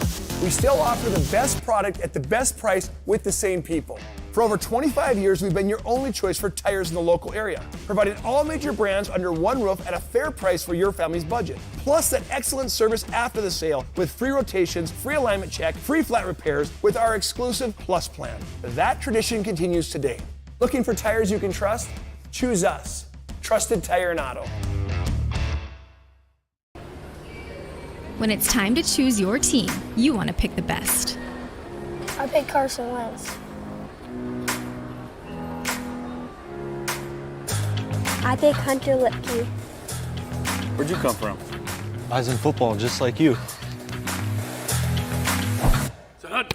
Always choose people you know and trust for your team, like your community bankers at First Western Bank and Trust. You can bank on us. For decades, Nodak Insurance Company has been serving our state's residents in good times and challenging times. We come together for the greater good, from simple acts of kindness to company-wide efforts that make a difference in our community. It's who we are, rooted in North Dakota and ready to serve when it matters most. Nodak Insurance Company, agents with answers. Darren Johnson, Cody Olson, and Scott Wilkins, your agents with answers in Mandan. You have built an amazing life by working hard and doing your job well. Delivering financial advice is what we do well.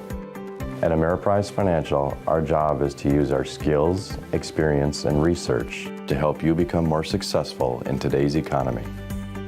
What we want you to walk away from each encounter with is satisfaction in knowing that together, we've done what we can to help you work toward a better future.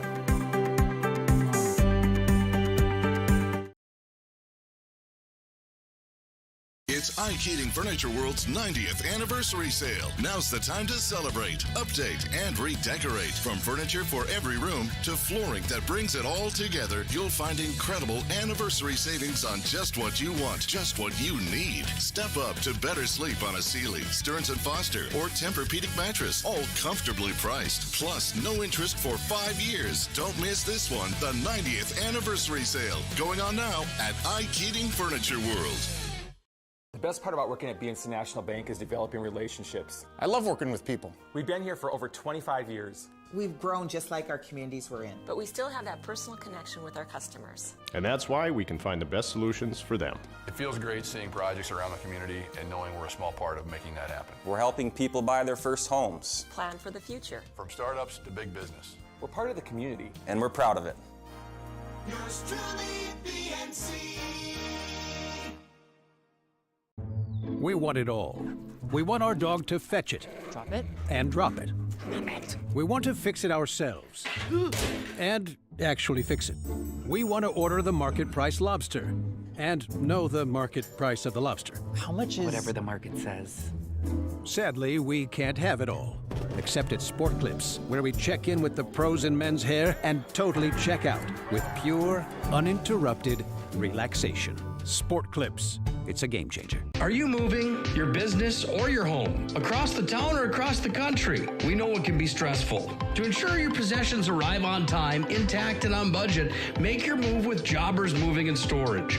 Jobbers can help you with every aspect of your move. With our efficient step-by-step approach to move management, we can tailor a plan to suit your needs and schedule. With locations in Bismarck, Fargo, Minot, and Aberdeen, Jobbers Moving and Storage is your choice. Visit jobberswarehouse.com. It's Jobbers Moving and Storage.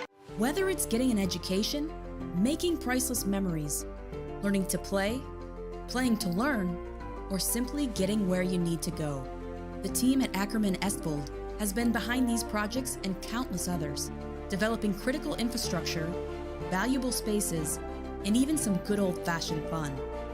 Entrusted with the things you know, but delivering more than you may realize. Ackerman Estvold. Trusted for decades and decades to come. There is no place like the country club. 18 holes of immaculate golf, along with golf simulator, PGA staff, club fitting and lesson, driving range and practice green, pro shop, delicious food, endless fun in the pool, and activities for the whole family. Learn more and become a member today.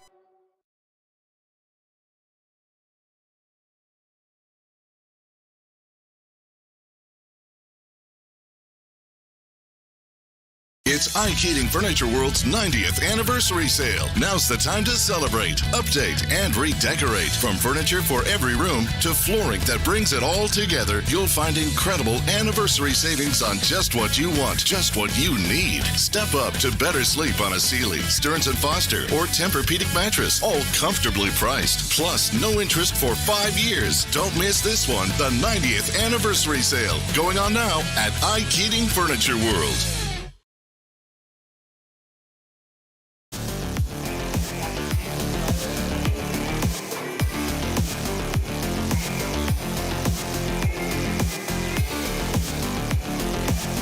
The defending champions have entered the building.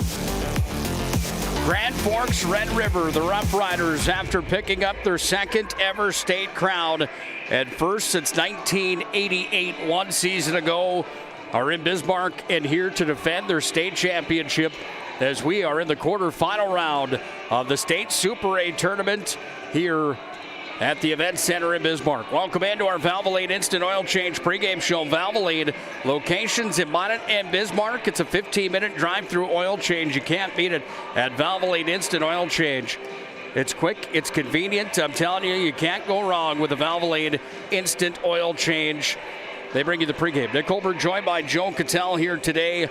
We've already seen 2 games. It's been a clean sweep so far in the first part of the bracket for the West Region teams. St. Mary's against Red River certainly might be a little bit more of a tall task for the Saints going up against the Red River Rough Riders in Game 3. Yeah, not to be cliche-ish, but a little more David versus Goliath action on this one with the champs from last year, with Jossie Schiller, probably the front runner for Miss Basketball, going against this St. Mary's team, who's kind of the Cinderella story of this whole tournament. They were a team that was able to upset last week. Mandan kind of slayed a dragon a little bit in their own right, knocking off Wiest and McKenna Johnson, and got here with a really probably their best performance of the year from 3 of their stars in Benning, Messer, and Gerving. So just a really nice ball game from them last week to even get here. But I'm guessing that they want to show that they're not just a one-hit wonder and want to make a little noise here at the state AA. You talk about that though, Joe, and you talk about the points per game. Numbers don't lie really when you're at the AA level. I mean, when you've got Messer putting in 15.2, you've got Gerving putting in 11.4, and Natalie Benning, who's been in and out of that top 5 in the West Region all year long at 13.7. They have the makeup to fill up the cup. Yeah, they got 3 players that would play on any basketball team in this state, and obviously those 3 helped lead them here at the end of the game last week to beat Mandan. I think Natalie Benning had a layup for the go-ahead. Then Mandan came back and scored the next possession. Gerving hit a 3 to go up. Mandan came back and scored, and it ended with a Messer right-handed layup for the finish and the go-ahead bucket to win the game and go to the state tournament. So it's pretty impressive. We're down the stretch of a game. You can give it to 3 different players, and 3 different players come up big to get you to this point. You look at the other side, though, and the big red machine that is Grand Forks Red River, a team that comes in at 22-2 overall. They were unbeaten in conference play on the east side of the state. You look at Litzinger, 6.5 for her. McQuillan, 11.5. Spidell was 6.4. But how about Schiller? 27.4. Front runner for Miss Basketball, I would think, is a fair statement. We saw it earlier today with Lily Bell. When you've got one of those prolific scorers like that is a gamer, that's already got a state tournament championship underneath her belt, she can be an X factor at any given moment, and that's pretty much what we expect to see in the next 3 days out of Schiller or the Riders. Yeah, no question. We every matchup so far today, we've seen high-level girls basketball players getting recruited to the next level, and Schiller's no exception to that rule. She's a girl that's I think going on to play at UND if I'm not mistaken, and she was the belle of the ball last year at the state tournament, upsetting just about anybody in her path to get all the way to the championship game, and she was phenomenal, and I expect nothing less from her and her senior cohorts. 4 seniors in that starting lineup 4 girls that were a big part of the team last year to win that state title. They have been beaten twice. I know Legacy got them once. Mina got them the other time. So pretty clean on the East, and but they do have 2 chinks in their armor from the west side of the state. So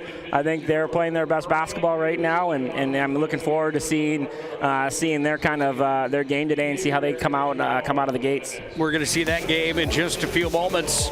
Official introductions are now taking place inside of the exhibition hall here at the Event Center in Bismarck for quarterfinal state tournament basketball.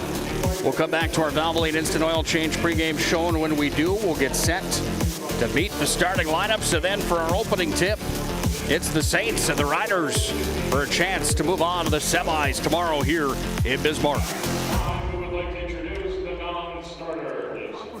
In Bismarck and Minot seek transformation. ServPro's construction program brings both vision and precision. From that very first hammer strike to the final touch of paint, our dedication remains unwavering. It's not just about remodeling, it's about legacy. In Minot and Bismarck, ServPro is your partner in transformation. We don't just build back, we elevate every space. Great news! If you're looking for a new vehicle, Ryan Family Dealerships has the best selection we've had in years. You'll find fantastic offers from Nissan, Honda, Chevrolet, Buick, GMC, Cadillac, Chrysler, Dodge, Jeep, and Ram.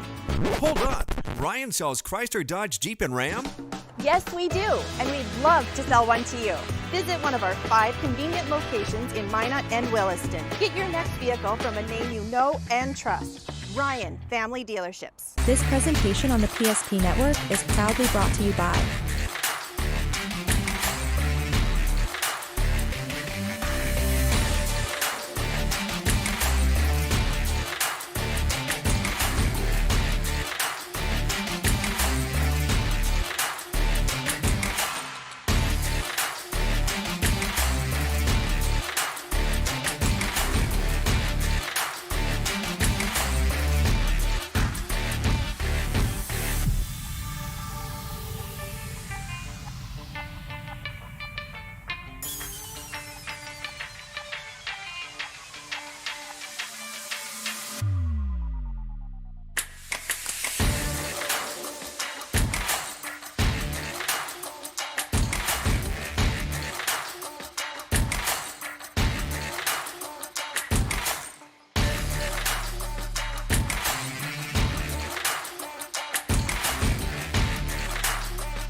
PSP Network.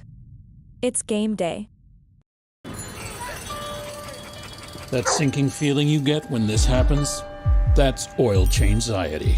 The anxiety of being without a car with a billion things to do. The fear of being overcharged. The stress of not knowing where to go or who to trust. But you never get those feelings at Valvoline Instant Oil Change, where you can watch us work right from your car, and we finish up in about 15 minutes. We changed your oil and did our 18-point safety check. Valvoline Instant Oil Change. Service you can see, experts you can trust.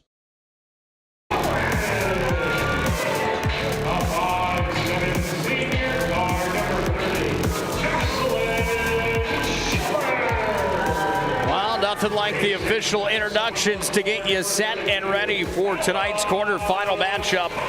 We're in store for a good one in the night session.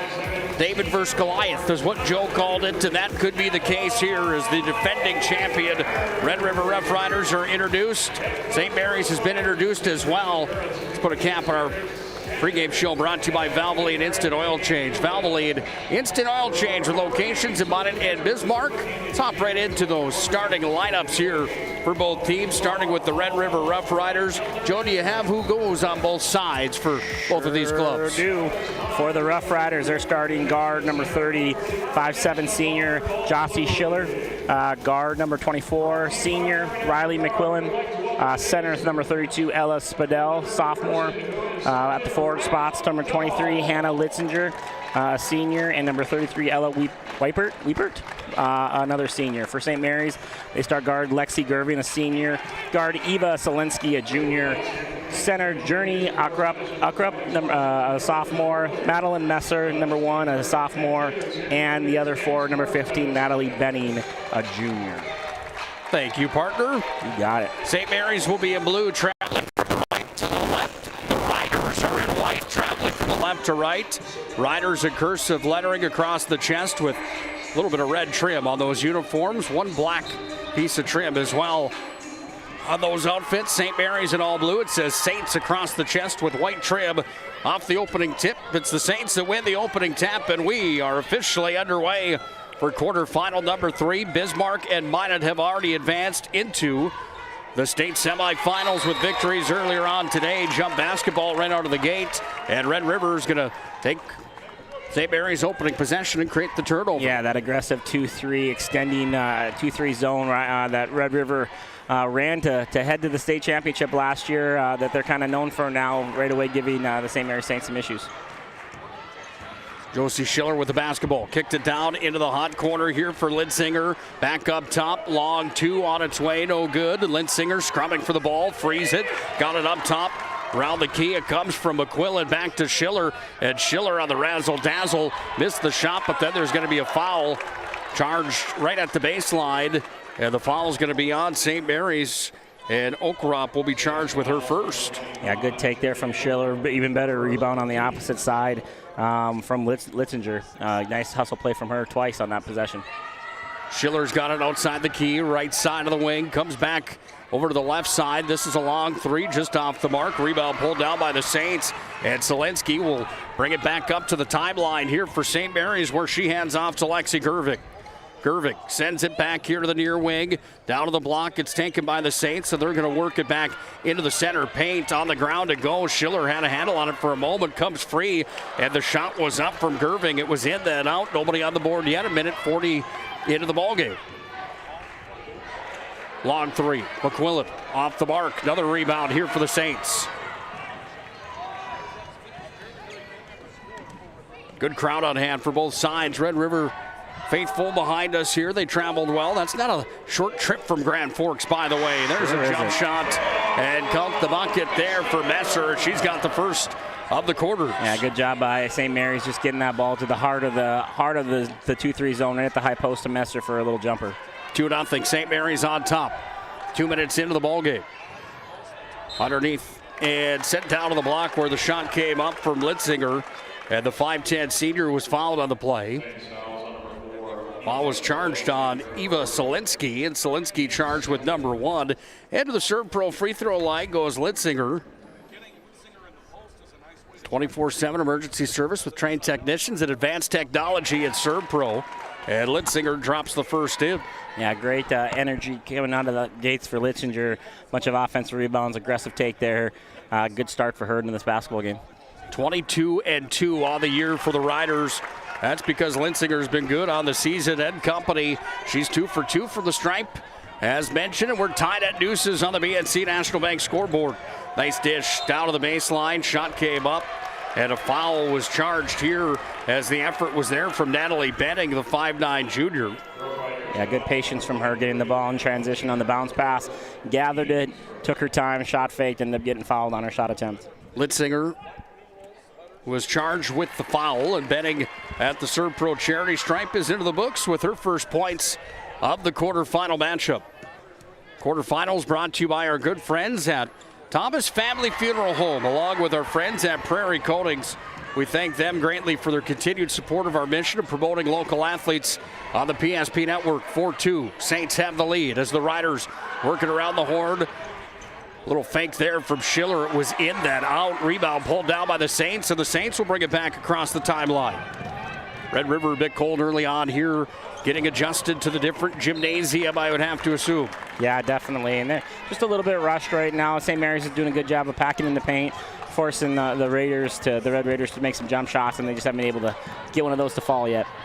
Basketball's handled here by the Riders. It's McQuillan up top with it. Around the horn, it's going to be taken back to Schiller. Schiller bumped into there by Lexi Gerving, and Gerving is going to be charged with the foul. Lexi picking up number 1 here with 15:20 left in our first. Well, Fargo North at Century in the boys bracket in game number 2. That game inching closer, yeah. That was kind of running away with it at halftime, but obviously you knew Darren Madden was going to figure something out at half and get them back in that ball game. 44-39 over on the other side. Meanwhile, it's Spidell that puts it up and in. Then a takeaway for the Knights. Count the bucket for Schiller, and she's fouled. Or was it McQuillan that scored? McQuillan got the steal in the layup. Yeah, good take from her. The bucket led them into their press and causing the turnover right away in the press and getting to the rim was McQuillan. Now the Riders have a 7-4 lead on the BNC National Bank scoreboard as McQuillan goes perfect from the line on the and one play. McQuillan at 11.5 points per game, 5'4" senior. We saw her at Minot earlier on this year on the PSP network when Red River and Minot High came together for a matchup of boys and girls. It was a rematch of last year's quarterfinals where the Riders had the upset over Minot High School.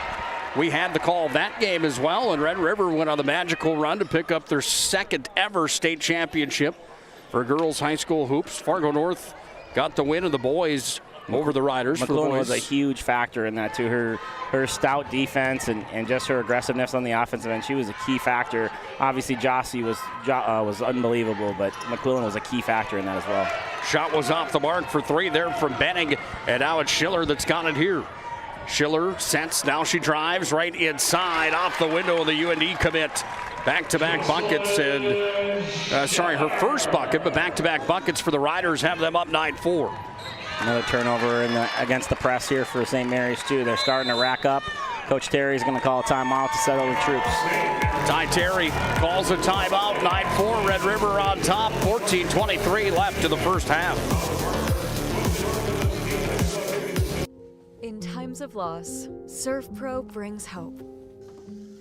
With expertise in Minot and Bismarck, we don't just restore homes, we rebuild lives.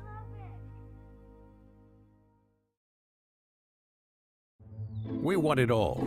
We want our dog to fetch it. Drop it. And drop it. Drop it. We want to fix it ourselves. And actually fix it. We want to order the market price lobster. And know the market price of the lobster. How much is... Whatever the market says. Sadly, we can't have it all. Except at Sport Clips, where we check in with the pros in men's hair and totally check out with pure, uninterrupted relaxation. Sport Clips. It's a game changer. Riders leading 9-4 on the BNC National Bank scoreboard, making 11-4 as Schiller puts back the rebound and off the window and in, and Schiller now has 4 in the ball game. Hot start here for the Red River Rough Riders, extending the lead to 7. You're Ty Terry right now for St. Mary's. What do you look to do different? Yeah, one, you can't turn it over against that press. Better job that time getting the ball down the court and attacking and getting fouled. So that's one, is get some possession to be able to score. The second thing would be just on defense. You just got to be able to keep packing in the paint. All the buckets right now for Red River are coming at the layup line. So they just got to do a better job of keeping Red River out of the paint.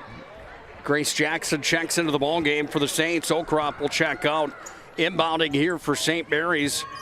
That's Abby Schmidt that got it in. Around the horn they went from Gerving over to the far side. Gerving will get it back top of the key. Long 3 on its way, too deep. Pulled down by the Riders, and the Riders will run the floor again here with Schiller. She really is fun to watch, isn't she, Joe? She's so fast and just poised and under control. Morgan Hart's off the bench, hitting a big 3 there in transition, the assist from Schiller. Hartz has the first three-pointer on her stat line of the ball game, first three-pointer of the ball game. And it's a 10-point lead here for Red River at 14-4 on the BNC National Bank scoreboard. Well, we've got more coverage on the air here today Now there's going to be a foul charged on Abby Schmidt. Yeah, no, it's on Hannah Litzinger. That's on the other side? Yeah, going to be her second foul 5 minutes into the game. That's a big call. More action on the PSP Network tonight. Region 3 Class B boys third place in championship round. We've also got Region 4 Class B basketball on the air. And right next door, Scott Woodmansey and Chuck Claremont have the call of the boys Super A quarterfinals. Schiller. You got to find her in transition. She's been a nightmare so far in this game with her scoring and her assists in transition.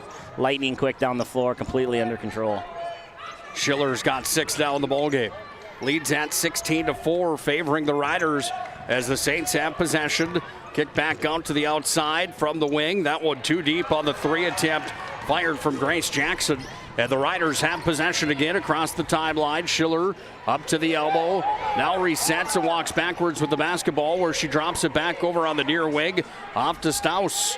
Work back up to the top of the key. Schiller's got it, 15 on the shot clock. Schiller over to her right.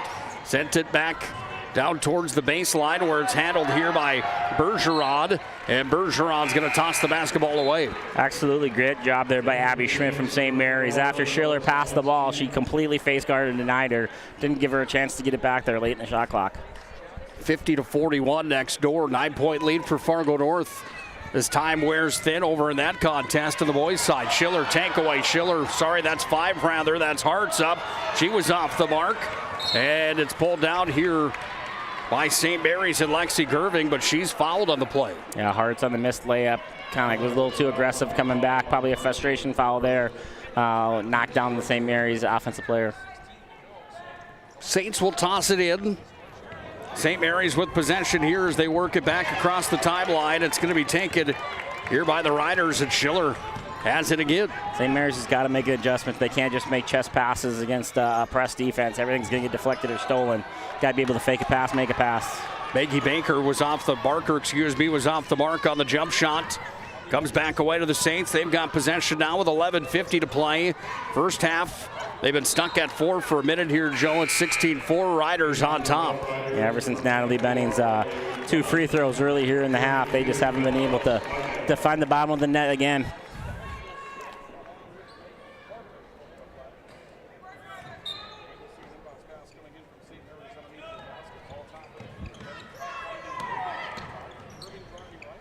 Saints with possession. Down to the baseline. Selensky sent it up top. Came back into the hands here of Messer, but it's stripped again. And it's Hartz that takes it down to the other end of the floor. Work back up top. 3 on its way. This is Spidell downtown. Straightaway 3. Yeah, if they're in the game right now, they're a weapon for Red River. And Coach Terry's going to have to call another timeout. Trying to figure out a way to get his team back into this ball game. 19-4 on the BNC National Bank scoreboard. All Riders early on. Changed our name, but we haven't changed the DNA of who we are. We still offer the best product at the best price with the same people.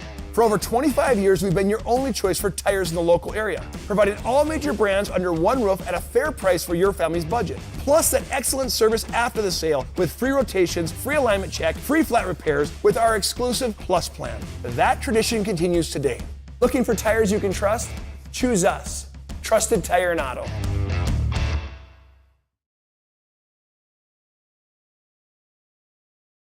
Shields Visa is more than just a card. It's the freedom to go. It's a gateway to explore and do more of what you love. Imagine where the Shields Visa can take you. So join us in discovering endless possibilities. Shields Visa. Together, we've got this. Riders to start. They've got a 19-4 lead on the BNC National Bank scoreboard. And Hartz has another takeaway, but the ball rolled out of play over on the far sideline. As trying to gather it was Gerving. She's going to get the ball to inbound here. And she does. She works it up top here to Bennett. Over on the near wing, down to the baseline. Jump shot off the mark, missing there off of Selensky. Rebound for the Saints. Comes back away now here to Messer. Matea Messer, jump shot. She was blocked in the lane by Spidell, who just hit a big three for the Riders. Comes back away, Messer. Spun out far side wing. This is a three on its way. Hit the rim for Gerving. And the Riders are dominating every aspect of the ballgame. They might want to double check that there's not 6 Red River Riders out there on the floor at one time, because they are everywhere right now on both offense and defense. 10:46 to play first half. 19-4 the score, favoring Grand Forks Red River, the defending state champions. Josie Schiller to send it into play. She gets it back, and then Schiller is going to be blocked and fouled on the play there by Lexi Gerving. Yeah, Schiller's just so hard to keep in front of you. She's so good with the basketball, stays low center of gravity, quick, just really hard to switch and stay in front of her. Second on Lexi Gerving, 5th team foul here on St. Mary's. 4 charged right now on Grand Forks Red River, who has a 19-4 lead. As Schiller with a little fade towards the hoop and drops it in. I would take the first team all double A state girls basketball team against any team in the state. You put Schiller, Lily Bell, and throw the big girl from Horace on there, Hale. I mean, we'd have a pretty dang good basketball team that we can go play any state we wanted to. Yeah, well, forget playing a game of pig inside the gym with them. Man. You throw Jersey Berg and Brewer in there and find a way to get Felkley on the floor, and holy cow, this would, there is some talent out here. We forgot about Maggie Fricky. She'd be okay, too, on that team, I think. 2-time All-Stater for Minot High School. Yeah, no kidding. Former all-time leading scorer at Minot High School. Like, there is some solid girls basketball being played in the state right now. 21-4 the lead for the Riders here with 10 minutes to play first half. Underneath the hoop, Riders have possession. And there's going to be another foul charged here on St. Mary's. It's going to be charged on number 4, Solinsky. That's number 2. Yeah, just nothing going right now for the Saints. They can't get close enough to shoot the basket and shoot the basketball. And now they just picked up a third foul on, like you said, on Solinsky. And she's still out there with 10 minutes to go in the first half. So she better be careful here. The news is just not getting any better here for St. Mary's right now. However, they've got Messer that pulls down a rebound, and Messer sends it up the floor. Abby Schmidt with possession, sends it up to the top of the key. Messer for 3, bouncing, hit the rim twice and fell out. Ball comes back away to the Riders, and they go to work here with Staus. 9:29 ticking down at a 21-4 first half. Red River on top. Well, if it's been anything like the first 2 matchups of the day here in this girls bracket, the East Region has come out hot as a pistol against both Bismarck and Minot, and then the West Region teams found a way to compromise a little bit and make it more of a tug of war, ending in 2 West Region wins. But right now, Red River just seems to have everything cooking in their direction. Yeah, all East in this game right now, and obviously, kind of like we talked about in the last game, just the weathered, more veteran team, Red River, who had that magical run last year, is kind of just taking advantage of the inexperience of the St. Mary Saints right now. Lexi Gerving got a jump shot from the free throw line that was off the mark. Comes up to McQuillan, top of the key, around the horn from Spidell. Worked over now, Weipert on the near wing. It comes away here to Bergeron. Bergeron will get it back. Down to the hot corner, dribbles up now to the top of the key. Back over to McQuillan on the far wing. Basketball's handled here by the Riders with Schiller on the bench. Here's a jump shot coming for 3. Staus downtown. How do you like that one? Staus for 3. Yeah, stretch this thing to a 20-point lead. Deep 3 with no time left on the shot clock. Nice play there from the Red River. Good patience, good find at the end. Messer inside, put it off the glass, no good. Hounded inside the lane, and St. Mary's just not able to get many clear looks at the bucket. There's the first miscue of the ball game for the Riders. They toss it away. Yeah, Red River's just really fast. They're fast getting defense. They're fast going to offense. They get up and down the floor really quick, and they are real tough defensively. They're pretty much anywhere that St. Mary's wants to be right now. 10-point lead on the other side, by the way. The boys match up. Fargo North on top of Bismarck Century. 20-point lead here for the Red River Rough Riders, as Schiller giving everything that Natalie Benning can handle. Benning breaks it across the half-court line now and sends it down as the Saints set up shop. But they are going to find themselves coughing the ball up as the travel was the violation of the double team down in deep there on Okrop. Yeah, you can just see the frustration starting to come out of St. Mary's right now. These girls don't have an answer to any of the problems that St. Mary's is providing them. Or, I'm sorry, that Red River's providing them. Schiller with it. Works it back up top, down to Litzinger. Top of the key here with the basketball. This is Barker. Got it back to Schiller, but there's going to be a foul on the play. And that foul, I believe, will be charged here on Abby Schmidt. Is it? It is. And Abby Schmidt charged with number 1 here in this ball game. Sends Schiller to the free throw line for the single bonus as well, with 8 minutes to go here in the first half. 8 for Schiller right now in the contest. She goes back to the Serve Pro free throw line. And Schiller's got her first on its way and dropping in. And Josie Schiller continuing to impress here in this ball game. 9 points now in the contest. Second attempt from the Serve Pro line on its way here. And she got it, nothing but net. Yeah, 10 points now for Jossie, and she's on a roll right now. And she keeps this up, she won't have to play much of the second half. Schiller's got the turnover there. She just bounces off people when she's got the basketball in her hand. Bounced the ball free, got it back on offense now, and she sets it up here for the Riders. Goes away to the near side, top of the key, off of Staus. Round the horn, the Riders put their set into motion now as it's going to be taken back by Schiller. And there's going to be a foul inside on the Riders away from the basketball. Yeah, illegal screen there by number 10 on the Red River. Staus just kind of got caught running through a St. Mary's player. First on Staus, 5th on the Riders. 26-4, the score was 7:24 left here in the opening half of basketball. Saints with possession. Offensive side of the floor, left side of the radio dial. They work in around back to Benning. Benning had her pass picked off, but it's Messer that's got it now. Ball's going to be thrown away here by Messer.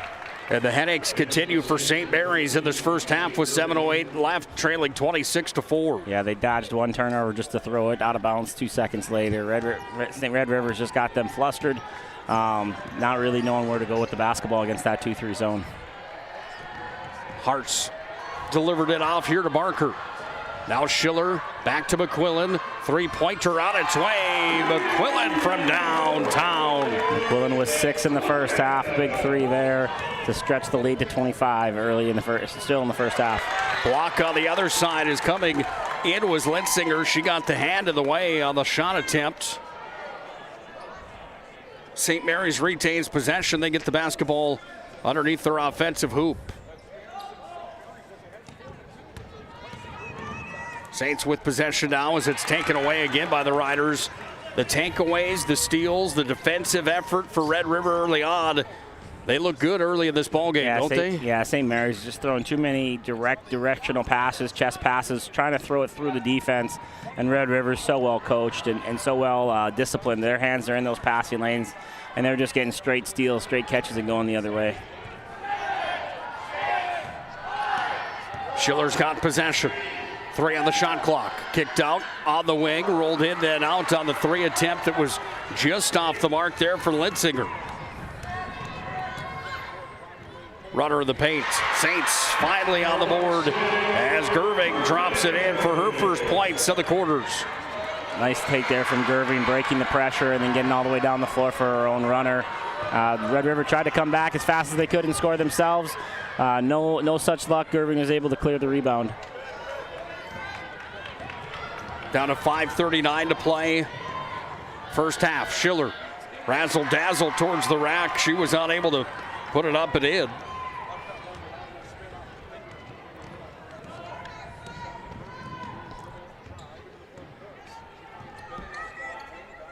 Messer up top, kicked it over to Gerving. 3-pointer, and Lexi Gerving buries from downtown. Lead cut to 20. It's 29-9 here with 5:10 ticking away in the first half. Yeah, good to see Lexi get hot here in the last couple minutes. Just trying to will her team back into this thing and make it respectable before half. Schiller down towards the baseline. She's going to be fouled on the play, and the blocking charge will be charged on number 22. That's Grace Jackson picking up number 1 here in the ballgame. She'll go back to the line for the single bonus, will Josie Schiller.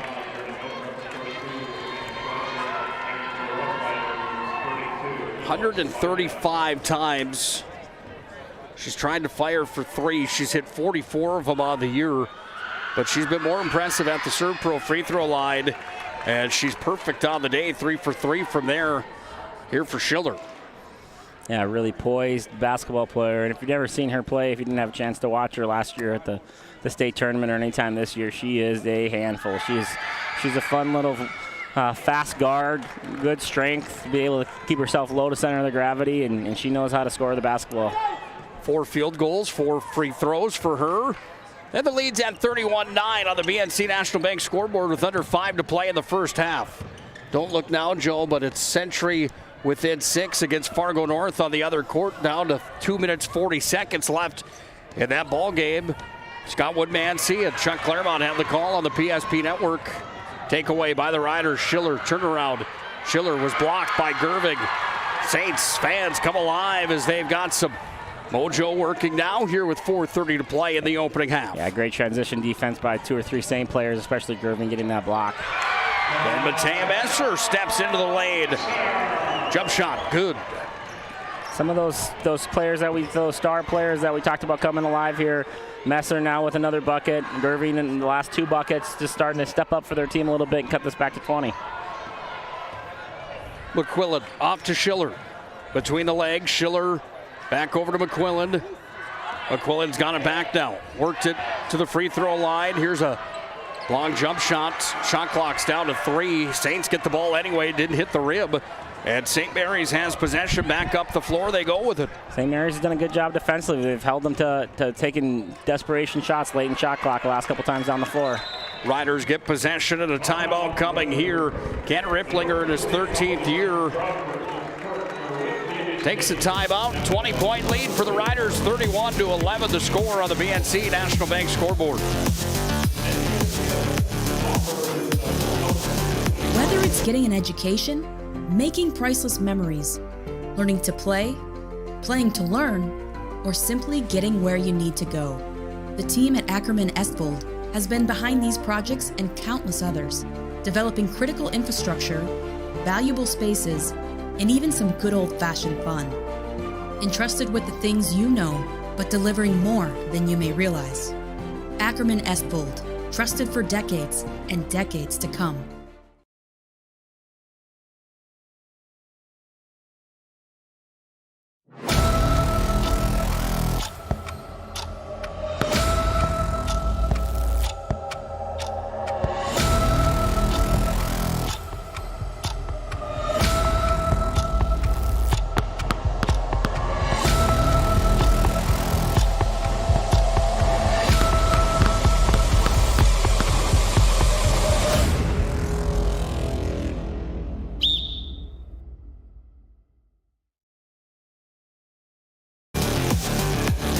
Well, major props once again to everybody in Bismarck involved at the event center and the logistics of getting all these games put together here for the state Super A tournament for boys and girls.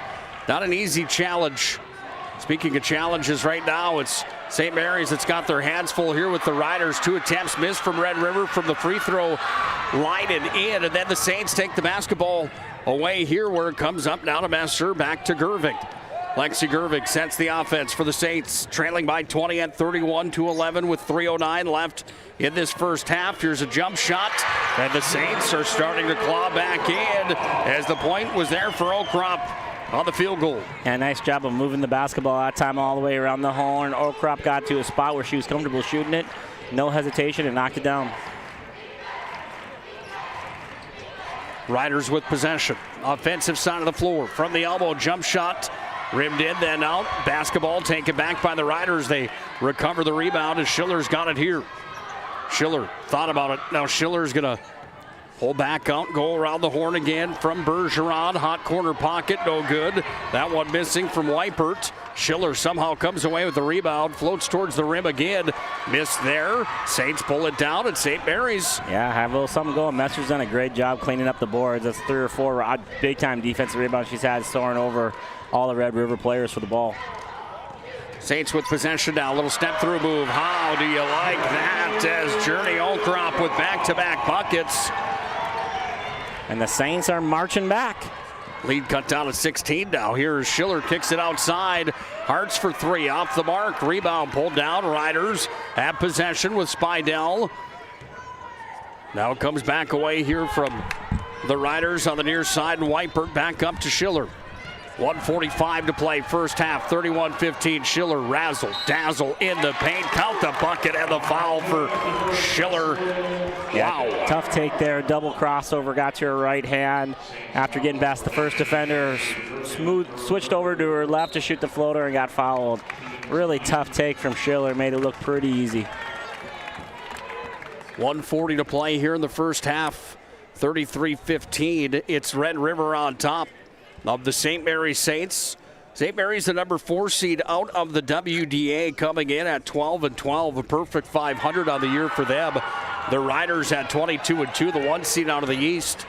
That's what we expected out of the gate here today, but St. Mary's has done a nice job of not laying down and, even more importantly, clawing back in a bit here in the late portion of the first half, Joe. Yeah, definitely. I think they've won the last 5 minutes for sure. They've just been the better team, the more aggressive team, starting to string a couple stops together and getting something going offensively. Schiller from the elbow, put it between her legs. Jump shot no good, side of the rim. Ball comes back down here to the Saints, and Gerving with Schiller on her. Gerving's going to break the press, and Gerving sends it out to the near wing. This is a three on its way. That one fell short of the rim off the attempt from Natalie Benning. Went on to play on the Saints, and it will be Rider basketball. Yeah, Natalie pretty aggressive there with the jump shot. Kind of needs to toe the line a little bit. She was pretty deep on that one. Try to figure out a way to get to that high school line, especially in transition. Bonnet State brings you the ball game and state tournament coverage. Best way to predict your future is to create it at Bonnet State. Be seen, be heard, be you. And Roger Ward Moving and Storage, proudly helping the region with their moving and storage needs since 1942. It's Roger Ward Moving and Storage. Under a minute to play, first half, 33-15. Riders with the lead and the basketball up top. Staus, three, bingo. Second three of the game for Staus, excuse me. Fifth three of the half for the Rough Riders. Benning with the basketball, other end of the floor. Banks open, Josh kissed it off the square and in. Yeah, good decision there from Natalie Benning, getting to her right hand, making a little bank shot floater. Nice take, good find. 36-17, Riders with possession. Shot clock is off. We're down to 15 seconds to play here in the first half as the Riders go around the horn with it. Schiller down to the block, put it up with the left hand. She's fouled on the play. Fouls on number 14 for the Saints. This will be the 6th and 7th free throw of the first half for Jossie Schiller. She shot all but 2 of the Red River free throws so far this half. Number 3 on Gerving. Number 4 on Gerving here, Joe. Oof. Is that right? That's not good. I had her as that would have been number 3, but they've got it on the board as number 4. They do have it as 4, and the frustration on her face makes it look like it is 4, and that's gonna handcuff her quite a bit in the second half. Schiller from the stripe, missed on the second. Final chance here for the Saints. Sent across in the paint. Shot comes up just off the mark there. The attempt was there, however, from Abby Schmidt.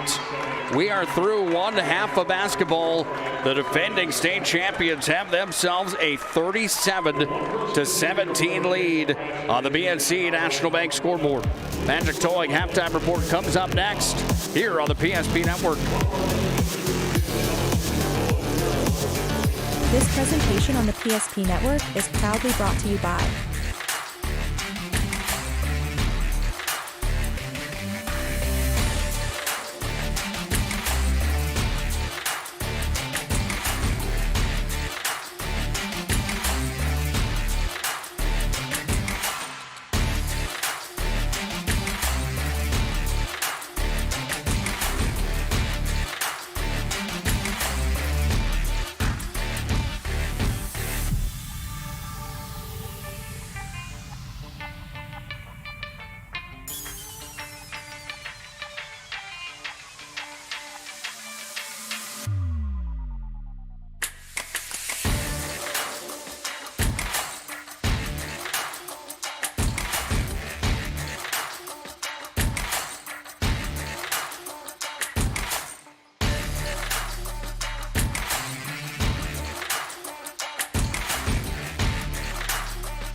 PSP Network.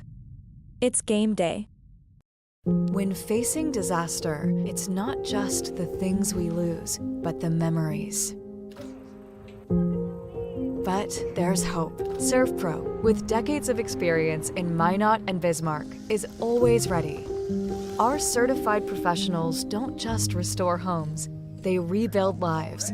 Because to us, you're not just a client, you're family.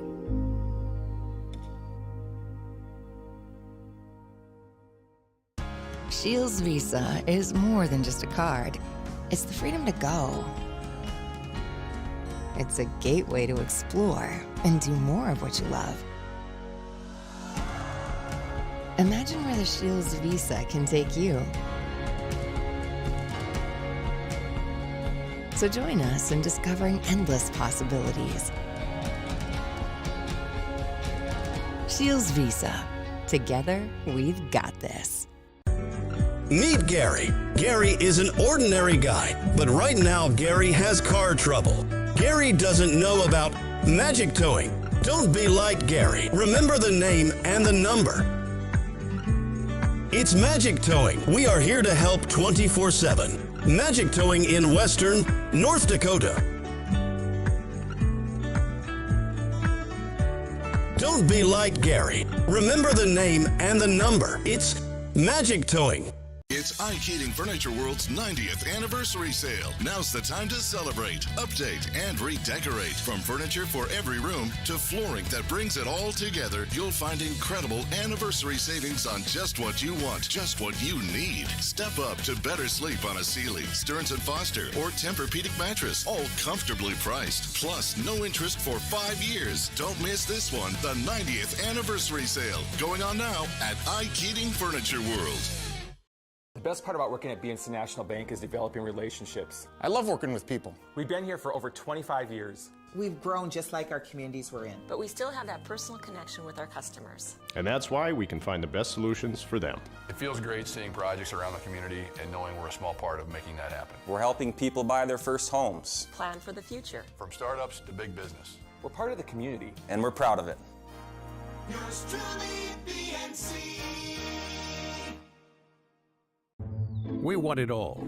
We want our dog to fetch it. Drop it. And drop it. Name it. We want to fix it ourselves. And actually fix it. We want to order the market price lobster. And know the market price of the lobster. How much is... Whatever the market says. Sadly, we can't have it all. Except at Sport Clips, where we check in with the pros in men's hair and totally check out with pure, uninterrupted relaxation. Sport Clips. It's a game changer. Are you moving your business or your home across the town or across the country? We know it can be stressful. To ensure your possessions arrive on time, intact, and on budget, make your move with Jobbers Moving and Storage. Jobbers can help you with every aspect of your move. With our efficient step-by-step approach to move management, we can tailor a plan to suit your needs and schedule. With locations in Bismarck, Fargo, Minot, and Aberdeen, Jobbers Moving and Storage is your choice. Visit jobberswarehouse.com. It's Jobbers Moving and Storage. Whether it's getting an education, making priceless memories, learning to play, playing to learn, or simply getting where you need to go, the team at Ackerman Estvold has been behind these projects and countless others, developing critical infrastructure, valuable spaces, and even some good old-fashioned fun. Entrusted with the things you know, but delivering more than you may realize. Ackerman Estvold. Trusted for decades and decades to come.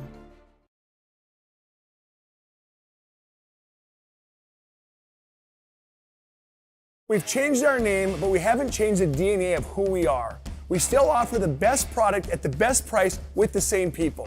For over 25 years, we've been your only choice for tires in the local area, providing all major brands under one roof at a fair price for your family's budget. Plus that excellent service after the sale with free rotations, free alignment check, free flat repairs with our exclusive Plus plan. That tradition continues today.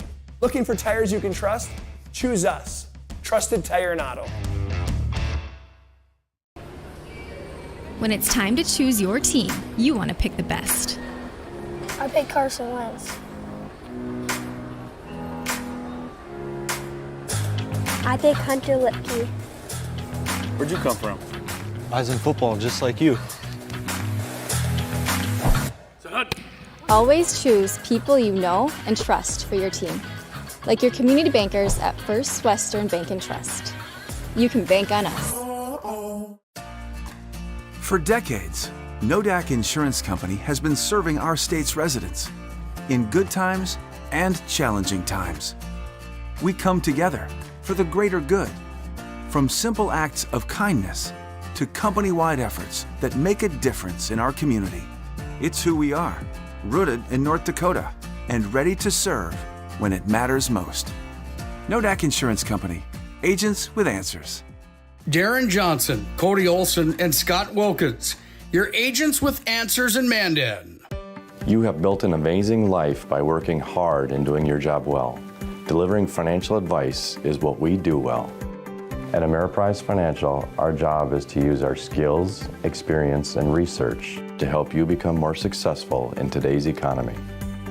What we want you to walk away from each encounter with is satisfaction in knowing that together, we've done what we can to help you work toward a better future.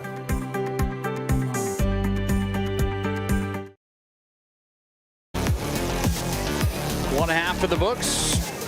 One more to go here in this quarterfinal number 3 from the Event Center in Bismarck. 37-17. Red River's got the lead on St. Mary's. Nick Holberg, Joe Cattell here on our Magic Towing halftime report. Magic Towing, you blow it, we tow it. Magic Towing.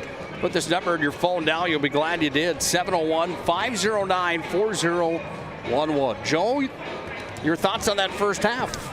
Yeah, obviously I thought St. Mary's kind of got a little bit ran over there for a while. 27-0 run by the Red River Rough Riders, and they just were hot there from the beginning to pretty much the end. Obviously, St. Mary's gave a little bit of a fight back to cut it from almost 30 points down to 20, but Red River definitely owned that first half and really just kind of ran through the St. Mary's Saints there for a good stretch.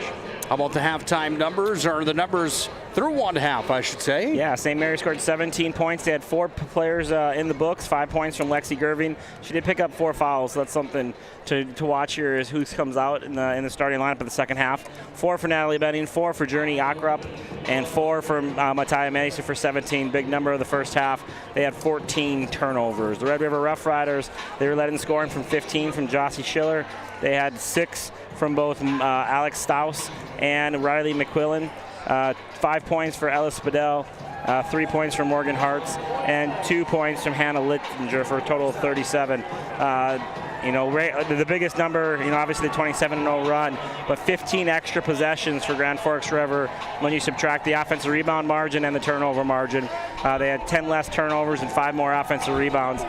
15 extra possessions to a team as good as Red River isn't going to be a recipe for success for St. Mary. So we got to be able to cut down the turnovers and stop the offensive rebounds in order for them to get back into this basketball game and make it respectable. Thank you, my friend. Second half of basketball brought to you by our friends at MineUpBraces.com. Free consultations online or in the office.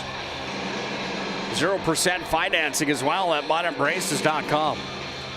From the left to the right for the second half here for the Saints. Right to the left for the Riders. Red River, the home team in their white uniforms. St. Mary's in blue. If you're just joining us, all Red River in that first half, 37-13. They've got the lead, and we are underway for half number 2 as Gervig walks into the lane and puts up a shot. Gervig was off the mark. She's playing with 4 fouls, by the way. That's a factor. They need her. They really do, and it's going to be really interesting to see how aggressive she is early, and if coach just rides her out until she picks up 5, and hopefully she can be on the floor as long as possible. Here's Schiller with it, offensive side of the floor. McQuillan calling for it, getting it now. Schiller off to her left side. Schiller puts up the shot off the rim, no good. Rebound, Gervig takes it up the floor here, and Gervig hits the brakes right at the top of the key. Worked it back over to Matea Messer. On corks for 3, front to the rim. Messer tracks down her own rebound in the hot corner, but out of bounds she went. And it will be Red River basketball. Yeah, good aggression from St. Mary's. They coming out fire and just haven't been able to knock down one of these looks they've been able to get. Tournament coverage on the PSP Network, proudly brought to you by Thomas Family Funeral Home and our friends at Prairie Coatings. In the Magic City, they bring you tournament coverage on the PSP Network. Schiller's got it here, double team. McQuillan down to the corner. Ball's going to be spun back over to the near side, trying to get it into the hands there of Linsinger, but out of play it went, and it will be St. Mary's basketball. Yeah, Coach Ripplinger just not real excited about that one. A little bit too much passing there around the hoop. They had a wide open layup and tried to pass it up for a more wide open layup, but ended up going out of bounds. Saints with possession here on the drive. It's going to be taken back over to the far left wing. Here's a three on its way off the side of the rim. It missed for Gerving. Rebound pulled down by the Saints. Another three from the far right wing. No good. That one was off the mark as the shot was up from Benning. McQuillan, coast to coast. Oh, she's blocked by Messer. Great block from Messer, getting back in transition to challenge that shot. Gerving intercepted here by McQuillan. And McQuillan's got it. McQuillan takes it down to the block, stops, puts it up off the glass. And McQuillan has 8 now in the ball game. She's such a solid basketball player for this team. So important, her defensive intensity and just being able to score. Not a huge score, obviously not their leading scorer, but she's just able to figure out a way to get her 10 points every night, 12 points every night. And she's a good, very good player, very important to this roster. Here comes Schiller with the basketball. Schiller takes it down, puts it up off the window, no good. Taken by the Saints, and again, it's St. Mary's that takes the defensive board and brings it back up the court. Yeah, Schiller trying to draw a foul there, just wasn't able to draw enough contact there. Didn't have a great finish. Probably could have gone a little bit harder to the hole and drew the contact a little bit more. On the ball, Messer kicked it around the horn to the near side, back to the top of the key with possession here. This is Solinsky. Got it over there to the far wing for Benning, and Benning's shot was off the mark, and it comes back down now where Schiller sets up shop for the Riders with 3 minutes complete, 15 to go here in regulation. Unfortunately for Benning, she just hasn't been able to find it from downtown. 0-2 in the first half, and missed her first 2 looks at it so far this half. She's a good shooter. Keep on shooting. Trust your work. 39-17, Riders on top. Make it 41 with a chance at the old-fashioned three-point play as Schiller does it again from inside, and Schiller puts it off the window and scores and draws the foul from Solinsky. Yeah, much better take there from Schiller that time. Got all the way to the rim, drew contact, wasn't worried about the contact, got it up on the glass to the finish. Solinsky, another starter for the Saints in foul trouble. That's number 4 on Solinsky. So 4 on Gerving, 4 on Solinsky. And Schiller, meanwhile, is at the Serve Pro free throw line, bounced around, hit the rim, no good. Touch last by the Riders, and it will be Saints basketball. Foul on Litzinger there, trying to sneak a new offensive rebound.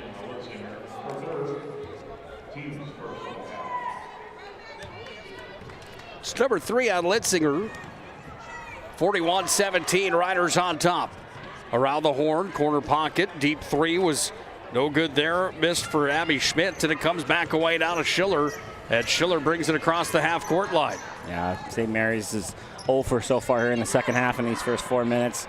Need to find a way to crack the scoring column. McQuillan, deep 3, no good. Taken by Gerving, and Gerving will set it up here. Lexi Gerving will look to cross the half-court line with it. 14:08 to tick down here in regulation.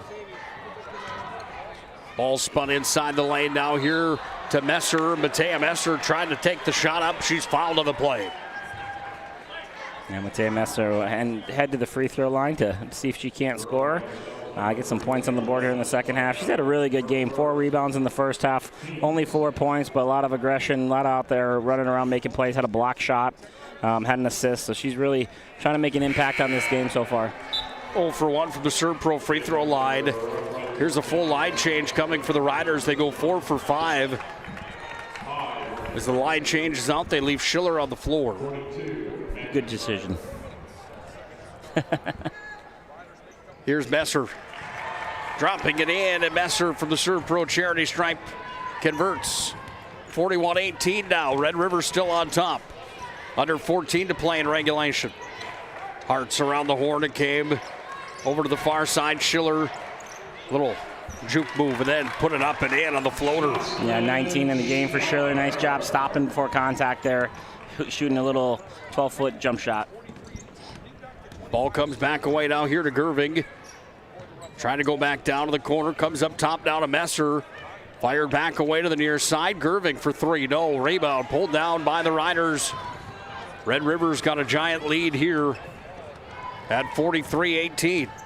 27-0 run at the start of the contest here for Red River, and it's just put them and positioned them in a spot of pure comfort here in this quarterfinal matchup. Yeah, a couple back and forth. Schiller missed the layup, then a turnover by St. Mary's. Red River is right back in the offensive flow, looking to make a play. Schiller for three. Got it. 22-0 for Schiller. It's the fourth player now to crack 20 points that we've seen today. Lily Bell, Brewer, Jersey Berg, and Schiller. 2 more points. We're going to go to runtime here, Joe. Is that correct? I don't think that's a AA rule. It's not a AA rule. Thank you. I think it's only a Class B, Class A and Class B rule. Thank you, partner. The mercy rule, yeah, I don't think AA has that. TMS is going to be charged with the foul. That's number 1 on Messer. We've got a timeout coming here on the floor. 46-18. Grand Forks, Red River all over St. Mary's with 12:36 left in regulation. When it's time to choose your team, you want to pick the best. I picked Carson Wentz. I picked Hunter Lipke. Where'd you come from? I was in football, just like you. Always choose people you know and trust for your team, like your community bankers at First Western Bank and Trust. You can bank on us.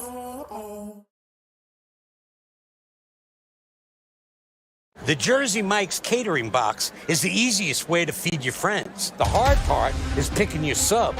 That's why we're having a draft. With the first pick, Sarah from Carolina selects number 13, the original Italian. You know, I trusted my gut, and that's exactly where the sub's going to go. So Hold on, we've got a trade. Jake traded his second pick with me, because I'm starved. Freshly sliced subs to go, wherever you and your friends go. Jersey Mike's, a sub above. We come back to the exhibition hall at the event center in Bismarck with the Riders up big 46-18 with 12:36 left here in regulation, and Josie Schiller is at the free throw line, and Schiller continuing to impress here, Joe. She adds another one to her resume from the Serve Pro stripe, extending the lead to 47-18. Can she make it 48? She can. And it's all Grand Forks Red River. Yeah, down to 30 points here on a 11-1 run in the second half in these first 6 minutes. If you're St. Mary's right now, you just have to try to build some confidence for tomorrow at this point. Yeah, you're just trying to put a good showing up right now. I think you know how good Red River is. It's going to be hard to come back and win this game, but you want to be able to do something good here, hang your head high and move on, and just remember being at the state tournament and see if you can't figure out a way to get a win tomorrow. Schiller had the lead coat there, up to Staus, was blocked by Messer. Here's a jump shot from the corner, counted. Natalie Benning, trusting her work, like I said earlier, finally getting, knocking one down from behind the arc. 48-21 the score. Riders on top. 11:20 to tick down in regulation.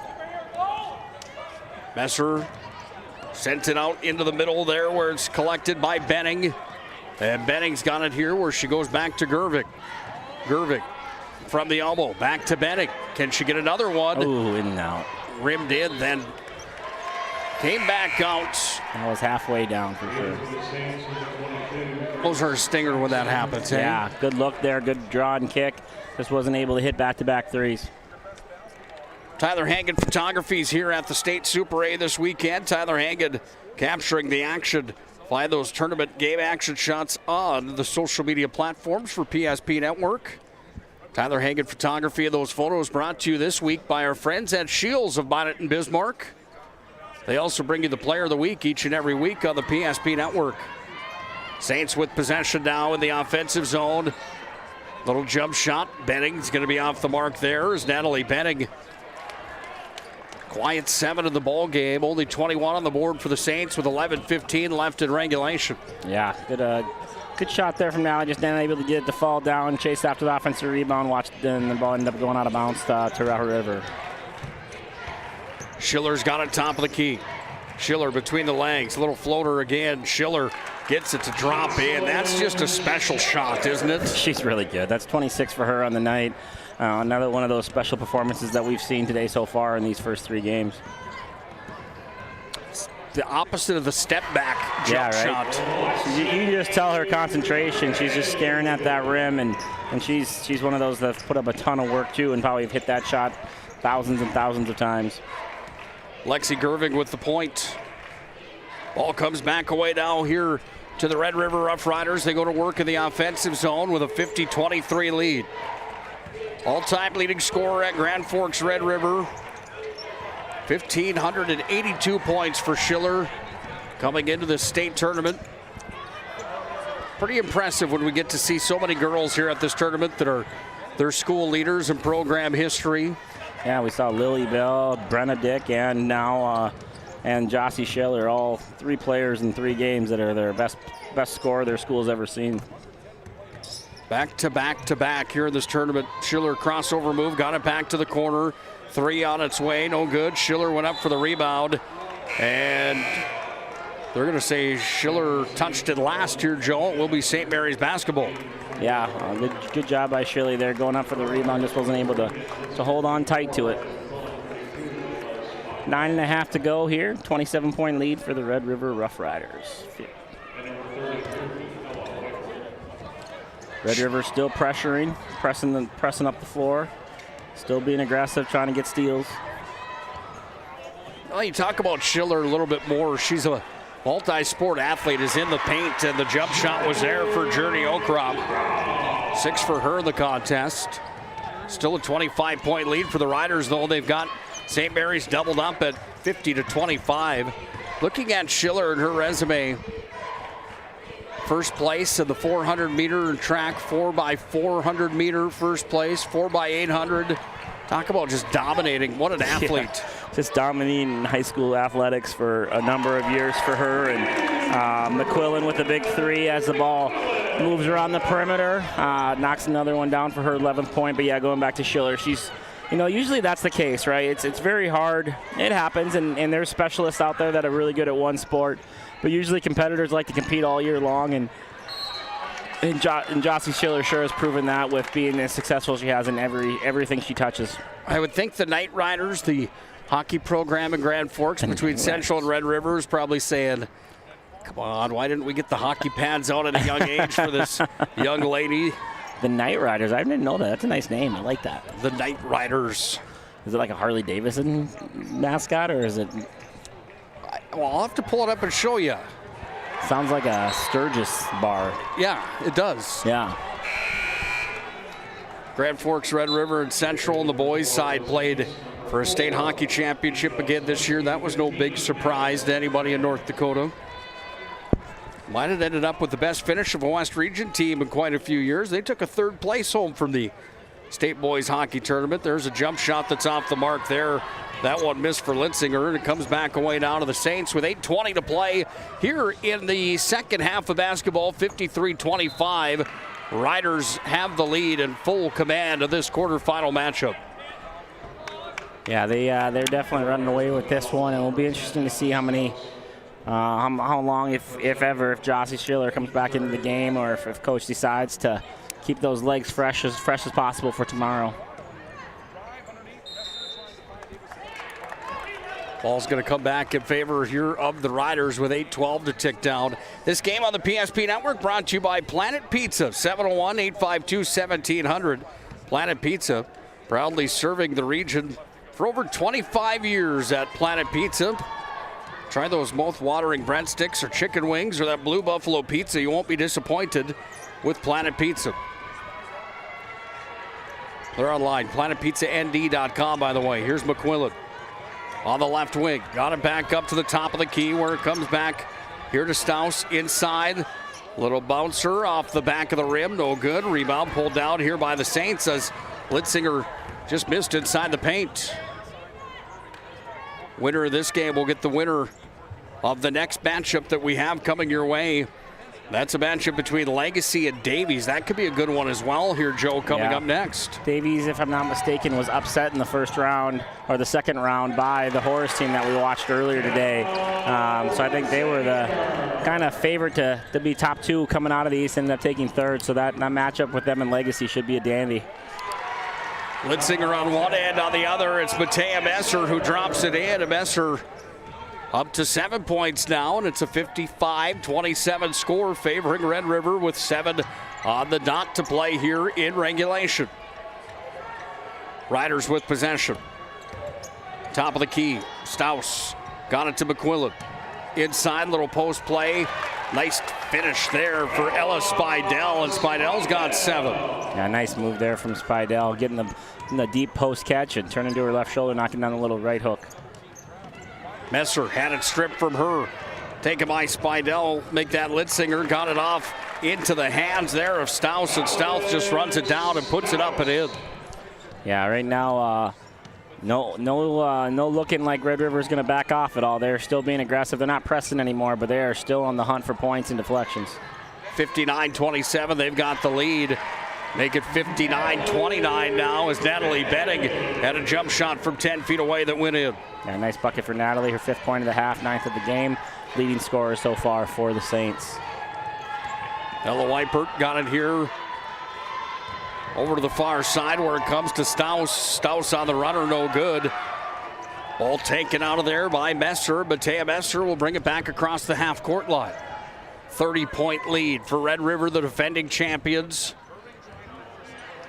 Where do you think they rank coming in here, going back-to-back? There's a pretty good opportunity for them, obviously, but... Yeah, and they play so different. Like, they play 9 girls, they play fast, they press. They do have some size, so they're able to guard people with size, but when you have a point guard as good as Schiller, you're always, you're going to put yourself in a really good opportunity. So I think they're, obviously undefeated EDC season. They did have the 2 lumps to West teams, but they're going to be right there, and obviously it looks like they're going to be in the Final Four. They have a 30-point lead, 59-29 here with 5:40 left in regulation.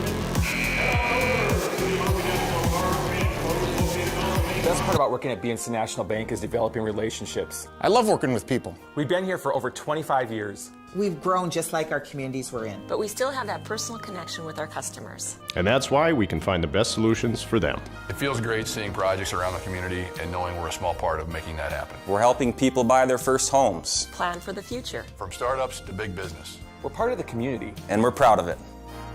Yours truly, BNC.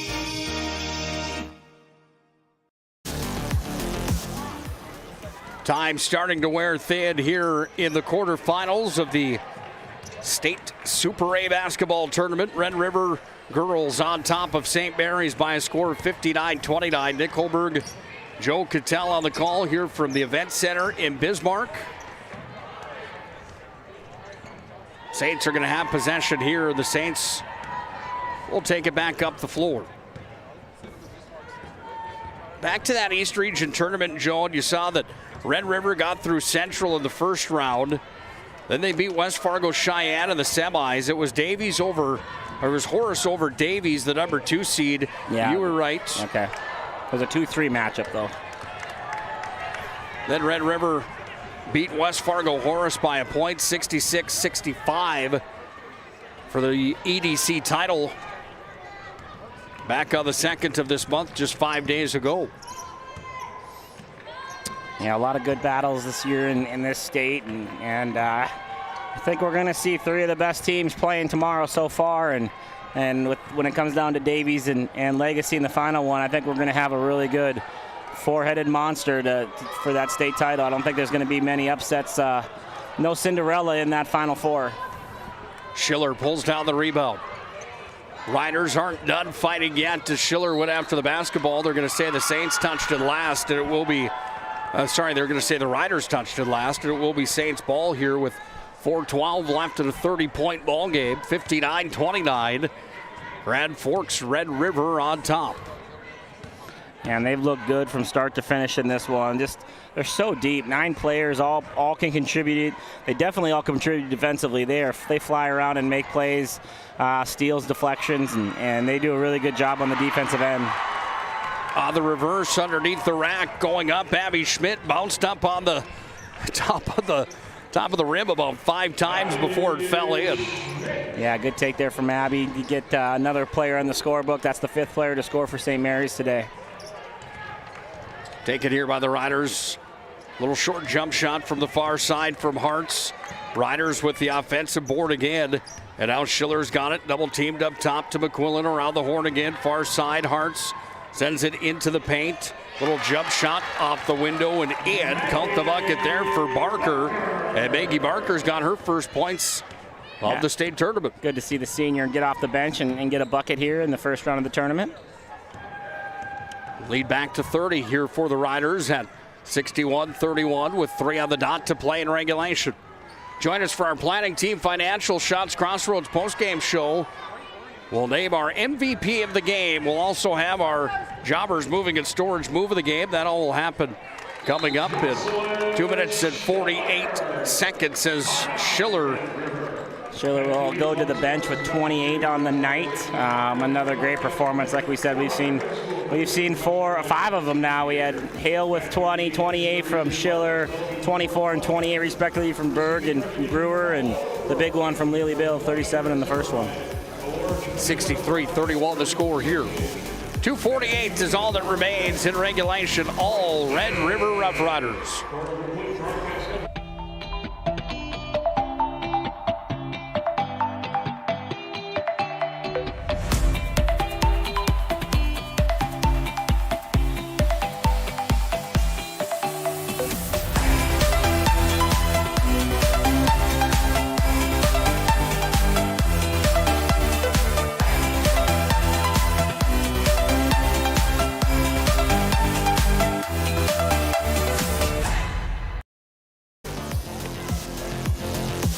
(63-31) Red River on top of St. Mary's with 2 minutes 35 seconds to tick down here in regulation.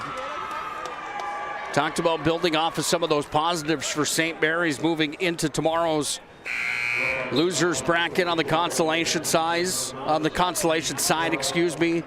Do you see any of those positives they could take away right now, Joe? Well, I thought it was good. I thought Benning got it going a little bit there in the second half, made a 3. They added some Abby Schmidt, Journey Akrop. You still kind of kept their score, and Matea Messer I thought played really hard the whole game. They just kind of ran into a monster, and it's hard to get your momentum when you get down by that much. And so they'll just have to figure out a way to regroup. Ty Terry will do a good job of getting them prepared tomorrow for either Legacy or Davies. And just to remember to keep smiling and enjoy this. This is a special trip for these girls to get to the state tournament. It's still a very young team. Can easily learn from this experience and hopefully figure out a way to get back to this same spot in the future. Yeah, that's understated often when you get to the state tournament that, hey, you got to be able to even get into the WDA tournament. There's a play-in game for that, and then even to make your way into the conference tournament and then get out as one of the 4 of the 8 that gets into the conference tournament. That's a war. That's only a week ago. So it really is a grind and a gauntlet at the end of the year. For sure. Yeah, nothing to hang your head about here today. Red River's good. And just to get that experience that we talked about today with both St. Mary's and Horace, 2 teams that walked into this building this weekend with not a lot of experience, and so just to add some of those wounds and add some of those scars so you can learn from and keep growing your program. Well, we're down to the final 90 seconds to play here in regulation. 63-31. Grand Forks Red River has the lead over the St. Mary's Saints. Here's a 3-point attempt on its way. Here from the near side, Jacobson drains it home.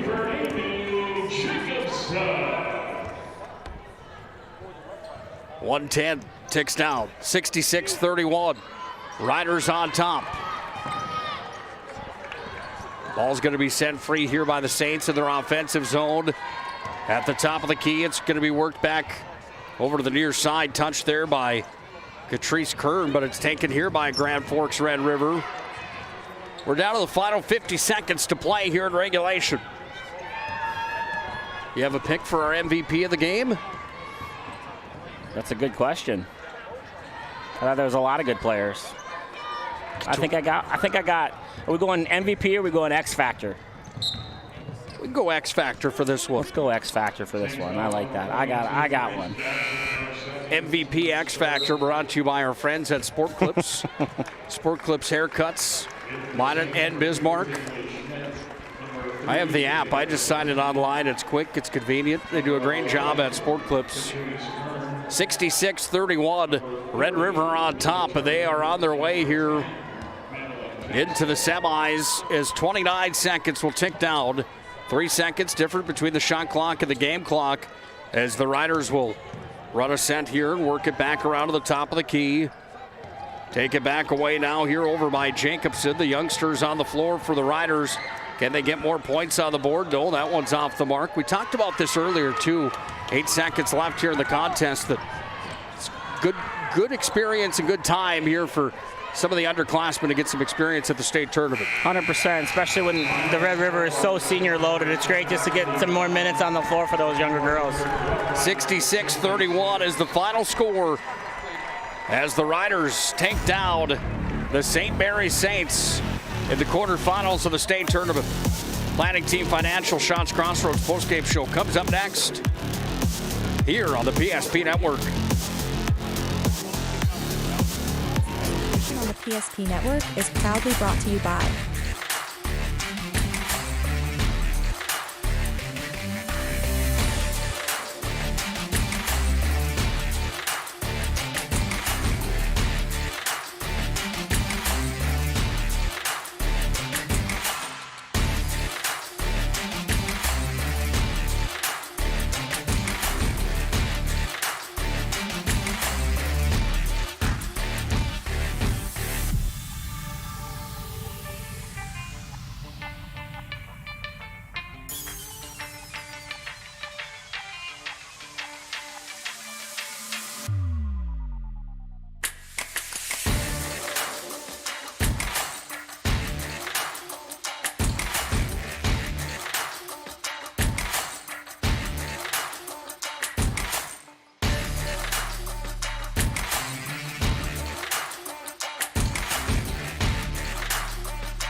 Welcome into our Planning Team Financial Advisor Shots Crossroads postgame show.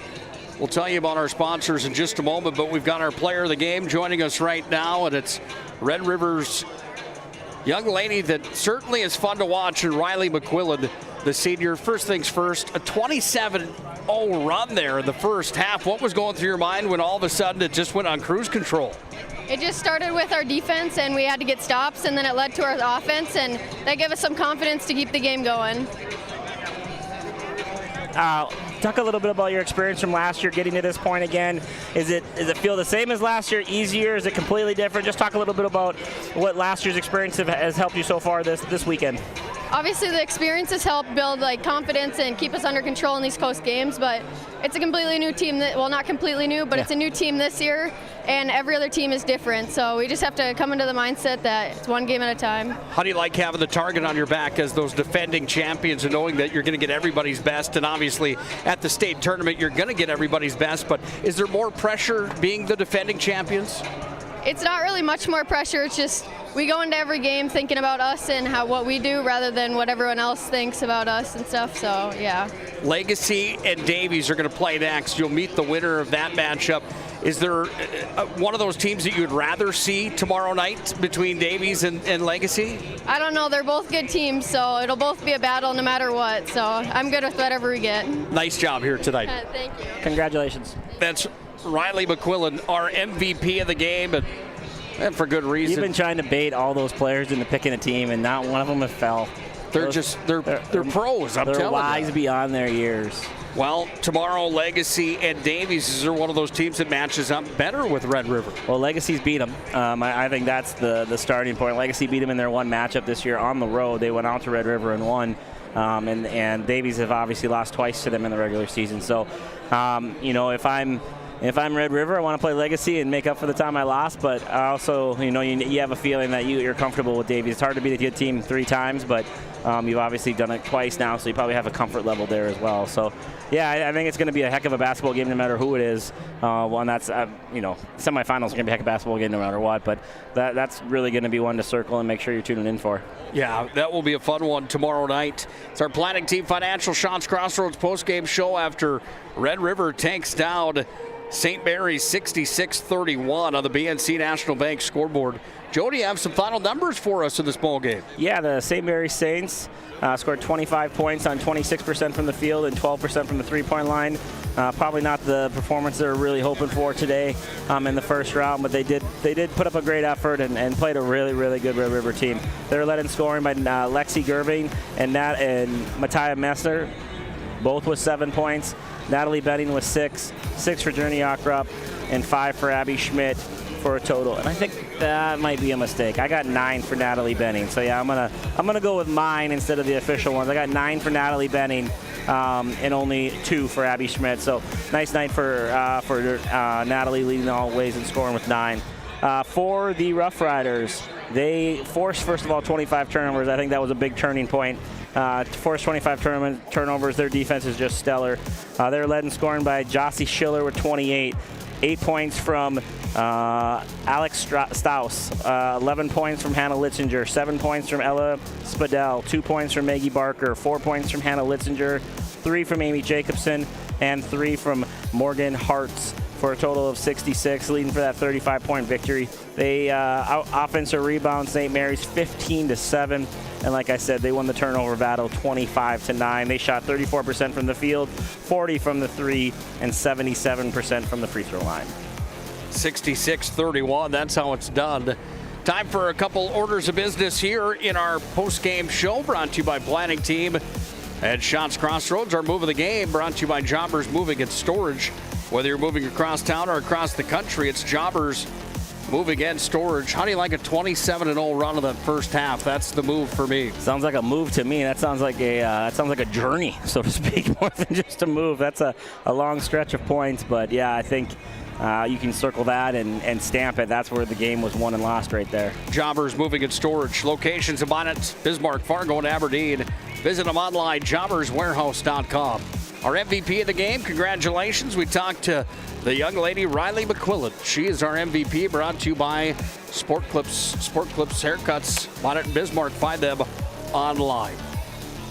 Well, we've got another one coming up in the final of the day over here, but we've got a little bit of a break until that happens, Joe, as this one ended fairly early. 7 o'clock is the next game time. That's over 40 minutes away from right now as we get set and ready for the next one coming up. So we'll take a break on the stream here on the PSP Network. We'll come back and have that pregame show brought to you by Valvoline Instant Oil Change for the next showdown between Legacy and Davies. A 2-versus-3 matchup promises to be a good one coming up in just a little while here on the PSP Network.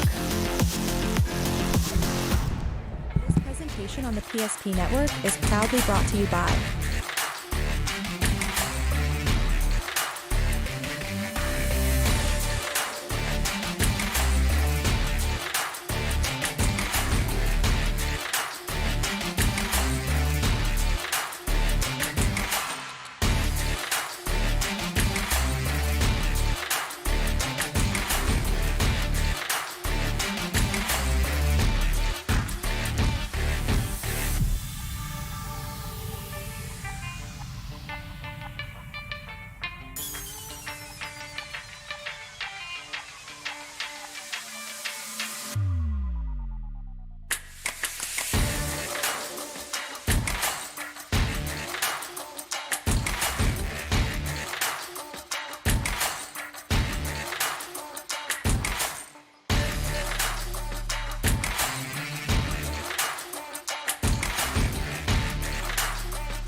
PSP Network.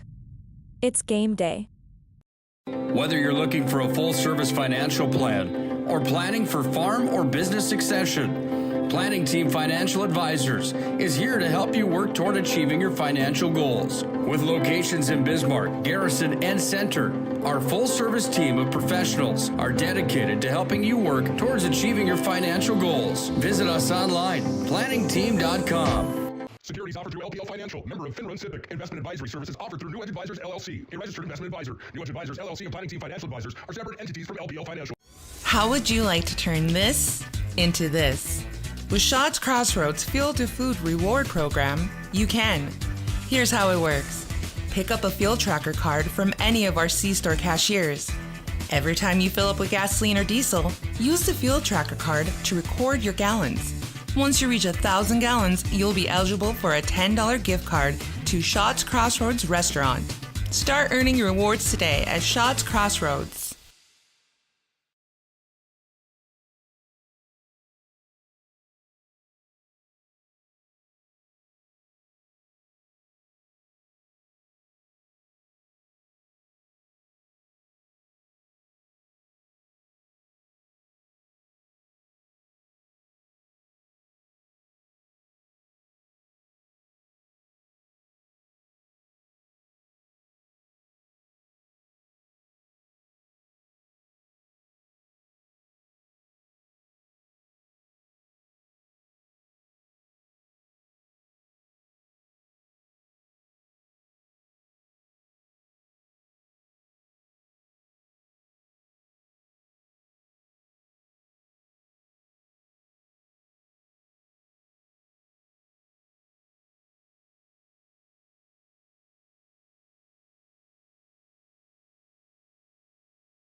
is more than just a card. It's the freedom to go. It's a gateway to explore and do more of what you love. Imagine where the Shields Visa can take you. So join us in discovering endless possibilities. Shields Visa. Together, we've got this. The best part about working at BNC National Bank is developing relationships. I love working with people. We've been here for over 25 years. We've grown just like our communities we're in. But we still have that personal connection with our customers. And that's why we can find the best solutions for them. It feels great seeing projects around the community and knowing we're a small part of making that happen. We're helping people buy their first homes. Plan for the future. From startups to big business. We're part of the community. And we're proud of it. Yours truly, BNC.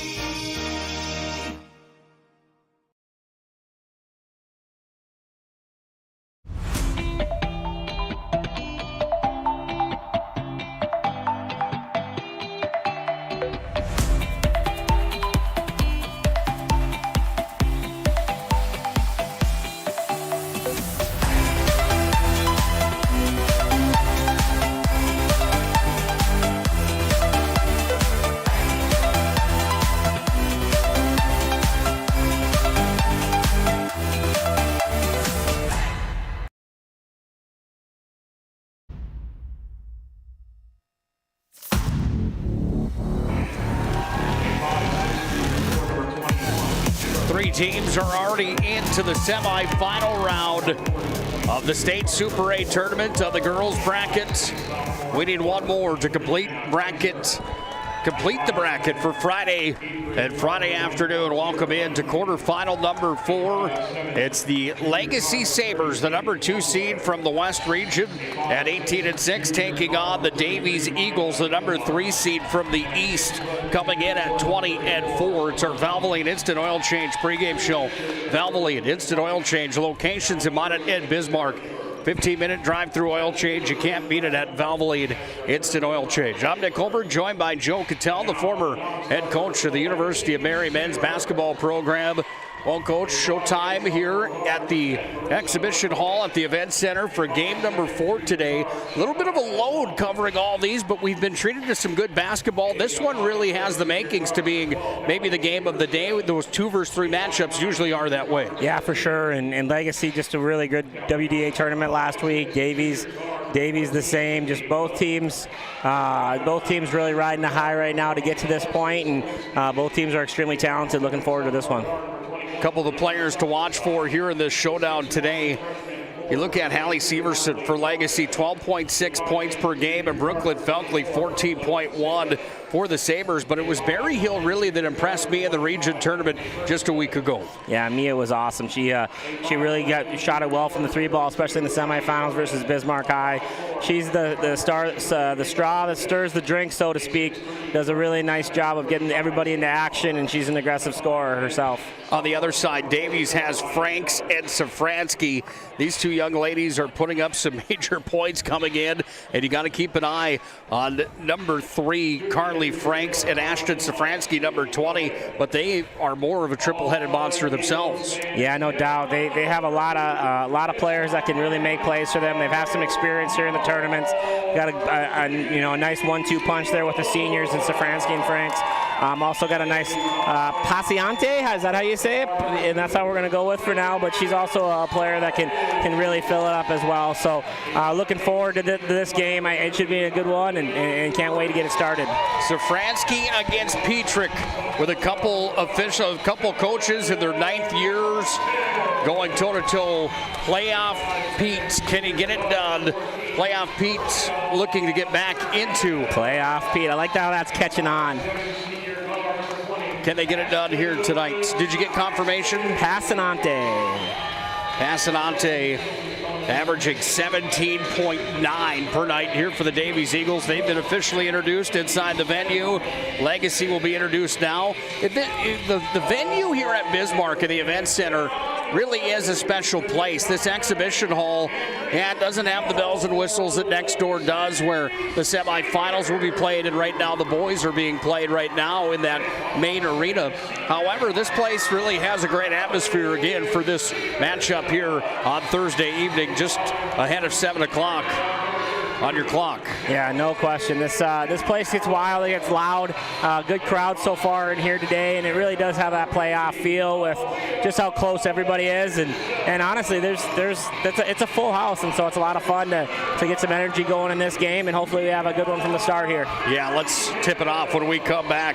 It's a showdown between the Eagles and the Sabres for a trip to the semis here at the state basketball tournament. Great news! If you're looking for a new vehicle, Ryan Family Dealerships has the best selection we've had in years. You'll find fantastic offers from Nissan, Honda, Chevrolet, Buick, GMC, Cadillac, Chrysler, Dodge, Jeep, and Ram. Hold up! Ryan sells Chrysler, Dodge, Jeep, and Ram? Yes, we do, and we'd love to sell one to you. Visit one of our 5 convenient locations in Minot and Williston. Get your next vehicle from a name you know and trust. Ryan Family Dealerships. Well, a gentleman in uniform from the Army National Guard delivers the game ball in here as we get set for the quarterfinal matchup. God bless all of our veterans out there, all of our servicemen and women. We can't thank you enough for doing what you've done and continue to do to keep our country what it is. Nick Holbert, Joe Cattell on the call. Legacies in white from the left to the right for the first half. Cardinal reddish, maroon, I'm not sure. Crimson, maybe you'd call that for Davies. From the right to the left, they're trimmed out in Vegas gold. As we are underway off the opening tip that Falkley won, but it's going to be taken by Safranski, and Safranski brings it across the timeline.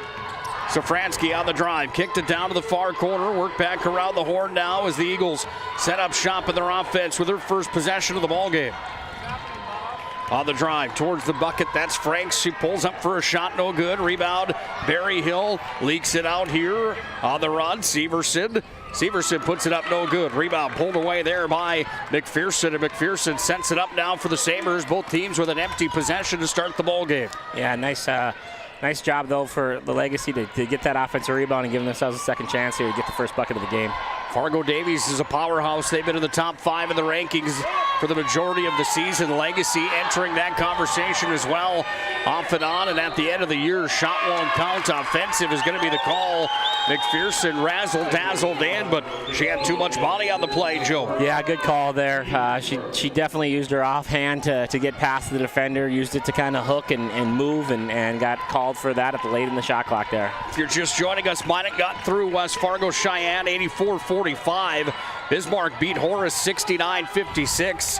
And St. Mary's dropped to Red River in a beatdown 66-31 just a few moments ago. Shot was off the mark there from the Davies Eagles, and it comes back now here to the Legacy Sabres. They've got possession up top. Worked it around the horn now. McPherson goes inside. Falkley turnaround off the window. Kissed the square and scored. Yeah, I love that. Get the ball into your post player, your Division I post player right away. Good job on the skip and the instant post feed there. Falkley's inside game. There's a height advantage there for the Legacy Sabres with this set of players that are on the floor right now. Look for her to continue that inside. How about the 3 on the other side, though? Assanante from downtown. Yeah, the sophomore there caught the ball in the wing, bobbled a little bit, but still had room and was able to knock it down from the far right corner. 3-2. Davies on top. Just about 2 minutes in to our opening half of basketball. BNC Bank scoreboard. BNC.bank locations in North Dakota and Arizona. It's BNC.bank. McPherson trying to drive. Now she got it to via Barry Hill, and Barry Hill sets it up top. Shot clock down to 4 again. They toss it out to Falkley, taking away Safranski on the fast break on the left side. Safranski up off the window and in. Yeah, good play from Safranski, catching the steal off the bad pass from the ball screen, and Safranski jets down the floor for the left-handed layup. 5-2. Davies on top. Basketball comes back away now here to the Eagles after the takeaway again. And it comes away to Passanante underneath. Puts it up off the window. Count the bucket, and she's fouled. Yeah, great job for Davies, just getting down the floor, getting down the floor in transition, pushing the pace a little bit, figuring out a way to score. That's going to be the second foul on McPherson right away in this half. She had the offensive early in the second possession. Passanante at the Servpro free throw line with her first attempt of the ball game, looking to add to her resume, leading all scorers. She will.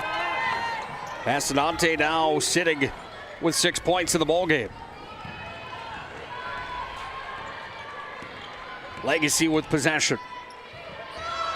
Up top with the basketball, this is Severson on the drive. Severson scoop to the hoop, and Severson has her first field goal of the ball game. Yeah, great take there by Hallie Severson, just able to knife through the defense and get to an easy right-handed layup.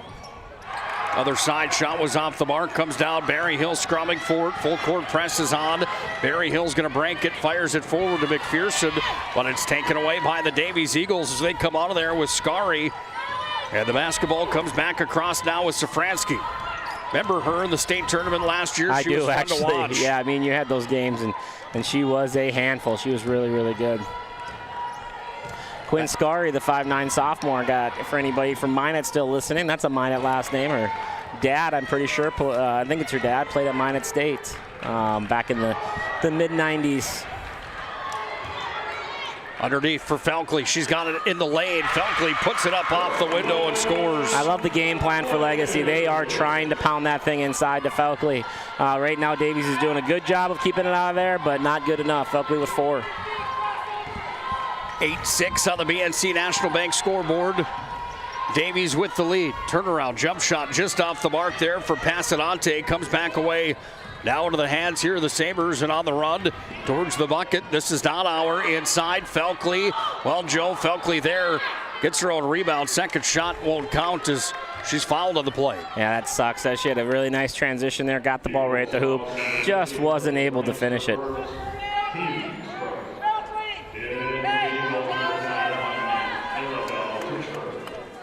Ball will be inbounded here by the Sabres underneath their own offensive baskets. They were waiting for just a moment for the shoe to be tied there by Donauer. It is now, and we are set to put it into play. Back up top with the basketball. This is Severson towards the rack. Hallie Severson's got 4. Count the bucket, and she's fouled. Yeah, great take there from Hallie Severson, and very aggressive for her early in this game. Already figuring out a way to get to 4 points.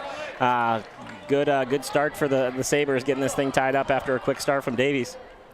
Felkley will check out of the ball game. The freshman Falcon will check in. Meanwhile, Severson from the Servpro free throw line collects, and she's got 5 now. Legacy with the 9-8 lead on the BNC National Bank scoreboard. Well, we saw Red River go on a 27-0 run against St. Mary's earlier. That was the difference in the contest, not this one. Scary from downtown, and Scary takes the lead back from Legacy. It's 11-9. Davies on top with 13:05 to play here in our first half. Berryhill towards the rack. She's fouled on the play. Yeah, don't look down at your scorebook for too long because there's going to be another bucket up there. Back and forth to go with Scary for 3. Mia Berryhill takes it right down the lane herself to try to tie this thing up, gets fouled. Scary charged with her second personal. Third team foul as Berryhill's at the free throw line, and Berryhill will drop it in for her first point of the ball game. Servpro with 24/7 emergency service, trained technicians and advanced technology at Servpro. Berryhill looking for another one, and she converts. Berryhill averaging 8 points per game.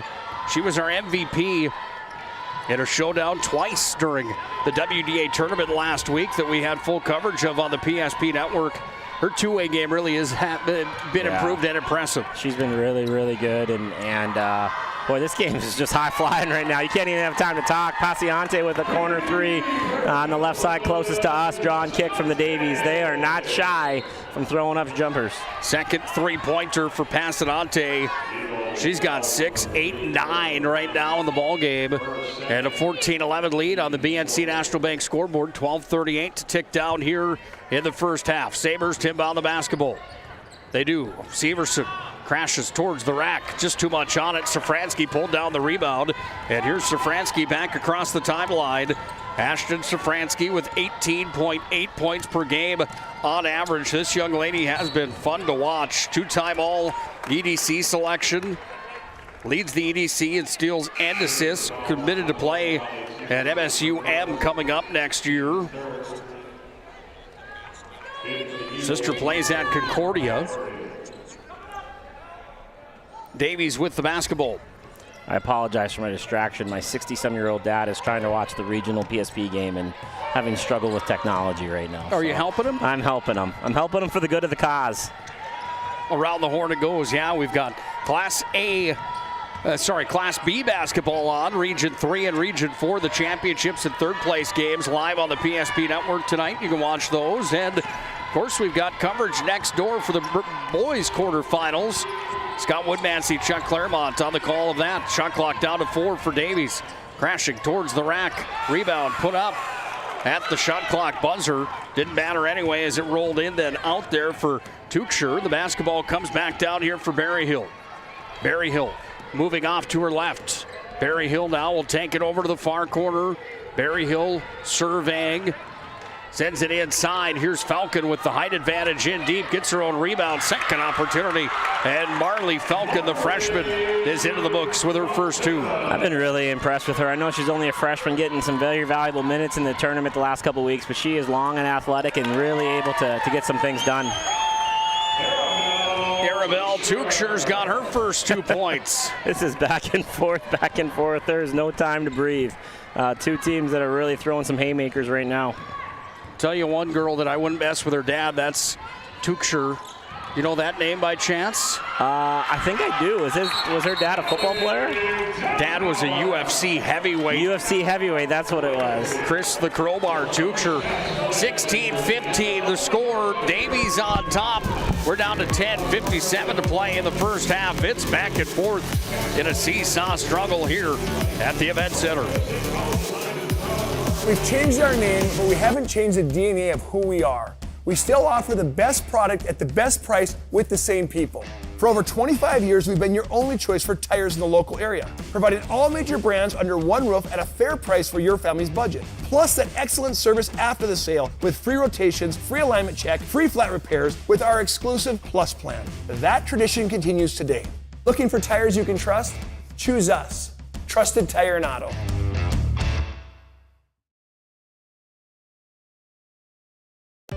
You have built an amazing life by working hard and doing your job well. Delivering financial advice is what we do well. At Ameriprise Financial, our job is to use our skills, experience, and research to help you become more successful in today's economy. What we want you to walk away from each encounter with is satisfaction in knowing that together, we've done what we can to help you work toward a better future.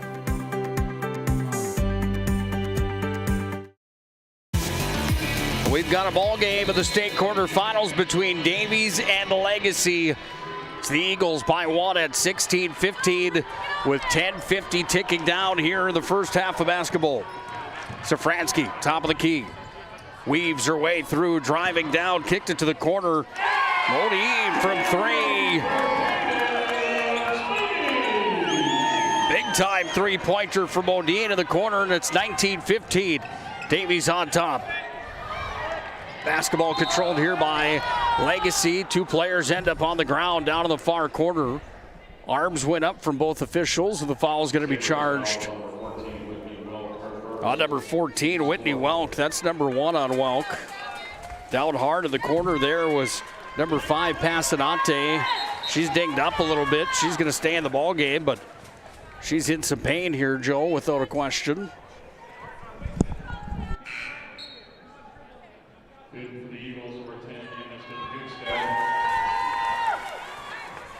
Passanante is going to check out into the ball game here for Davies, and checking into the contest.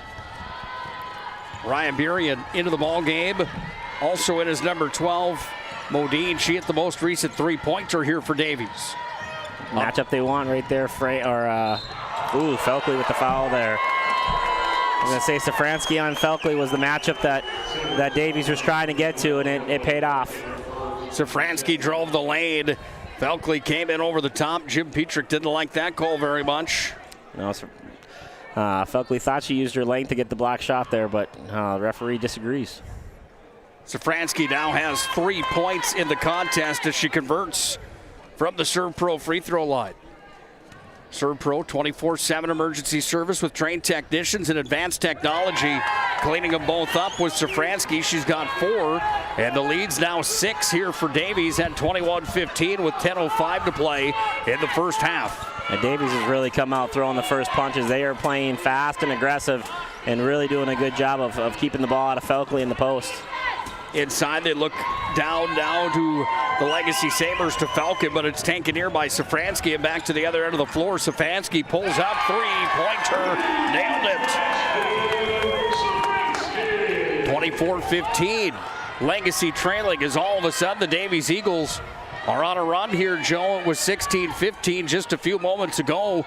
And now it's 24-15 favoring the East Region Davies Eagles, but Felkley gets it inside. There's going to be a reach-in foul coming here as aggressive towards the basketball with Gigston. Yeah, good call there by the baseline official. Felkley bobbled the ball a little bit, but the guard from Davies came in there, grab it and swipe it, and ended up causing a little bit of a foul there on Felkley. Fifth team foul of the half so far for Davies. First on Gigston if you're keeping track at home. 9:30 to play here. We got a shoe missing. Oh, yeah, we do have a shoe missing down in the lane. There, it's going to go back onto the foot of Cadence Modine. Who needs a shoe? Somebody behind us yells. Got the Davies fans behind us, Legacy fans across the way. Not a sold-out exhibition hall here today, but not a bad crowd either for this showdown. Yeah, we've had good crowds all day for all the games. Berryhill trying to go inside, comes away now. Back to Felkley, and Felkley puts it up and in. That's the way to stop a run, is find your Division I post player, get her as many touches as you can. She has them. She's a matchup nightmare for Davies. They've done a good job of only holding her 6 so far. 7-point lead here for the Davies Eagles with 9 on the dot to play first half. Upstairs with it. Burian, spin move, kicks it out. This is a jump shot for Tucher. Got it for 2, and Tucher adds 2 more. 4 to her total now in the ballgame. Yeah, really nice draw and kick there. Tucher with her feet set. Her defender helped off on the drive, and she was able to bury the 14-footer. Berryhill with it, far wing. Skips it across, sails it across, I should say, across the umbrella. Comes up Felkley, and Felkley's fouled as she put the shot up. Foul's going to be charged on number 21, Tucher, her first. Well, an update from next door. Davies boys taking on Legacy. It's a 73-35 ball game. Legacy boys on a mission right now. Mason Clable with 53 in the championship game, and for the little bit that we watched at in between games, it looks like he's on that same pace again tonight. Davies up big in that showdown with 1:24 left in regulation. Felkley from the Serve Pro free throw line. Gets them both. Gets both of them from the Serve Pro stripe. 2 for 2 from there. 8 points for her in the first 10 minutes of this game. You can tell that Coach Petrick knows where his advantage is at this game, and it's to get the ball into Brooklyn Felkley. 8:25 ticking down first half. 26-19. Legacy trailing here as Berryhill's got it. Berryhill might have got away with a double dribble there as it comes back away now. Here to the Sabres with possession of their offensive zone. It's going to be worked away by Donauer. Now there's a foul down on Felkley, or against Felkley. She drew it inside the lane here. They're holding her pretty good. I know a Davies fan isn't going to like that very much, but they are being extremely physical. It's actually on McPherson, or on Donauer before going to the line on the screen, but they are being very physical off the ball right now, trying to keep the ball out of the post. Donauer to the line, and Donauer is 1 for 1 now from the Serve Pro free throw line, as Safransky was charged with her first. 7th team foul. Legacy in the bonus. That shot was off the mark from Donauer. Gets her own rebound. Short little jump shot, no good. Towering up for it was McPherson. Around the horn it comes. Berryhill uncontested for 3. Deep, no good. Towering up for that rebound was Passanante, and she's got it here. Double teamed right at the half court line. Now Safransky on the drive. Back up. Passanante open. 3 lands. Side of the rim. Scrum for the rebound, taken here by the Eagles. Safranski's got it. Safranski's going to go into the lane, finds the open and cutting down low. Burian, and Burian's got her first 2 points of the ball game. Yeah, hustle play pays off there. Davies chased down the long offensive rebound, and we're able to find Burian around the hoop for a wide open layup after the drive. So really nice hustle play. Led the bucket there. 28-20.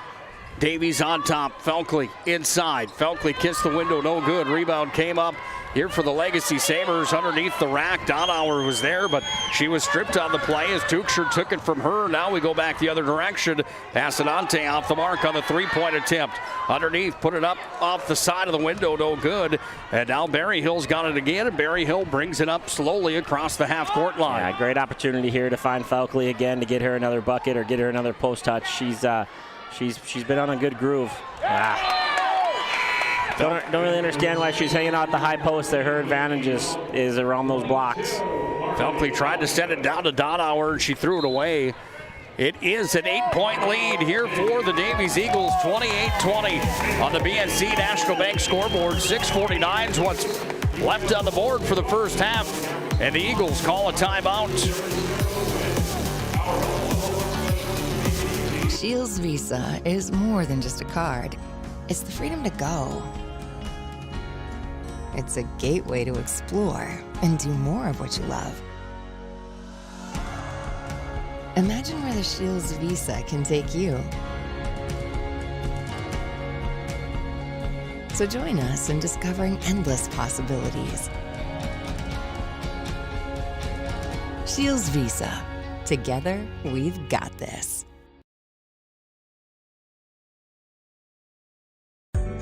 Meet Gary. Gary is an ordinary guy, but right now Gary has car trouble. Gary doesn't know about magic towing. Don't be like Gary. Remember the name and the number. It's Magic Towing. We are here to help 24/7. Magic Towing in Western North Dakota. Don't be like Gary. Remember the name and the number. It's Magic Towing. State tournament coverage on the PSP Network, proudly brought to you by Thomas Family Funeral Home, along with our friends at Prairie Coatings. Prairie Coatings and Thomas Family Funeral Home bring you tournament coverage, along with others on the PSP Network, including our friends at Mountain State University. Be seen, be heard, be you. It's MSU, where more than 96% of recent college grads are either employed or continuing their education at Mountain State University. Safranski on the dribble down in the offensive zone, into the paint, lost the basketball, got it back. Safranski works it up top. Second violation inside the lane. Yep, 3-second violation. Safranski got in the lane. Felkley just used her length and size and kept her there. Didn't jump, didn't foul, didn't reach. Just did a good job of walling her up and keeping her in no man's land. Roger Ward moving in storage, and Jobbers moving in storage. Bring you this ball game as well on the PSP Network. JobbersWarehouse.com. And Roger Ward moving in storage, the brother companies. Legacy trailing by 8 at 28-20 with possession. Around the horn they go with it. This is McPherson on the dribble, down low, sent it back off, over into the hands of Marley Falcon, and Marley Falcon goes up and scores. Yeah, what a back cut there by Falcon. McPherson gets baseline drive, and Falcon just a great back cut from the left wing and able to get a wide open layup. Fury into Safranski. 6-point lead for Davies at 28-22. 5:44 ticks down first half. It's been a good one so far here in the quarterfinals with the 2 seed from the West, Legacy, 3 seed from the East, Davies. On the drive now, Burian. Shot clock down to 4. Burian got there, put it up, and she's got 4. Yeah, Davies basically with 5 guards out there, and they're just doing a good job of finding the mismatches right now. Speaking of mismatches, there's Felkley underneath the rack, and Felkley puts it off the window. She's got 10. Yeah, there's just nothing that they can do when Felkley gets the ball that deep. They don't have anybody that can challenge her at the rim. 30-24, Davies with possession and the lead. Here's Safranski over to her left side, kicked it back over under the hands of Burian. Burian spin move at the elbow, sends it inside the lane, work back up top from Tuchscher to Safranski. Here's Safranski with it now. Safranski, step back, jump shot for 2. Bingo. Feels like they got away with a little bit of a moving screen there. Tuchscher was setting one on side and just kind of got caught when the ball handler went the other way. Got away with it and knocked down a 2. 32-24. Davies on top. Berryhill around the horn with it. Down to the corner, comes back away into the hands of Whitney Welk from downtown. Whitney's got a three-pointer. I know they're just hanging around down 5, but I think Legacy's done a really good job of just staying in this fight. They've gotten a good first punch from Davies, and they seem to have had enough answers to keep this thing within 2 possessions. Safransky with possession now, dribbles to her left. Here's Safransky, and she's going to be fouled on the play. Everybody in white jerseys looking around saying, is it on me? And it's Marley Felka that's charged.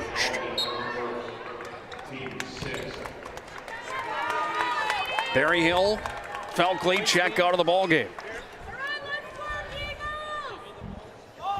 Just got a scorecard from the other gym, 76-38 final. Fargo Davies running away with it. 19 points for Mason Clabo over in the other gym. 17 for Lucas Cuthbert for Legacy. Minot's into the semis. Fargo North and Davies are in the boys bracket. Minot, Bismarck, along with Minot and Minot, Davies, and what am I drawing a blank here? Fargo North in the boys Fargo side. North, yep, not Bismarck. They play next. On the boy and the girls side, it's Bismarck, Bismarck, Minot, and Red River. And Red River that are in. God, can you tell that being on the air all day? Yeah, no kidding. Who's playing? Where are we at? What time is it? And Garrison's playing somewhere too. I'm not sure where. Take it easy, Rain Man. We'll get it figured out for you. Jump shot off the front of the rim. This is a big bucket here. They've been able to weather the storm of Davies just coming at them. If they can score here with 3.5 to go, momentum might be switching a little bit. Into the paint here for the Sabres. It's worked back up top now. McPherson sent it back over into the hands of Donauer. Now McPherson had it stripped from her. Nice play defensively from Gigstad. Sent it down to the other end of the floor on the high school hideout for Carly Franks. Put up the shot, and then she got her own rebound. She was fouled. Great hustle from Franks. Missed layup on one end from the Davies team, but Franks out-hustled everybody down the floor, was able to get the rebound and get fouled there just from good hustle. 32-27, Davies on top. 3:01 to play first half. Today's game on the PSP Network brought to you by Planet Pizza. There's no pizza like it. It's Planet Pizza, 701-852-1700. Franks misses from the stripe on her first attempt. Held off the scorebook so far in this ball game. Second attempt coming here for Carly Franks, the 5'8 senior. Oh, she got robbed. It was in then out. Berryhill with possession. Under 3 to play. First half, Falcon got it off the pass, and Falcon traveled with the basketball. Yeah, a little bit of happy feet there. Shuffled the puppies, as our partners in the crime would say. Under 3 to play here in the first half of basketball. It's been a good one. Been a real good one. I think Davies has played an excellent first half, and Legacy's been, they've been good at times too, and just staying in this fight. It's been a really good basketball game, especially on the offensive end. Taken here by Quinn Scarry. Drives into the paint, reverses to her left, goes up with the left and scores. Solid move from the sophomore right there, Quinn Scarry. Driving right to the middle of the lane, spinning back to her left and getting it up on the glass. Nice play. 34-27 now, Davies on top. Great skip pass from Don Howard to Severson. Severson was down and deep, missed the shot, then Falcon was there on the rebound, but it was touched last by Davies. Yeah, that skip pass is there. The way they're guarding the post are really helping out from the weak side or the opposite side, and it's allowing the corner skips, and there might be some action there that they can find. 2:15 ticks down first half. Legacy trailing here by 7. Up top for Berryhill from downtown, just caught the back of the rib. Comes back away now here for the Sabres. Up top for McPherson. Berryhill setting up shop again. Here's Berryhill. Dropped it into the hands of McPherson. Over in the corner pocket. 3 on its way. Donauer from downtown. Great ball screen, opposite side flare. Donauer received the flare from Hallie Severson as Mia Berryhill is coming off a ball screen. Kind of some fake action. Caught him sleeping on the flare. 4-point game right now. Davies with possession and the lead with 1:30 ticking down first half. Safransky on the drive. Oh, hard collision. Offensive on Safransky. Yeah, good job by Hallie Severson there. Or maybe I think it was Hallie Severson. She just got absolutely bulldozed over.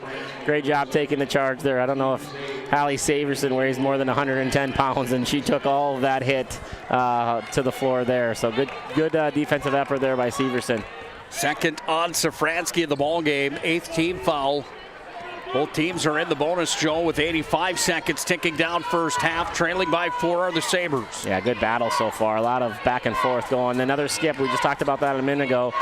The double team in the post allows for skips to opposite corners. Ball sent back to Donauer. She's at the block now. Sent it into the middle of the lane, but it was stripped there. Nice play, getting a hand on it, Passanante. And Davies will bring it back across the timeline with under a minute to play here in the first half of basketball. Look at this gym fill up after the Legacy boys game. Yeah, they're all coming over to cheer on their girls squad. Davies and Legacy just got done playing for the boys next door. Now the gym is just about at capacity here. Turnaround, Passanante, jump shot, pure as gold. Passanante's got another field goal. 11 points for her in the first half. Really solid first half from her. Tough shot there on the revert or the turnaround jumper, and with the hand in her face. 36-30, Davies on top. Getting inside. Comes back up top now here to the near side. Back to Berryhill, open for 3. Berryhill side of the rim. Yeah, Berryhill's wide open on that skip. She just needs to do a better job of finding the high school three-point line. She doesn't need to be so deep. Her line is plenty good with no one guarding her on the opposite side of the floor for the skip. Nice play inside. Davies runs towards the rack with Burien. Gets her own rebound. Second attempt is in. That's how the first half will come to an end. Addison Gigstead with the bucket there on the offensive rebound. Oh, it was a Gigstead. Thank you. Gigstead with her first points of the ball game, and big points at that, giving Davies a 38-30 lead at the end of one half of basketball. Magic Towing halftime report coming up next here on the PSP Network. We'll break it down when we come back to the Event Center in Bismarck.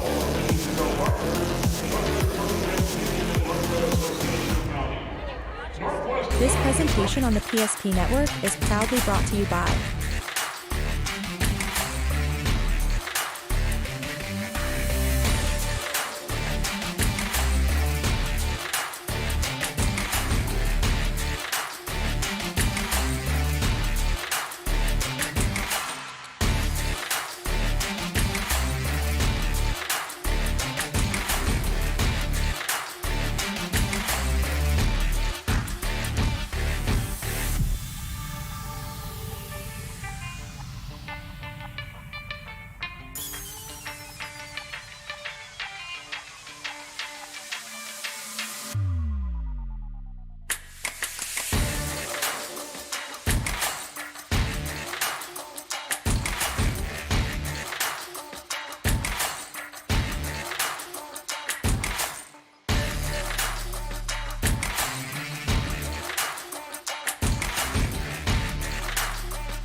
PSP Network. It's game day. When facing disaster, it's not just the things we lose, but the memories. But there's hope. ServPro, with decades of experience in Minot and Bismarck, is always ready.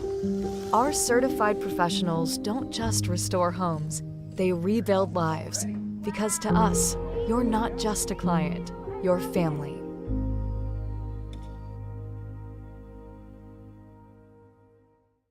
Shields Visa is more than just a card. It's the freedom to go. It's a gateway to explore and do more of what you love. Imagine where the Shields Visa can take you. So join us in discovering endless possibilities. Shields Visa.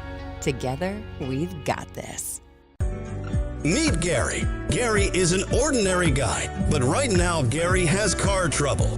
Gary doesn't know about magic towing. Don't be like Gary. Remember the name and the number. It's Magic Towing. We are here to help 24/7. Magic Towing in Western North Dakota. Don't be like Gary. Remember the name and the number. It's Magic Towing. We've changed our name, but we haven't changed the DNA of who we are. We still offer the best product at the best price with the same people. For over 25 years, we've been your only choice for tires in the local area, providing all major brands under one roof at a fair price for your family's budget. Plus that excellent service after the sale with free rotations, free alignment check, free flat repairs with our exclusive Plus plan. That tradition continues today. Looking for tires you can trust? Choose us. Trusted Tire and Auto. When it's time to choose your team, you want to pick the best. I picked Carson Wentz. I picked Hunter Lipke. Where'd you come from? I was in football just like you. Always choose people you know and trust for your team, like your community bankers at First Western Bank and Trust. You can bank on us. For decades, Nodak Insurance Company has been serving our state's residents in good times and challenging times. We come together for the greater good, from simple acts of kindness to company-wide efforts that make a difference in our community. It's who we are, rooted in North Dakota and ready to serve when it matters most. Nodak Insurance Company, agents with answers. Darren Johnson, Cody Olson, and Scott Wilkins, your agents with answers in Mandan. You have built an amazing life by working hard and doing your job well. Delivering financial advice is what we do well. At Ameriprise Financial, our job is to use our skills, experience, and research to help you become more successful in today's economy. What we want you to walk away from each encounter with is satisfaction in knowing that together, we've done what we can to help you work toward a better future.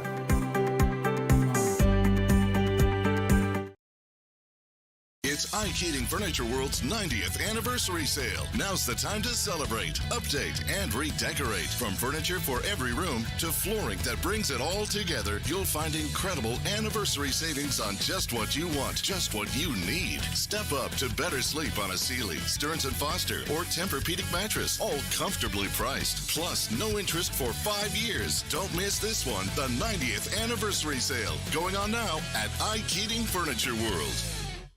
The best part about working at BNC National Bank is developing relationships. I love working with people. We've been here for over 25 years. We've grown just like our communities we're in. But we still have that personal connection with our customers. And that's why we can find the best solutions for them. It feels great seeing projects around the community and knowing we're a small part of making that happen. We're helping people buy their first homes. Plan for the future. From startups to big business. We're part of the community. And we're proud of it. Yours truly, BNC. We want it all. We want our dog to fetch it. Drop it. And drop it. We want to fix it ourselves. And actually fix it. We want to order the market price lobster. And know the market price of the lobster. How much is... Whatever the market says. Sadly, we can't have it all. Except at Sport Clips, where we check in with the pros in men's hair and totally check out with pure, uninterrupted relaxation. Sport Clips. It's a game changer. Are you moving your business or your home across the town or across the country? We know it can be stressful. To ensure your possessions arrive on time, intact, and on budget, make your move with Jobbers Moving and Storage. Jobbers can help you with every aspect of your move. With our efficient step-by-step approach to move management, we can tailor a plan to suit your needs and schedule. With locations in Bismarck, Fargo, Minot, and Aberdeen, Jobbers Moving and Storage is your choice. Visit jobberswarehouse.com. It's Jobbers Moving and Storage. Whether it's getting an education, making priceless memories, learning to play, playing to learn, or simply getting where you need to go, the team at Ackerman Estvold has been behind these projects and countless others, developing critical infrastructure, valuable spaces, and even some good old-fashioned fun. Entrusted with the things you know, but delivering more than you may realize. Ackerman Estbold, trusted for decades and decades to come.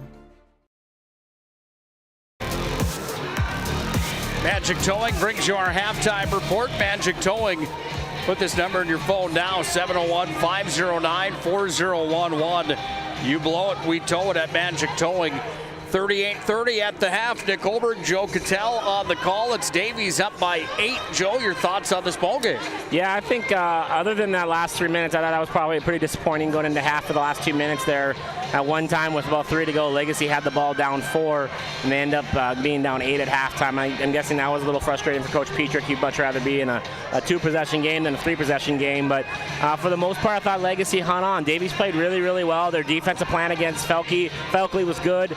It wasn't perfect, but it was definitely good. And right now, Davies is really throwing a lot of haymakers out there. They got 7 girls in score in the scoring column. Fallon Paciante is really scoring well. I think Safransky is really controlling the tempo and the pace of this game. Quinn Scari's added a few buckets as well. So I think they really got a lot of pieces going right now in the right direction, does Davies. We take a look at the individual scoring from that first half, partner. Yeah, for sure. The Sabres in the first half, they shot 47% from the field, 40% from the 3, and 85% from the free throw line. They were led in scoring by 10 points from Brooklyn Felkley, 6 points from Callie Dowenhauer, 5 points from Hallie Severson, 4 points from Marley Falcon, 3 points from Whitney Welk, and 2 points from Mia Berryhill for a total of 30. They trailed the Davies Eagles by 8 points. The Davies Eagles shot 50% from the field and 62% from the 3. Really got to do a better job of holding those percentages down a little bit. They were led in scoring by Fallon Paciante with 11. She had 2 3-pointers in the first half. 9 points for Ashton Safransky. 5 points for Quinn Scari, 4 points for both Tukshire and Birian. Both had 4 points, 3 points for Moden and Gigstead with 2. The biggest number here, other than the field goal percentage and 3-point percentage from Davies being outstanding at 50 and 62%, was the 11 turnovers by the Legacy Sabres to only 2 turnovers for the Fargo Davies Eagles. So a +9 situation right now for Davies, definitely an advantage them. Your playoff beat right now, what do you think the big message was in the locker room at the break? Yeah, I got to get the ball in the post, and we got to execute that skip pass to the opposite 3-point if they're going to double Felkley as much as they are. They can also push in transition, try to beat that defense down the floor. Tony Fransky, the head coach of the Davies Eagles, has to be happy with that start as Pasadante buries another 3. Yeah, quick start for her. Pushes the lead to 11. What a great finish to the first half and start to the second half for the Davies, stretching this lead to 11 points. If you're Coach Shafransky, what do you think your big message was in the room? Yeah, keep playing physical with Felkley. They're letting you play down there. Keep trying to play without fouling, and then keep the pressure up. Those guards are really causing turnovers and havoc. That's 11 turnovers in the first play for the Sabres in the second half is another turnover. So that's 12 now for the game. So just keep that pressure up. Second half of basketball on the PSP Network, brought to you by our friends at Shields. They bring you the Player of the Week each and every week, and they also bring you the photos that Tyler Hagen Photography has online here this week at the State Super A Tournament. Safransky to the rack, missed on the shot. Berryhill moved it forward, up into the hands of McPherson. McPherson's got it on the dribble, worked it back up outside the arc now and sends it over to Berryhill. Back away it comes here to Donauer. Donauer hounded by Safransky, taken here by the Eagles, coast to coast for Franks, lays it up and scores. Just an absolute bulldog is Safransky right now guarding the ball. Easily picked that pocket of Dowenhauer and goes down to the other end, helps Frank get a layup. It's a 13-point lead right now. We're in the danger zone for playoff P. Need to figure out a way to get his girls going. Berryhill inbound underneath her own bucket at the baseline. Got it in to the hands of Severson up top for Berryhill again. Good pass. Down low to Felkley. Jump shot. Felkley fouled, and it went just off the side of the rim as Felkley will go to the Serve Pro free throw line. She was fouled by Pasadante, and that's going to be number 1 on number 5 here for the Eagles. Yeah, great little set there from Coach Petrick. A little ball screen slip for Felkley. Mia Berryhill executed the pass to perfection, and the only thing that didn't happen right for the Sabres was the and 1 instead of just going to the line to shoot 2. Felkley converts on the first. She's now 3 for 3 from the serve pro line for her 11th point in the ballgame. Keep finding her. Keep getting her the ball. Keep putting pressure on that defense from right around the rim. Second one for Felkley. Nice job from Felkley executing from the free throw line. Lead cut down to 11 now as Davies has possession, but they have the 11-point lead. It's 43-32 with 16:22 to play here in regulation. Thanks for joining us for the full day coverage of the Super A basketball tournament, boys Super and girls. Double A. Super Double A. Thank you, Joe. God, if they change it back now all of a sudden here. I'm interested to see what the Hoopster does with the record book. Is it going to be a Double A new records, or the A record's going to go up to the Double A? He's got some decisions to make there. Old Mr. Hoopster, Mr. Perry Hansen. Had a nice talk with Perry Hansen earlier on today. We sure appreciate him. Jump shot was off the mark there from McPherson. Felkley couldn't wrangle in the rebound. Other side of the floor. Franks had the runner, and she just missed on the left-handed scoop in. Yeah, good play there. Good push the ball in transition. Franks just wasn't able to execute the layup. Up top now, it comes away. That's a great decision right there. Don Howard goes high-low with Felkley. Felkley gets double team in the post, able to go right back to Severson for a wide open jump shot. Got to take advantage of that double team in the post, whether it's a skip or a post feed. Severson has 7 now in the ball game. Davies lead down to 9. Make it back to 11 now. Is up off the window is Quinn Scari for her 7th point. She's been impressive. She's got long arms, and those are 2 good finishes she's had so far in this game. This sophomore is a nice addition to this Davies squad. McPherson with the basketball. 5'10 senior got it back away. Down to Severson. Severson looking, goes inside. Felkley hounded. Passanante gave Felkley all she could handle in the paint, and it's turned over. Davies with possession. Yeah, and including a little bump in the head that wasn't called. So Felkley kind of shaking off the spiders a little bit right now. Comes away to Berryhill, other end of the floor, offensive side. She runs it down. The coverage in the lane from Davies has been tough for Legacy to contend with here with 14:33 left in regulation. It's a 45-34 score. Davies on top, but Berryhill is back at the Serve Pro free throw line. Yeah, they need to find a way to get her going. Only 2 points in the first half. Hasn't scored yet still hasn't scored yet in the second half. And she's a big part of their offensive attack, and I'd love to see her get it going a little bit and finding the ball, find the bottom of the net. Berryhill back to the Serve Pro free throw line for her second attempt. Can she get this one to fall? A little strong, bounced around, in then out, then fell out of the hoop. Berryhill started 2 for 2 from the stripe. She's now 2 for 4, missing her last 2. 14:24 to play in regulation. 45-34, Davies on top. Tuchscher sends it into the hands here of Franks.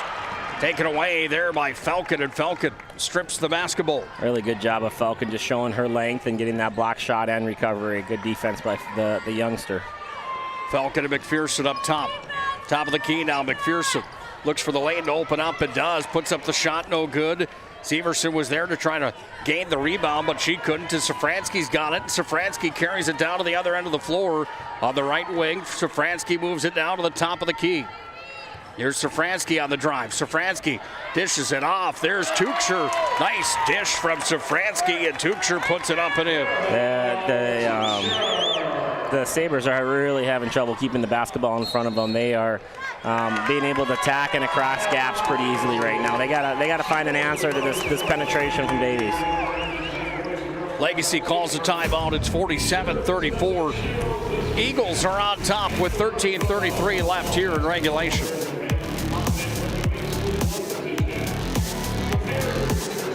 Defines community as a group of people living in the same place or sharing common goals. Community is the largest part of our name, and we make it the largest part of our business. We support our local schools, organizations, youth programs, and local events from Bowman to Bismarck, because we all share a common goal to better the quality of life in our communities. Come bank with us at Dakota Community Bank and Trust, your real community bank. Whether it's getting an education, making priceless memories, learning to play, playing to learn, or simply getting where you need to go, the team at Ackerman Estvold has been behind these projects and countless others, developing critical infrastructure, valuable spaces, and even some good old-fashioned fun. Entrusted with the things you know, but delivering more than you may realize. Ackerman Espbold, trusted for decades and decades to come. 13:33 left in regulation. 47-34. Davies is on top of the Legacy Sabres in a packed gymnasium.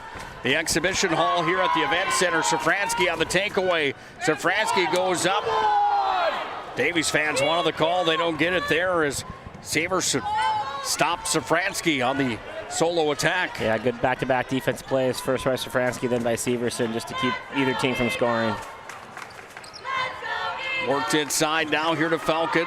Falcon puts up the shot, contested. She's fouled on the play. Yeah, Marley Falcon, good job of getting good post position there, catching and going up and drawing the contact, going to the line for 2. Freshman having a nice game so far, 4 points, going to the line for 5 and 6. Only averaging 5 points on the year. Big minutes here in the state tournament for one of the future stars inside of the WDA, Marley Falcon. 6'1". She's got a good stroke too, Joe, and she nails both of them from the line. Yeah, knocked them both down there. She is the sister of Parker Falcon from the boys team, and we all know how he can light it up, so you got to imagine she can shoot a little bit too. He led the WDA in scoring this year. Right there at the top of the ladder with Isaiah St. Romain as Berryhill goes down. She says, I'm not hitting from the outside. How about I take it right to the rack? And she scored. Yeah, this is a big play. This is a big possession right here. Can Legacy get a stop and a score and keep cutting this thing down? Good play there. Severson hounding the ball handler right now. Safranski through traffic. Berryhill reached in on her, and Berryhill's going to be charged with the foul.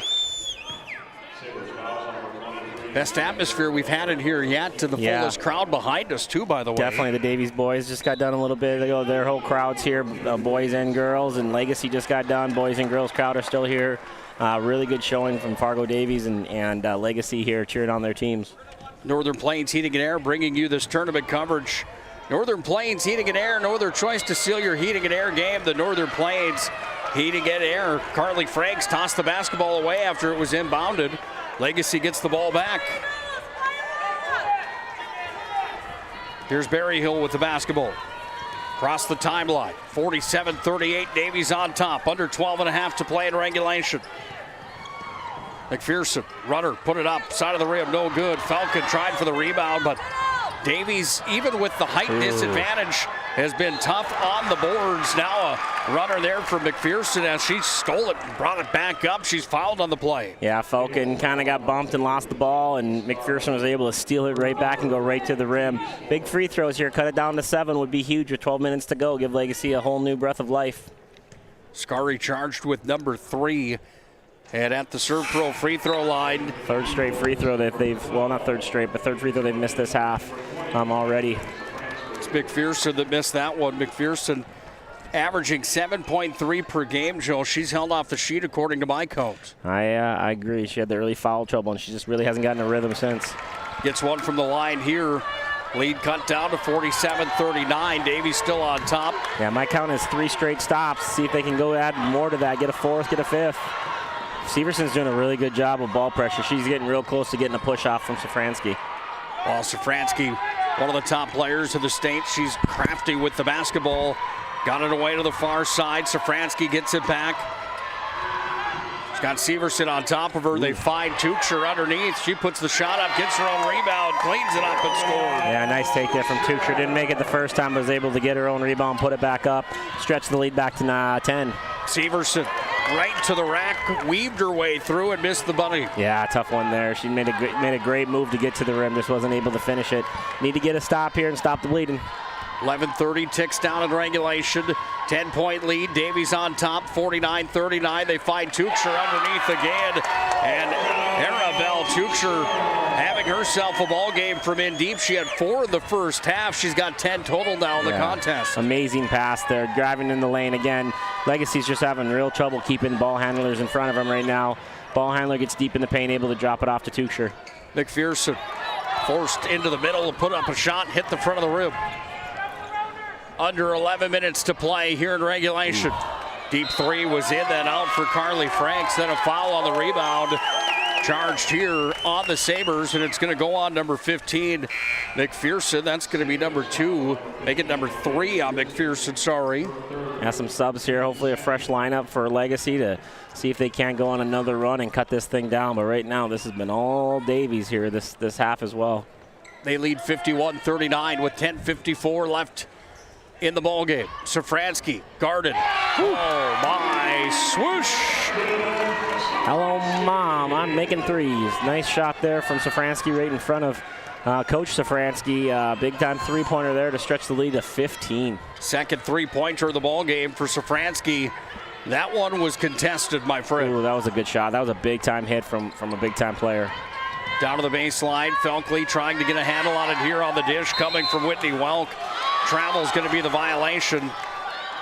Legacy's going to get the ball back on the stingy defense. That feels like a good call. I know not everyone's going to like it. They've let a lot of contact go, and she started running out of there to avoid the contact and just didn't put the ball on the ground. From the baseline, Sabres will inbound the basketball. Up to McPherson. Inside Felkley. Little post play. Felkley too strong there. Felkley without a field goal in the second half right now. Only 12 points. 12 on the game. All 10 of those came in the first half. Safransky moves it around the horn now where it comes to Burian. Back up top where it's going to be dropped back off here from Franks. Safransky again just off the mark.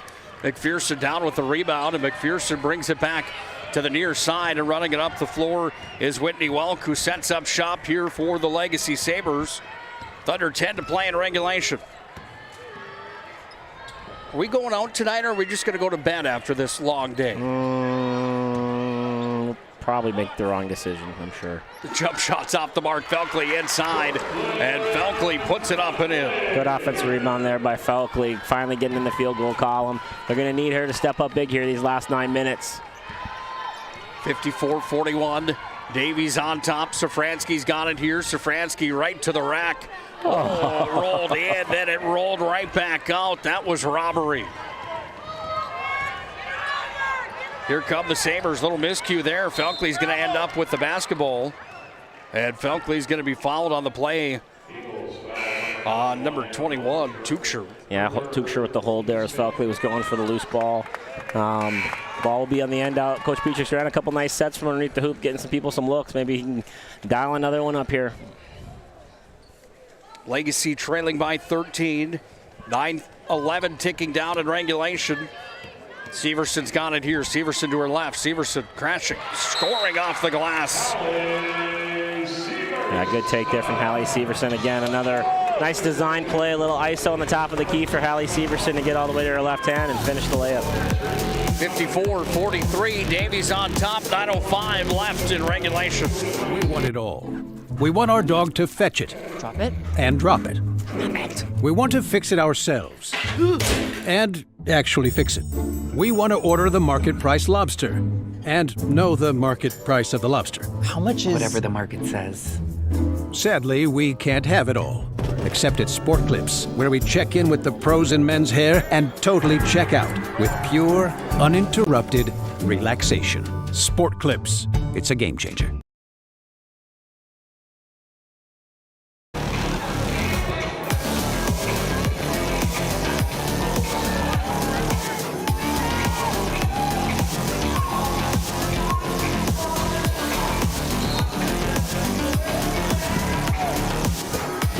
Well, down the stretch we come, Joe. 54-43. Davies on top here with under 9 to play in regulation, and another timeout coming here from Davies. We'll take a step aside as well.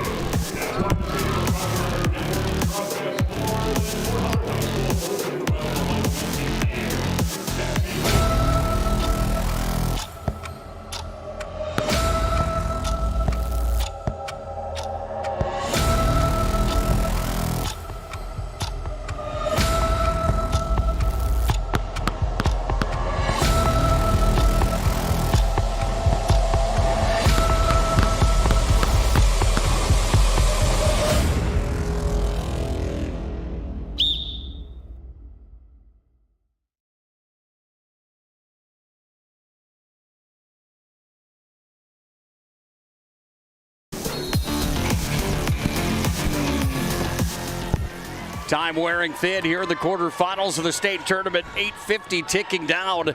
Davies with possession of the basketball. Jump shot from the corner, no good. Tuchster got the rebound, kicked it up top. Comes away here down to Passanante. She's blocked by Felkley on the jump shot. Ball's down to the ground here for Passanante. She's on her knees with the ball, and another timeout here for Davies with 8:34 left in regulation. 54-43, Eagles still on top. There is no place like the country club. 18 holes of immaculate golf, along with golf simulator, PGA staff, club fitting and lesson, driving range and practice green, pro shop, delicious food, endless fun in the pool, and activities for the whole family. Learn more and become a member today.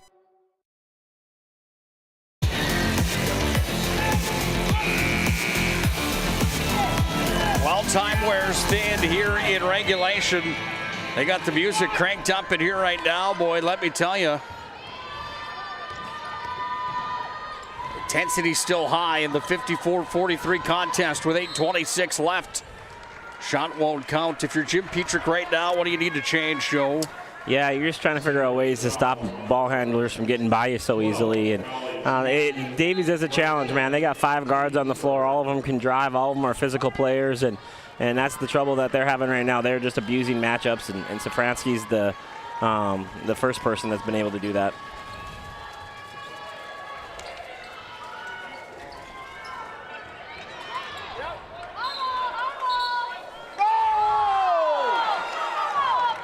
Well, Davies will turn over the basketball.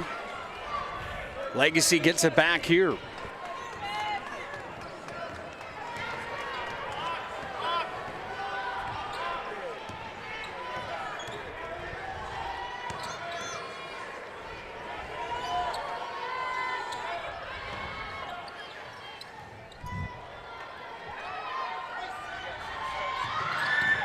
Welk on the left wing, hitting Dunhauer in the left corner. Donhauer for 3 in the left corner. Good ball movement. Good skip right there for the Sabres. Cutting the lead from to 46-54. 8-point basketball game here. Davies has the ball crossing half court. Thank you, Joe, for your help. Doing my best Scott Woodmansey impression.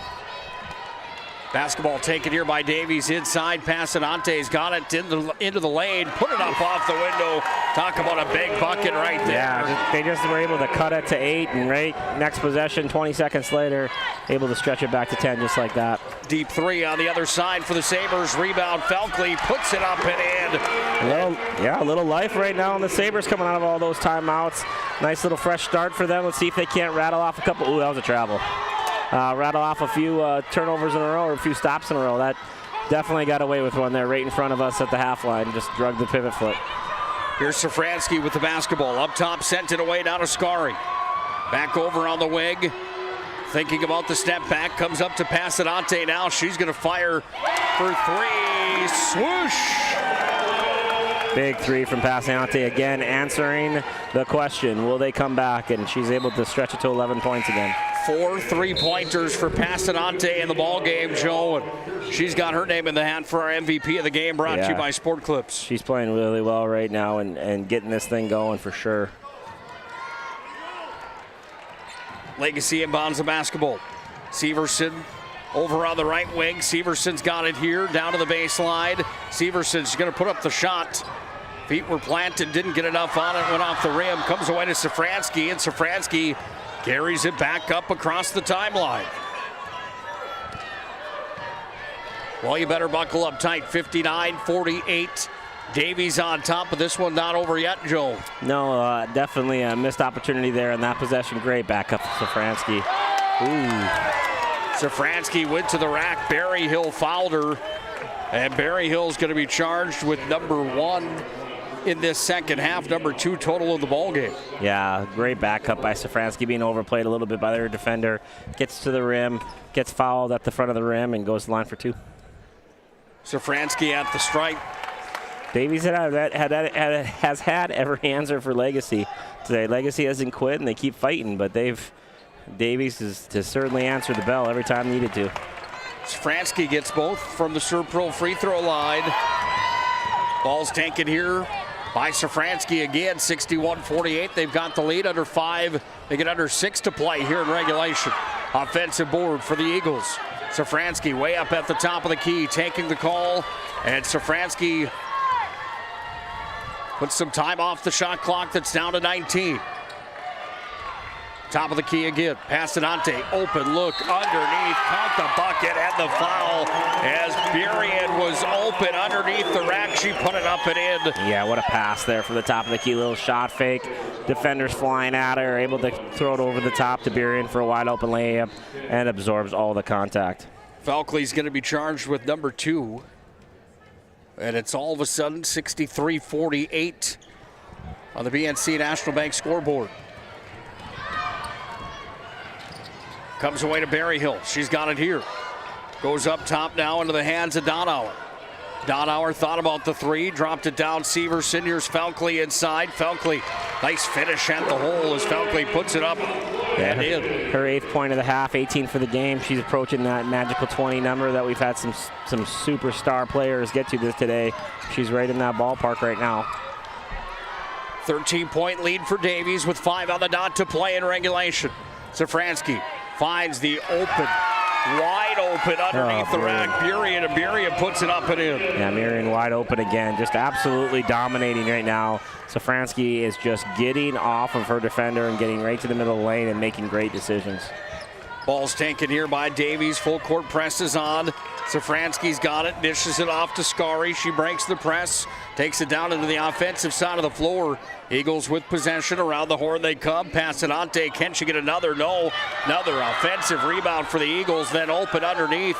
It's Falkley this time that pulls down the board on the miss from in deep from Scary. Yeah, just a battle for the boards there. Mia Berryhill kind of got the brunt of it, ended up on the floor.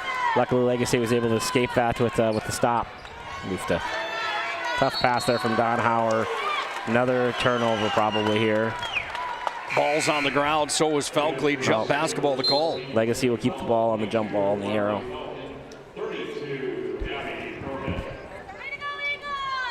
Tough physical game right now. Davies has just really done a good job of being physical, being athletic, and really bothering the Legacy, especially when they're ball handlers. Ball's going to be tossed in here by Berryhill. Sends it up top where it comes down to Falcon. Falcon working with 4:05 left here in regulation. 15 points is the lead right now for Davies as the shot was deep from McPherson, no good on the 3 attempt. Comes back away now to Safransky, and she's just going to slow it up. Yeah, Safransky's a coach's dream, and obviously a coach's kid, the senior, but she is an absolute dream for any coach, the way she plays, how hard she plays, her steals, her rebounds, her ball handling, and now she's just being a coach on the floor, taking care of it, and as I say that, she turned it over, but just taking care of the ball and running the show to these last 3.5 minutes. Yeah, you talk about the coach's daughter. Mom played at MSUM. That's where Safransky's going to play after this year of high school basketball. It's kind of a neat thing to follow in that lineage and those footsteps. Yeah, for sure. It's always a good thing to play where your mom played, and she's got that NSIC pedigree. She's tough. She handles the ball. She makes shots. She'll fit in real well in NSIC North. That's a foul. Safransky went up after the basketball after the Berryhill launch for 3, and then Safransky was fouled hard on the play. It's going to be charged on number 23, Berryhill. 32, Abby Berman. Thank you. Yep. Abby Berman knocked her down going for it. Good aggressive play from Abby, just a little too aggressive, knocking down the Davies player. 3:17 ticks down in regulation. Davies with possession, wide open underneath the rack by herself. Joe, I could have made that one. Carly Franks was on an island, and it's a 17-point lead as Franks dumps it in for her 4th point to the game, and we are down to 3:08 left in regulation. Legacy trailing Davies. They're up big, 67-50, as time wears real thin.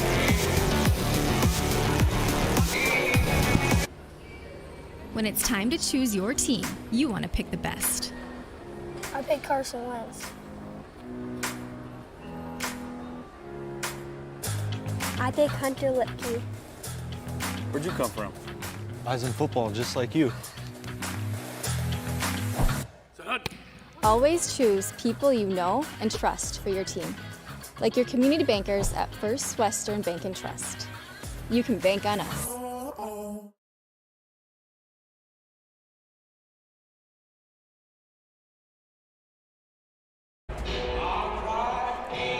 Tournament coverage on the PSP Network, proudly brought to you by our friends at Prairie Coatings at Thomas Family Funeral Home, along with all those others that you see on the PSP Network, including our friends at Shields. Minot and Bismarck, they've got every sporting good possible, along with footwear and fashion. It's shields.com. Find them in Minot and in Bismarck. We also want to thank Prestwich Orthodontics. They're at minotbraces.com. 0% financing at Prestwich Orthodontics. The UPS store for all your packing and shipping needs.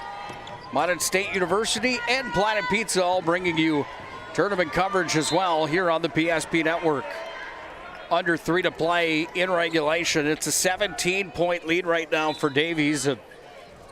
Something drastic needs to change in a hurry for Legacy if they want a shot at the semis. Pretty bleak for Legacy right now. I think you're just trying to find something positive and move on to tomorrow night and see if you can't remain in this tournament and win a consolation championship, because right now it's just not looking great for the Sabres. Sabres have only hit 2 3-pointers in this ball game today, Joe, and that certainly has been an X factor in postseason play for all the teams that we've seen in the last few weeks. Yeah, it's kind of been Sabres' Achilles heel all year. It's just the one thing they haven't been real good at is stretching defenses, and if you can't stretch the defense, you're able just to sink in and guard Felkley with 2-3 girls, and that's kind of been the story of this one as well. With the basketball coast to coast here for Donauer. She ends up on the ground underneath the rack. Yeah, good take there from Donauer, really aggressive take, and gets herself all the way to the rim and gets fouled, and going to go to the line. The senior's going to go to the line to see if she can't make 2 to get herself to 10, 11 points of the game.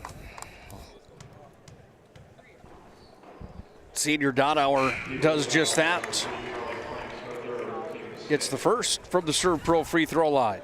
A lot of seniors on this Legacy roster. Nothing to be ashamed of here. 4 of them starters with Mia Berryhill, McPherson, Donauer, and Severson.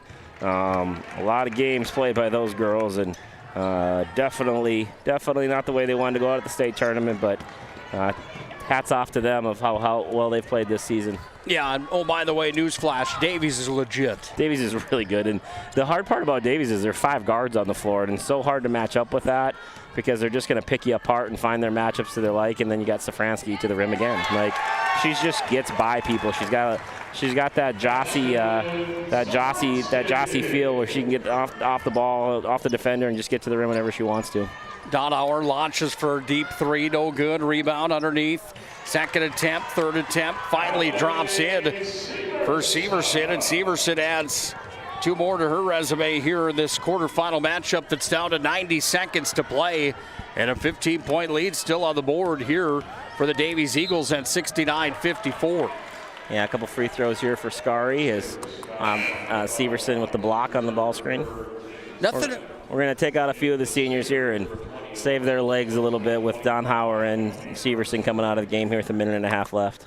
Nothing I like more than calling games with you, partner, but when we start at 12:30 in the afternoon, by the end of this next minute 23, I got to tell you, I'm ready for the hotel. Scary from the free throw line, good on the first. Serve Pro free throw line's been good to the Eagles here in this quarterfinal matchup.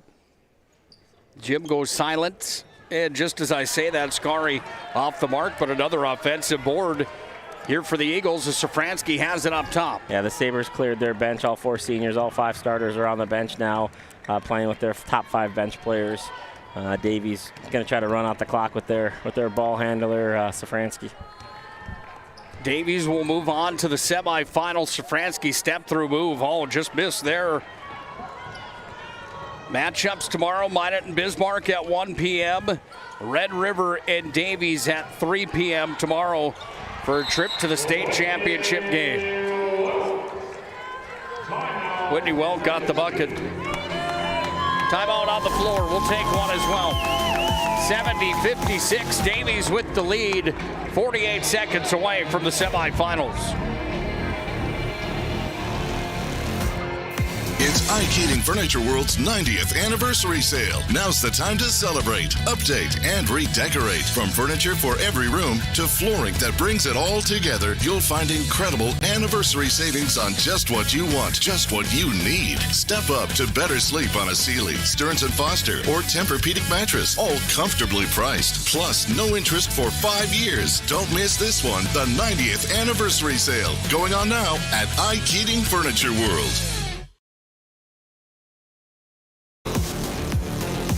Davies looking for their 21st win of the year. They're well on their way to improving to 21-4 on their campaign. Legacy's going to drop to 18-7. Legacy will have a matchup tomorrow. St. Mary's. Bismarck St. Mary's at 6 p.m. Davies with possession still here towards the rack. That one rolled in and out. We're guaranteed an East-West championship game on the girls' side because both semis are West-West, East-East. So we're guaranteed the top East versus the top West tomorrow on Saturday night. You've seen 4 teams that are going to play in the semis tomorrow. Do you have a favorite after day one? Lily Bell was just phenomenal and probably only 22 minutes tonight with 38. She was the highlight of the day so far, but you know, I think the Red River team is really good. Bismarck High played really well today. We'll see if they have enough to match up with Minot. And Davies is a tough matchup. Davies beating Red River wouldn't shock me tomorrow at all. So I think it's going to be a really good day of basketball for everyone to watch. My favorite, though, I would say, is still Minot. Well, they're ranked number 1 in the state. 70-56. This one goes final. Planning Team Financial Advisors Shots Crossroads postgame show comes up next on the PSP Network. We'll put a cap on day 1 of the girls' quarterfinal round play here at the state tournament when we come back to the event center in Bismarck.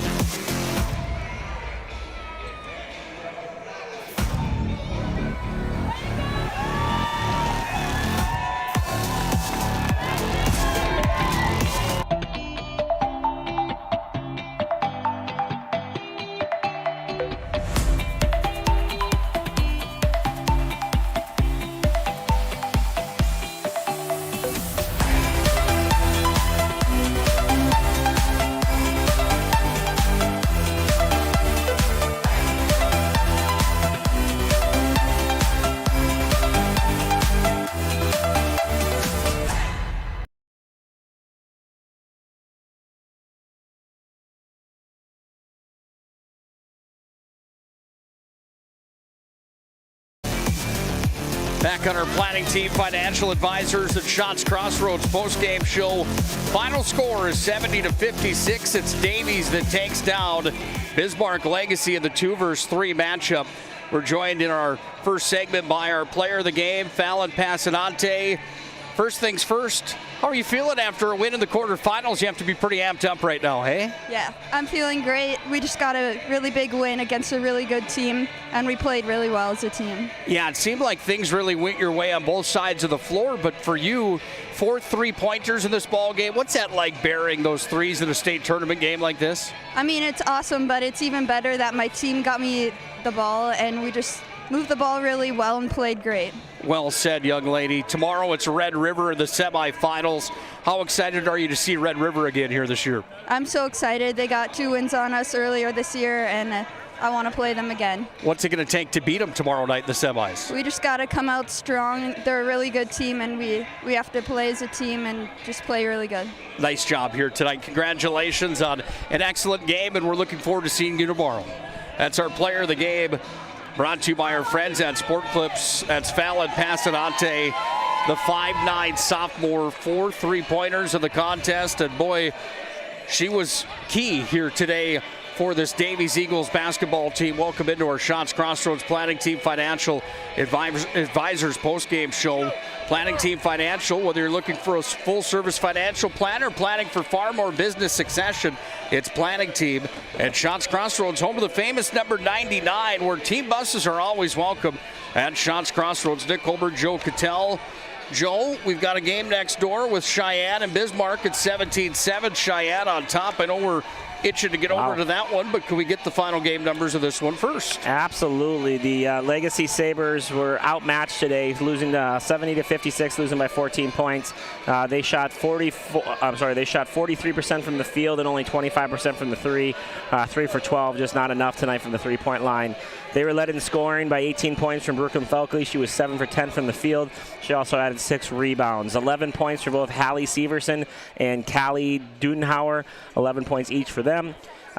6 points for Marley Falcon, 5 points for Whitney Welk, 4 points for Mia Berryhill, and 1 point for Miss Aaliyah McPherson, for a total of 56 points. The big number there was 19 turnovers for the Legacy Sabres, and again, only making 25% of their three-point attempts. For the Fargo Davies, they scored 70 points, racing to a 14-point victory. They were led in scoring by Fallon Passanante. Listen to this stat line: 19 points on 7 of 15 shooting, 4 for 9 from the three. Added 7 rebounds, 2 assists, a block shot, and 2 steals, all over the place for her. Second in scoring was 16 points for Miss Ashton Safransky. Safransky's scoring. She was 5 for 12 from the field, 6 rebounds, 5 assists, and 7 steals. 7 steals and 5 assists. What a game from Miss Ashton Safransky. 10 points for Aberly Tukshire. 8 points for Mariah Berrien, 8 points for Quinn Scarry, 4 points for Carly Frank. Kind of a quiet night for her, but she'll have a chance to bounce back tomorrow night in the semis. 3 for Candace Modden and Aniston Gigstead with 2 for a total of 70. Again, they shot 44% from the field, 44% from the three, and won the turnover battle by 12. So nice effort tonight from the Davies Eagles as they defeat the Legacy Sabres. Both 3 seeds upset 2 seeds tonight on this side of the bracket. What a day of basketball. Couple more orders of business quickly. The Jobbers Moving and Storage Move of the Game brought to you by Jobbers. Find them online, jobberswarehouse.com. Joe, is there one move that stands out to you? I thought there was a steal there in the second half where Safransky got a steal, one of her 7, and just raced down the lane, was able to score a layup in some traffic. I thought that's probably, just kind of if Passanante, I'm going to say the name wrong. I'm tired. My lips are hurting. Passanante gets player of the game. I feel like that's, Safransky needs her credit with the move of the game, because she had plenty of steals. Those 7 steals were key to the victory tonight for the Davies Eagles. Congratulations, Miss Safransky. You've got our move of the game, brought to you by Jobbers Moving and Storage. MVP, you heard from her. Passanante. What a name that is, and what a game she had. The sophomore was good. Sport Clips brings you the MVP. Quick look at tomorrow. West Fargo Cheyenne takes on West Fargo Horace at 4. St. Mary's takes on Legacy at 6. That's in consolation round play. Loser out play tomorrow, by the way, as well. In the semis, you've got Minot at 1 taking on Bismarck. Red River at 3 taking on Davies. Joe and I will have the call of semifinal action tomorrow right here on the PSP Network. Final score again for the final time, 70-56. It's Davies over Legacy. Partner, great job today. I know that was fun. That's a grind. I'll get my mouth working again before the game tomorrow, I promise. Yeah, you and I both. Might have to wet my whistle tonight to get the moisture back in it. Yeah, well, we'll be looking forward to tomorrow, partner. Job well done here today. Thanks to all those sponsors. Without them, we just wouldn't be here. Can't thank you, the fans, enough for joining us as well. For Mr. Joe Cattell, I'm Nick Holberg. God bless our servicemen and women. God bless our veterans. God bless America. Thank you all for doing what you do. Nick Holberg signing off from the Event Center until tomorrow at 12:30. Please have a good night and God bless. This presentation on the PSP Network is proudly brought to you by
PSP Network. It's game day. Whether you're looking for a full-service financial plan or planning for farm or business succession, Planning Team Financial Advisors is here to help you work toward achieving your financial goals. With locations in Bismarck, Garrison, and Center, our full-service team of professionals are dedicated to helping you work towards achieving your financial goals. Visit us online, planningteam.com. Securities offered through LPL Financial, member of Finland Civic. Investment advisory services offered through New Edge Advisors LLC, a registered investment advisor. New Edge Advisors LLC and Planning Team Financial Advisors are separate entities from LPL Financial. How would you like to turn this into this? With Shaw's Crossroads Fuel to Food Reward Program, you can. Here's how it works. Pick up a fuel tracker card from any of our C-store cashiers. Every time you fill up with gasoline or diesel, use the fuel tracker card to record your gallons. Once you reach 1,000 gallons, you'll be eligible for a $10 gift card to Shaw's Crossroads restaurant. Start earning your rewards today at Shaw's Crossroads.